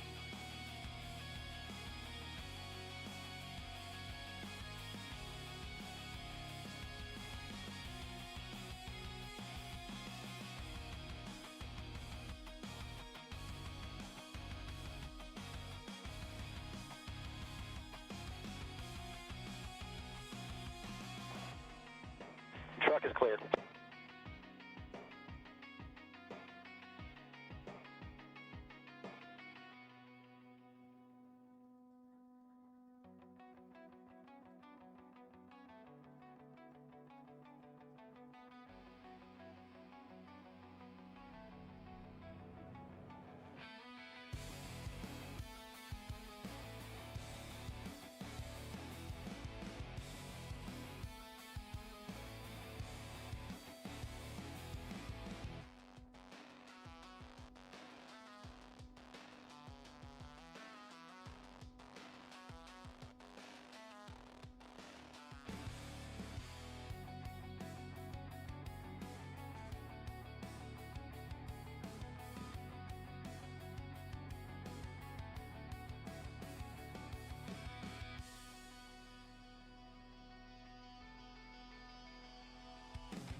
There is a lot about the job that isn't actually that fun that I have now automated away almost entirely. It's really common that you run into merge conflicts. You're finally ready to merge something and there's a conflict. Your CI is failing. But I have a green PR's automation here that uses some of our skills. And this is going to go through and it's going to say, like, do any have CI failures because of like something linted wrong or like didn't get caught in the pre-push, or maybe it's going to merge conflict because someone is like also changing it because we're rushing to, you know, finish up a project or something like that.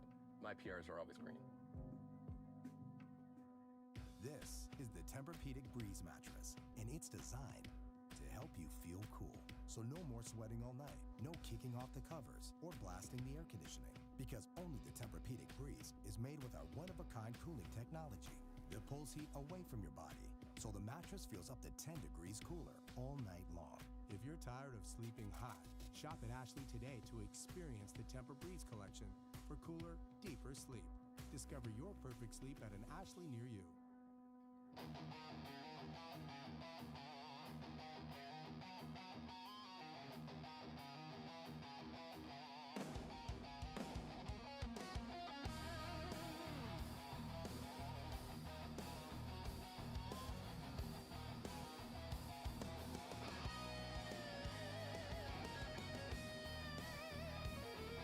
One, there is a semi-truck in your way.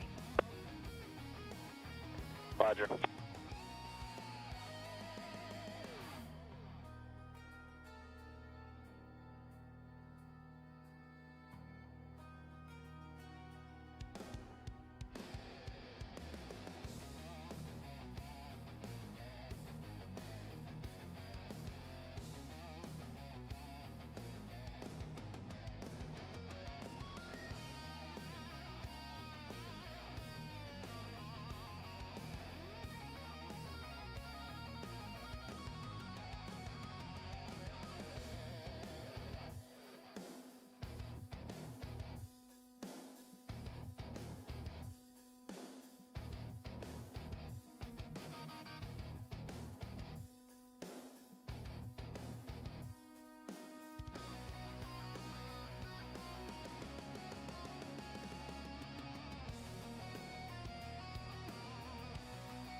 One, there is a white pickup in your way.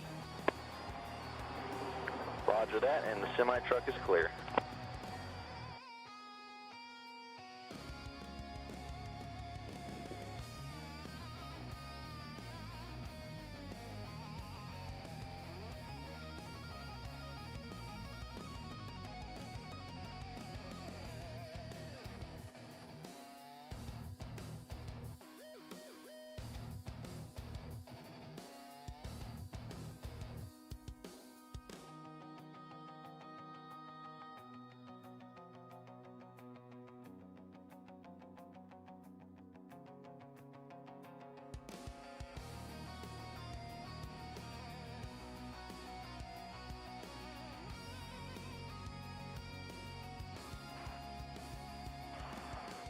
Two, you have a black truck and trailer heading your way. Copy.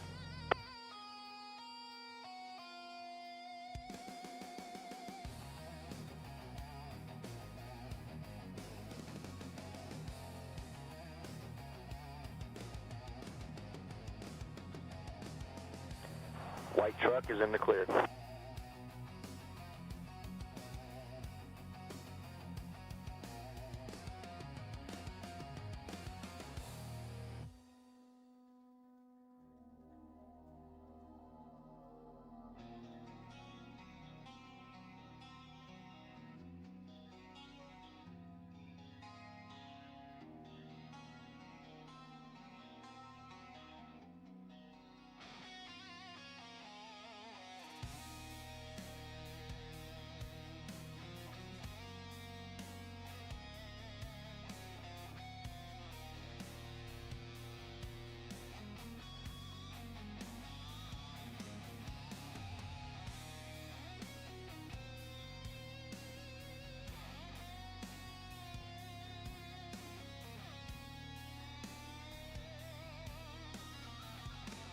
One, the truck and trailer are clear.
Nutrient value from picking it in your own garden is really where you're going to have the benefits. Bonnie Plants is a quality product and it saves you time. We love starting with Bonnie seedlings because it leads to a quicker, more bountiful harvest. Camper Valley on the Palmer-Wasilla Highway in Wasilla has expanded its showroom to offer Alaskan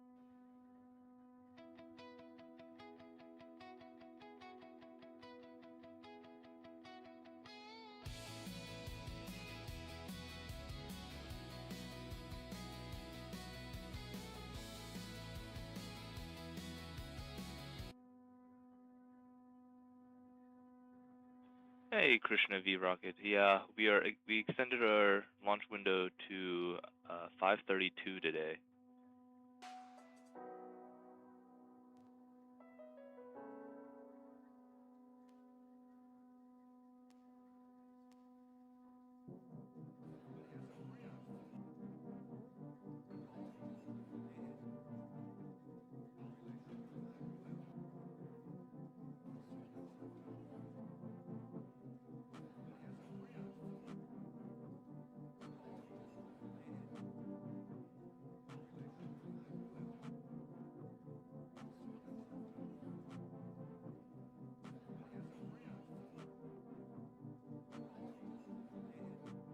Number 138, azimuth 1.0, elevation 82.6.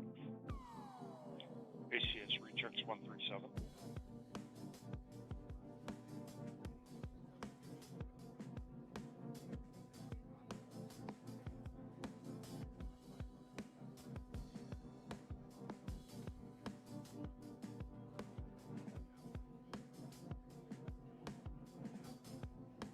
Launcher set to azimuth 1.0, elevation 82.6, recheck 139. RSO affirmed.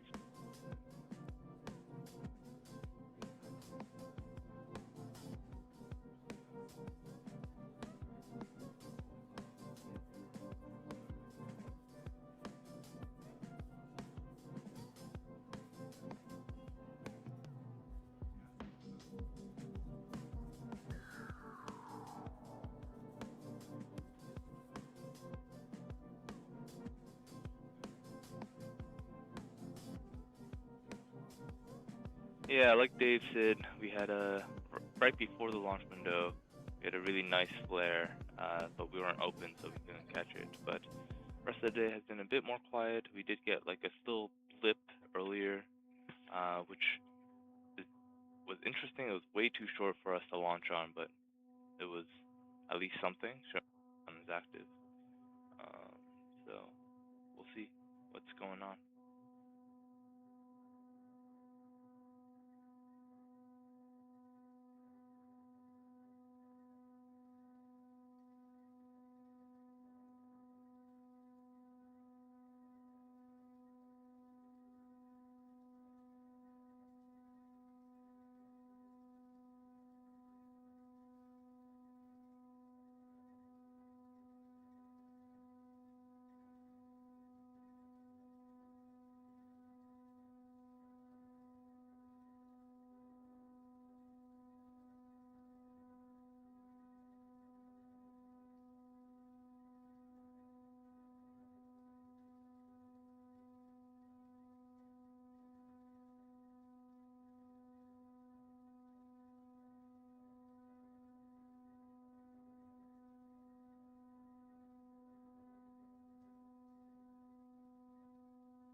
Self-care reset looks like. It's gentle on my skin and leaves it feeling hydrated, soft, and smooth. In the rich lab. This is the only university-operated rocket range in the world, Poker Flat, 30 miles north of Fairbanks. The range was started for an experiment in 1968 with the support of the National Aeronautics and Space Administration, Defense Nuclear Agency, the National Science Foundation, and others. The range supervisor is Neil Brown. Placing a rocket into Aurora is not an easy task. We often wait several nights for the proper conditions to come along. The sound of a rocket going out could be quite startling to the public if they didn't know it was going to occur. So we do notify the local newspapers, and the public in general has been very interested in the programs that have taken place from Poker Flat, and have often observed the barium releases and the rockets going out north of the town itself. Attention all stations, on my mark.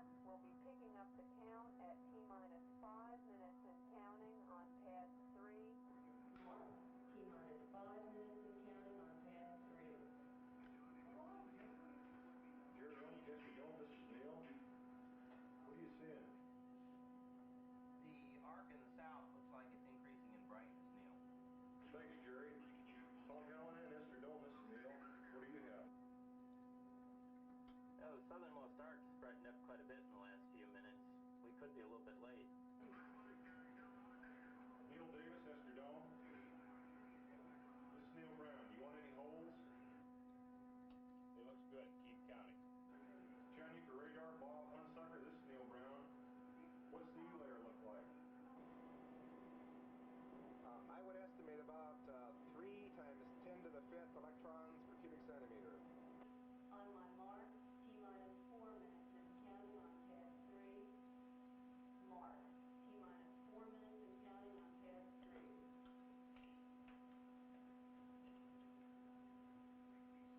This is Poker Flat. We're at T-minus 4 and we picked up the count. Are we still clear for a launch into zone number 3? Thank you very much. We'll call you when it's down. Master radar, what's your status? Chattanooga PM. PMs go. Inlet control. On my mark, T-minus 3 minutes and counting on pad 3. Mark, T-minus 3 minutes and counting on pad 3. Block Alpha to Joel, request permission to go to pad 3 after booster impact. Roger, stand by.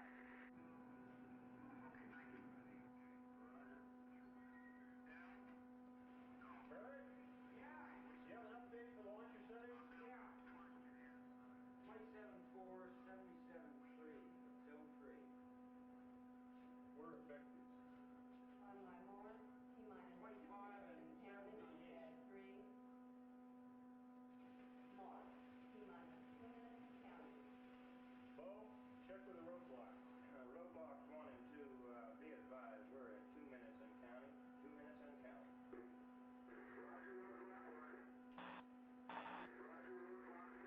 Neil Davis, this is Joel. 2, we got a gray SUV heading your way. The Aurora's moving Copy. around a little, but I think we're okay. Jerry, what are you reading? The intensity's holding pretty constant, Neil, about 45 kiloradians, so it looks okay. Chattanooga radar, Bob Hunsucker. Neil Davis here. What's it look like? Same electron densities as before. Go ahead, Neil. Count it down. On my mark, T-minus 60 seconds and counting on pad 3. Mark, T-minus 60 seconds and counting.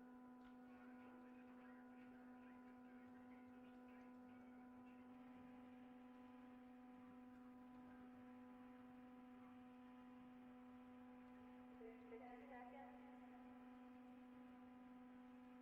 40 seconds.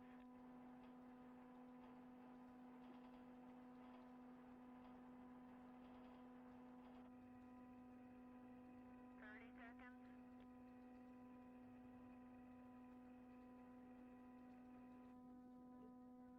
20 seconds.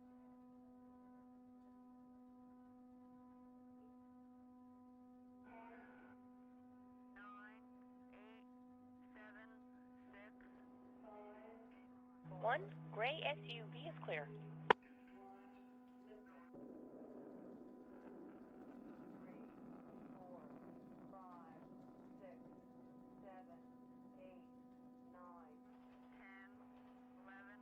12, 13. First stage looks really good. 16, 17, 18, 19, 20. We see second stage ignition. 22, 23, 24, 25, 26, 27, 28, 29, 30 seconds. Still looks good here. Chattanooga radar, what have you got? Holy smokeree, 5 times 10 to the 5th electrons per cubic centimeter now. 40 seconds. Jerry? It's holding steady at about 50 kiloradians, Neil. First stage is impacted. First stage is in. You're clear to go to the pad.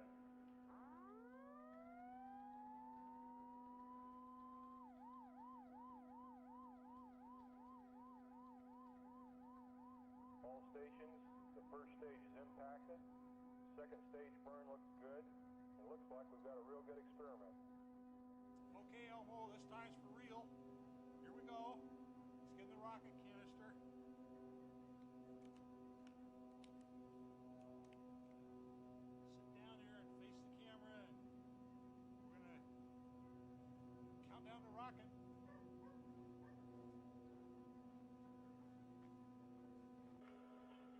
Okay. Counting down Elmo on pad 0. 5, 4, 3, 2, 1, 0.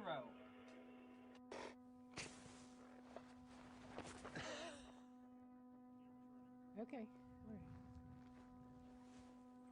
What is that up in the sky?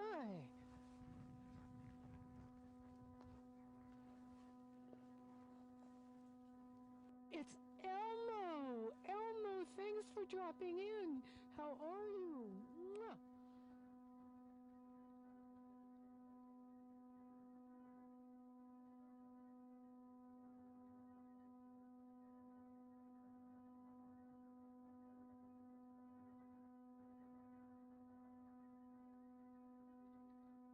Weight loss starts with a game plan.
There's a maroon Subaru heading your way.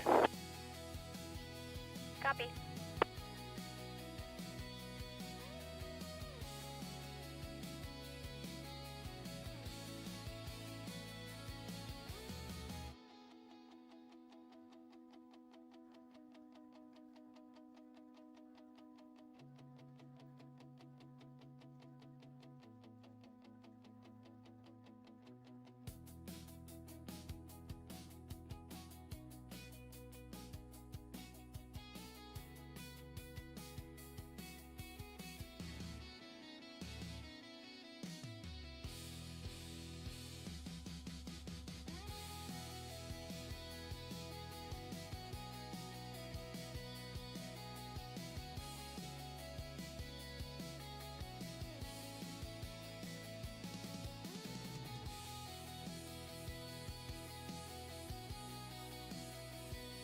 MMPI. Go ahead, MM. PI. I would like to do an appendix delta, please. Copy.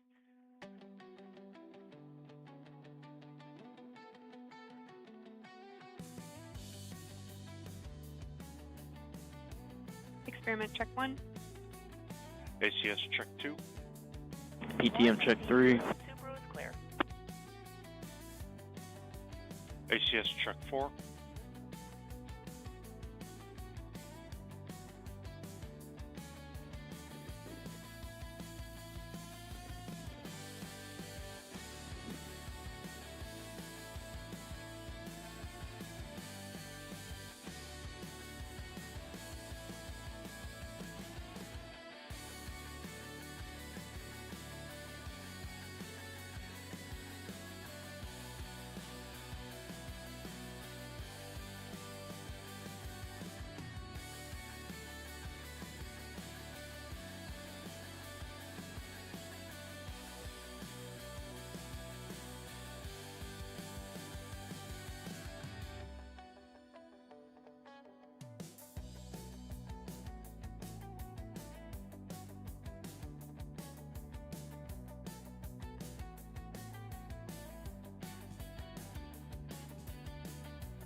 1, there is a pickup heading your way.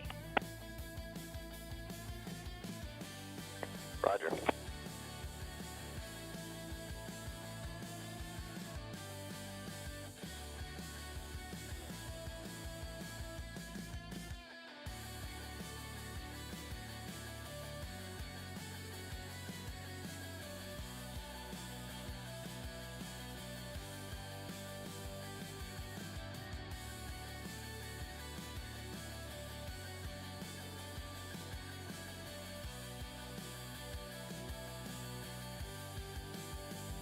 There is a red pickup heading your way.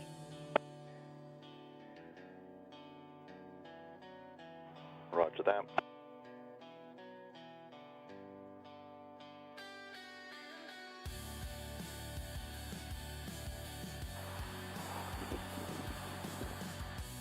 First truck is clear.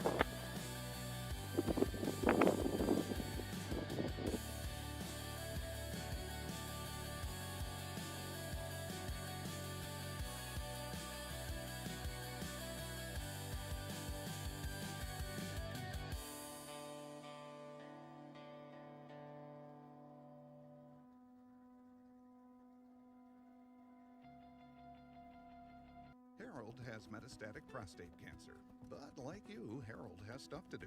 He takes Nubeca. Nubeca is a prescription medicine used to treat adults with prostate cancer that is spread to other parts of the body and responds to a medical or surgical treatment that lowers testosterone. It is not known if Nubeca is safe and effective in females or children. In a prostate cancer clinical study, Nubeca reduced the risk of cancer getting worse by almost half. You and Red your truck doctor is will clear. decide if Nubeca is right for you. Nubeca may cause serious side effects, including heart disease and 1, seizure. there that is doctor a wrote black away Suburban if you have heading chest your way. pain or discomfort, shortness of breath, loss of consciousness, or Roger seizure. that. Nubeca can harm unborn babies and cause loss of pregnancy. Use effective birth control during treatment and for 1 week after the last dose of Nubeca. Common side effects of Nubeca were increase in liver function tests, decreased white blood cells, and 1, feeling more there tired is a than white usual. truck heading your way. Harold's passions give him purpose. Life changes. Roger. What you love doesn't have to. Talk to your doctor about Nubeca.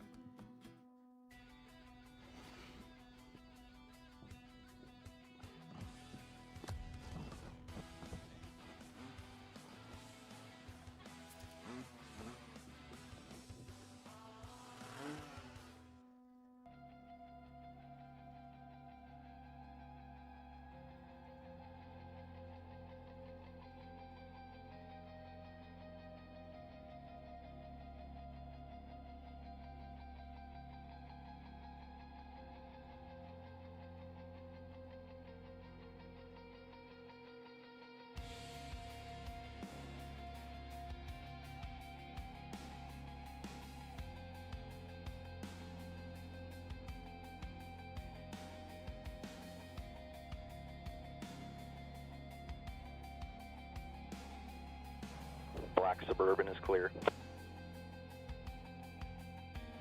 And the white pickup truck is clear.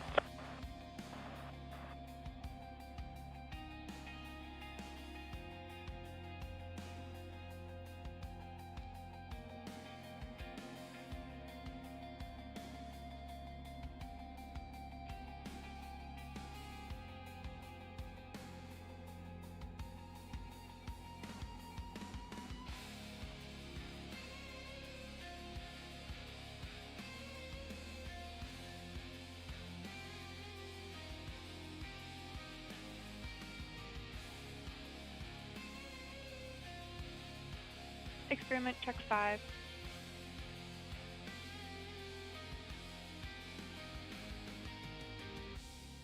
PTM check 6.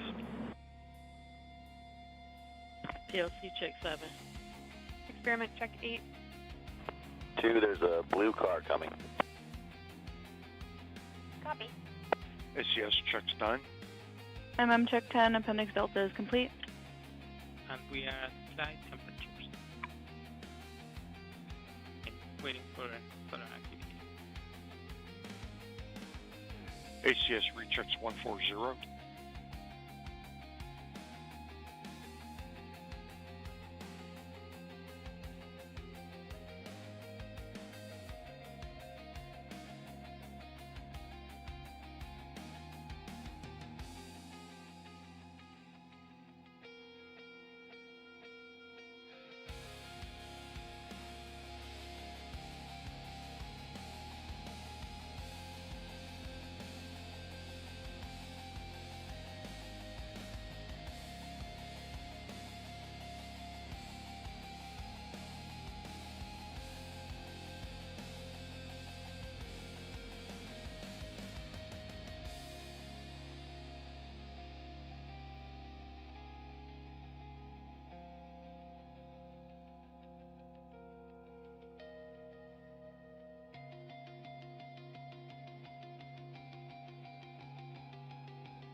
Well, the blue car must have turned around because he's heading back to town.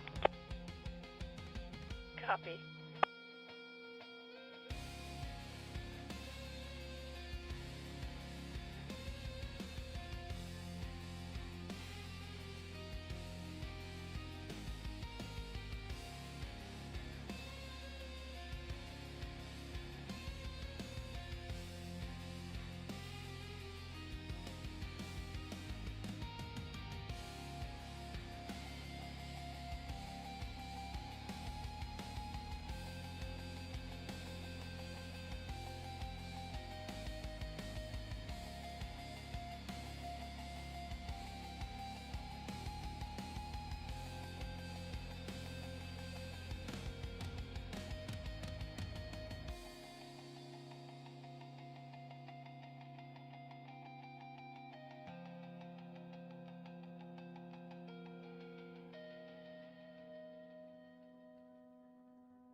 literally bought this house because it had a lawn for her.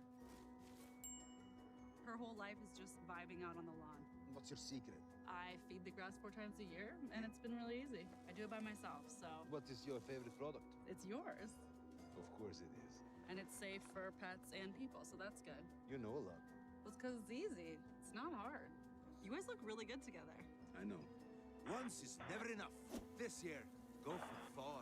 Feed your lawn. 2, you got a white pickup truck coming.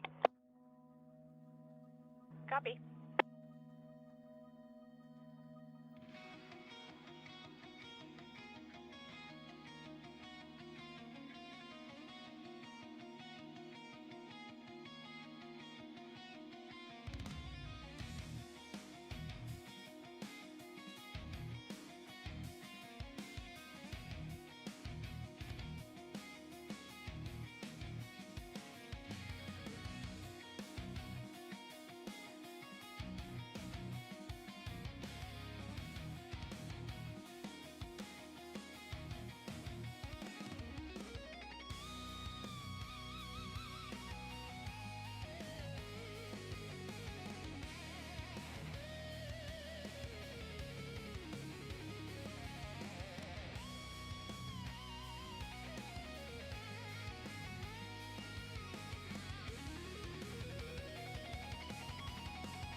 This is a cool shot, Dave.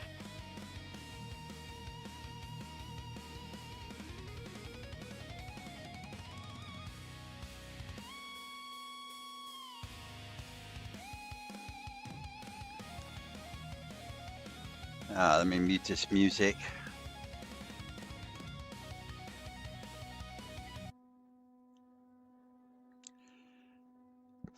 All right, so let's see, where am I at? Da, da, da.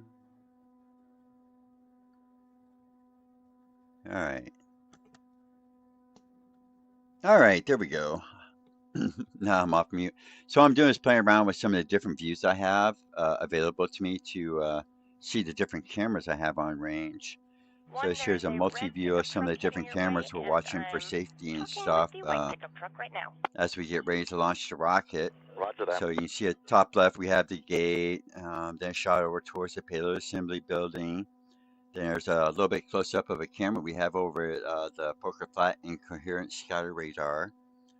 A couple of different shots of the rocket. The second row there, the first one on the left, is the Range Admin Center. That's where I'm actually currently sitting. Yeah, just some pretty shots. Was taking a look around, see what the range looks like on some of the different cameras. I can expand it out, show a bunch more. Some of them are actually not online right now, even though it looks like there's a picture there, because they're unplugged because the shelter's moved. So doesn't even exist. And here's one of the gauges on top of one of the doers that they keep watching and going changing out and stuff coming up here in just a second. You'll see that. So yeah, just playing around, trying to keep things interesting for everybody. Looks like we got about 12 more minutes in our count. Boy, just not looking good for the home team at this point, I think. So we'll be back at it again tomorrow if we don't launch today.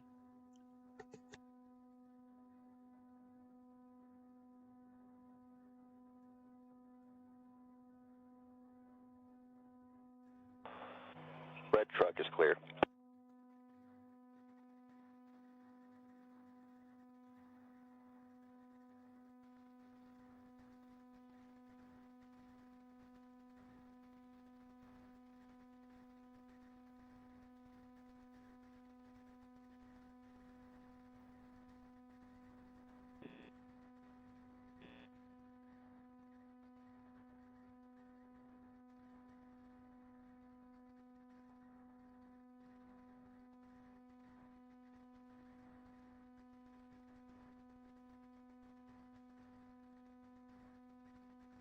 Number 138, azimuth 359.7, elevation 82.5. ACS rechecks 137.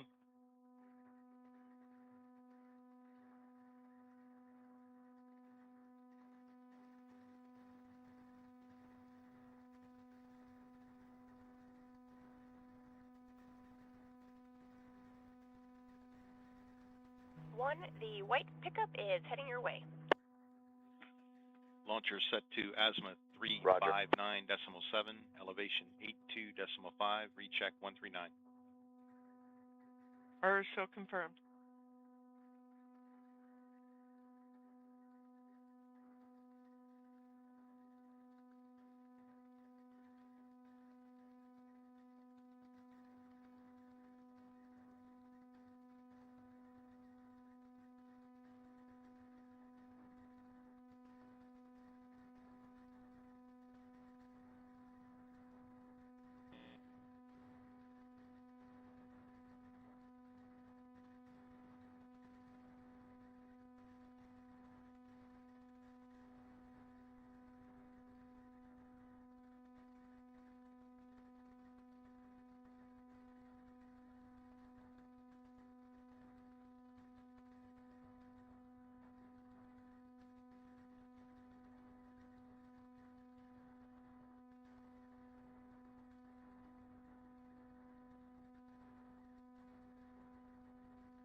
truck is clear.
Red truck heading your way too. Copy.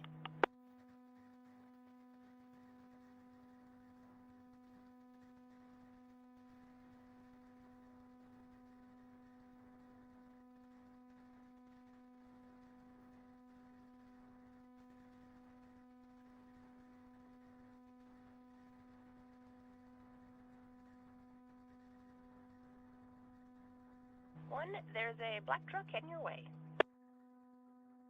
Roger.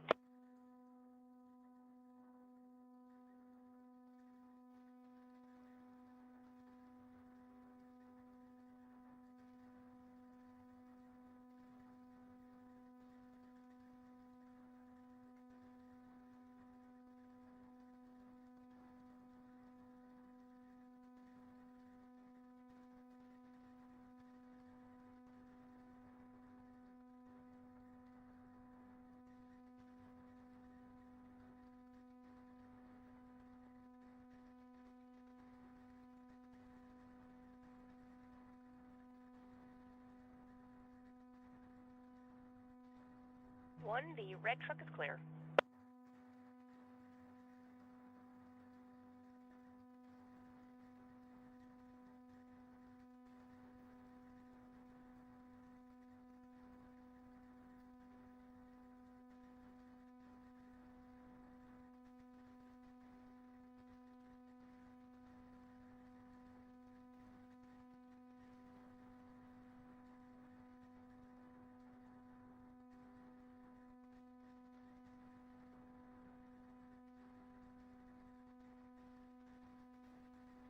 Black truck is clear.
This is PI with an update on solar activity. There is no indication of a large solar flare happening soon enough to pick up the count in the next 2 minutes. So I'm sorry having to say that we probably not. We need to just call it a day. The sun had like a couple of very exciting solar flares just before launch window, but unfortunately it's what it is. Boo to the sun. We appreciate the little bit of humor, PI. So CM copies, we'll go ahead and stand down for the day. We're going to be doing our back out procedures here.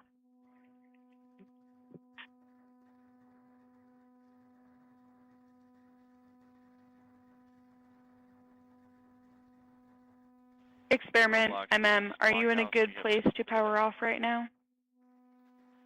We are not. Are you going to need to cut our experiment power temporarily while we heat up? We can leave you on if you need to. We would like to stay on until we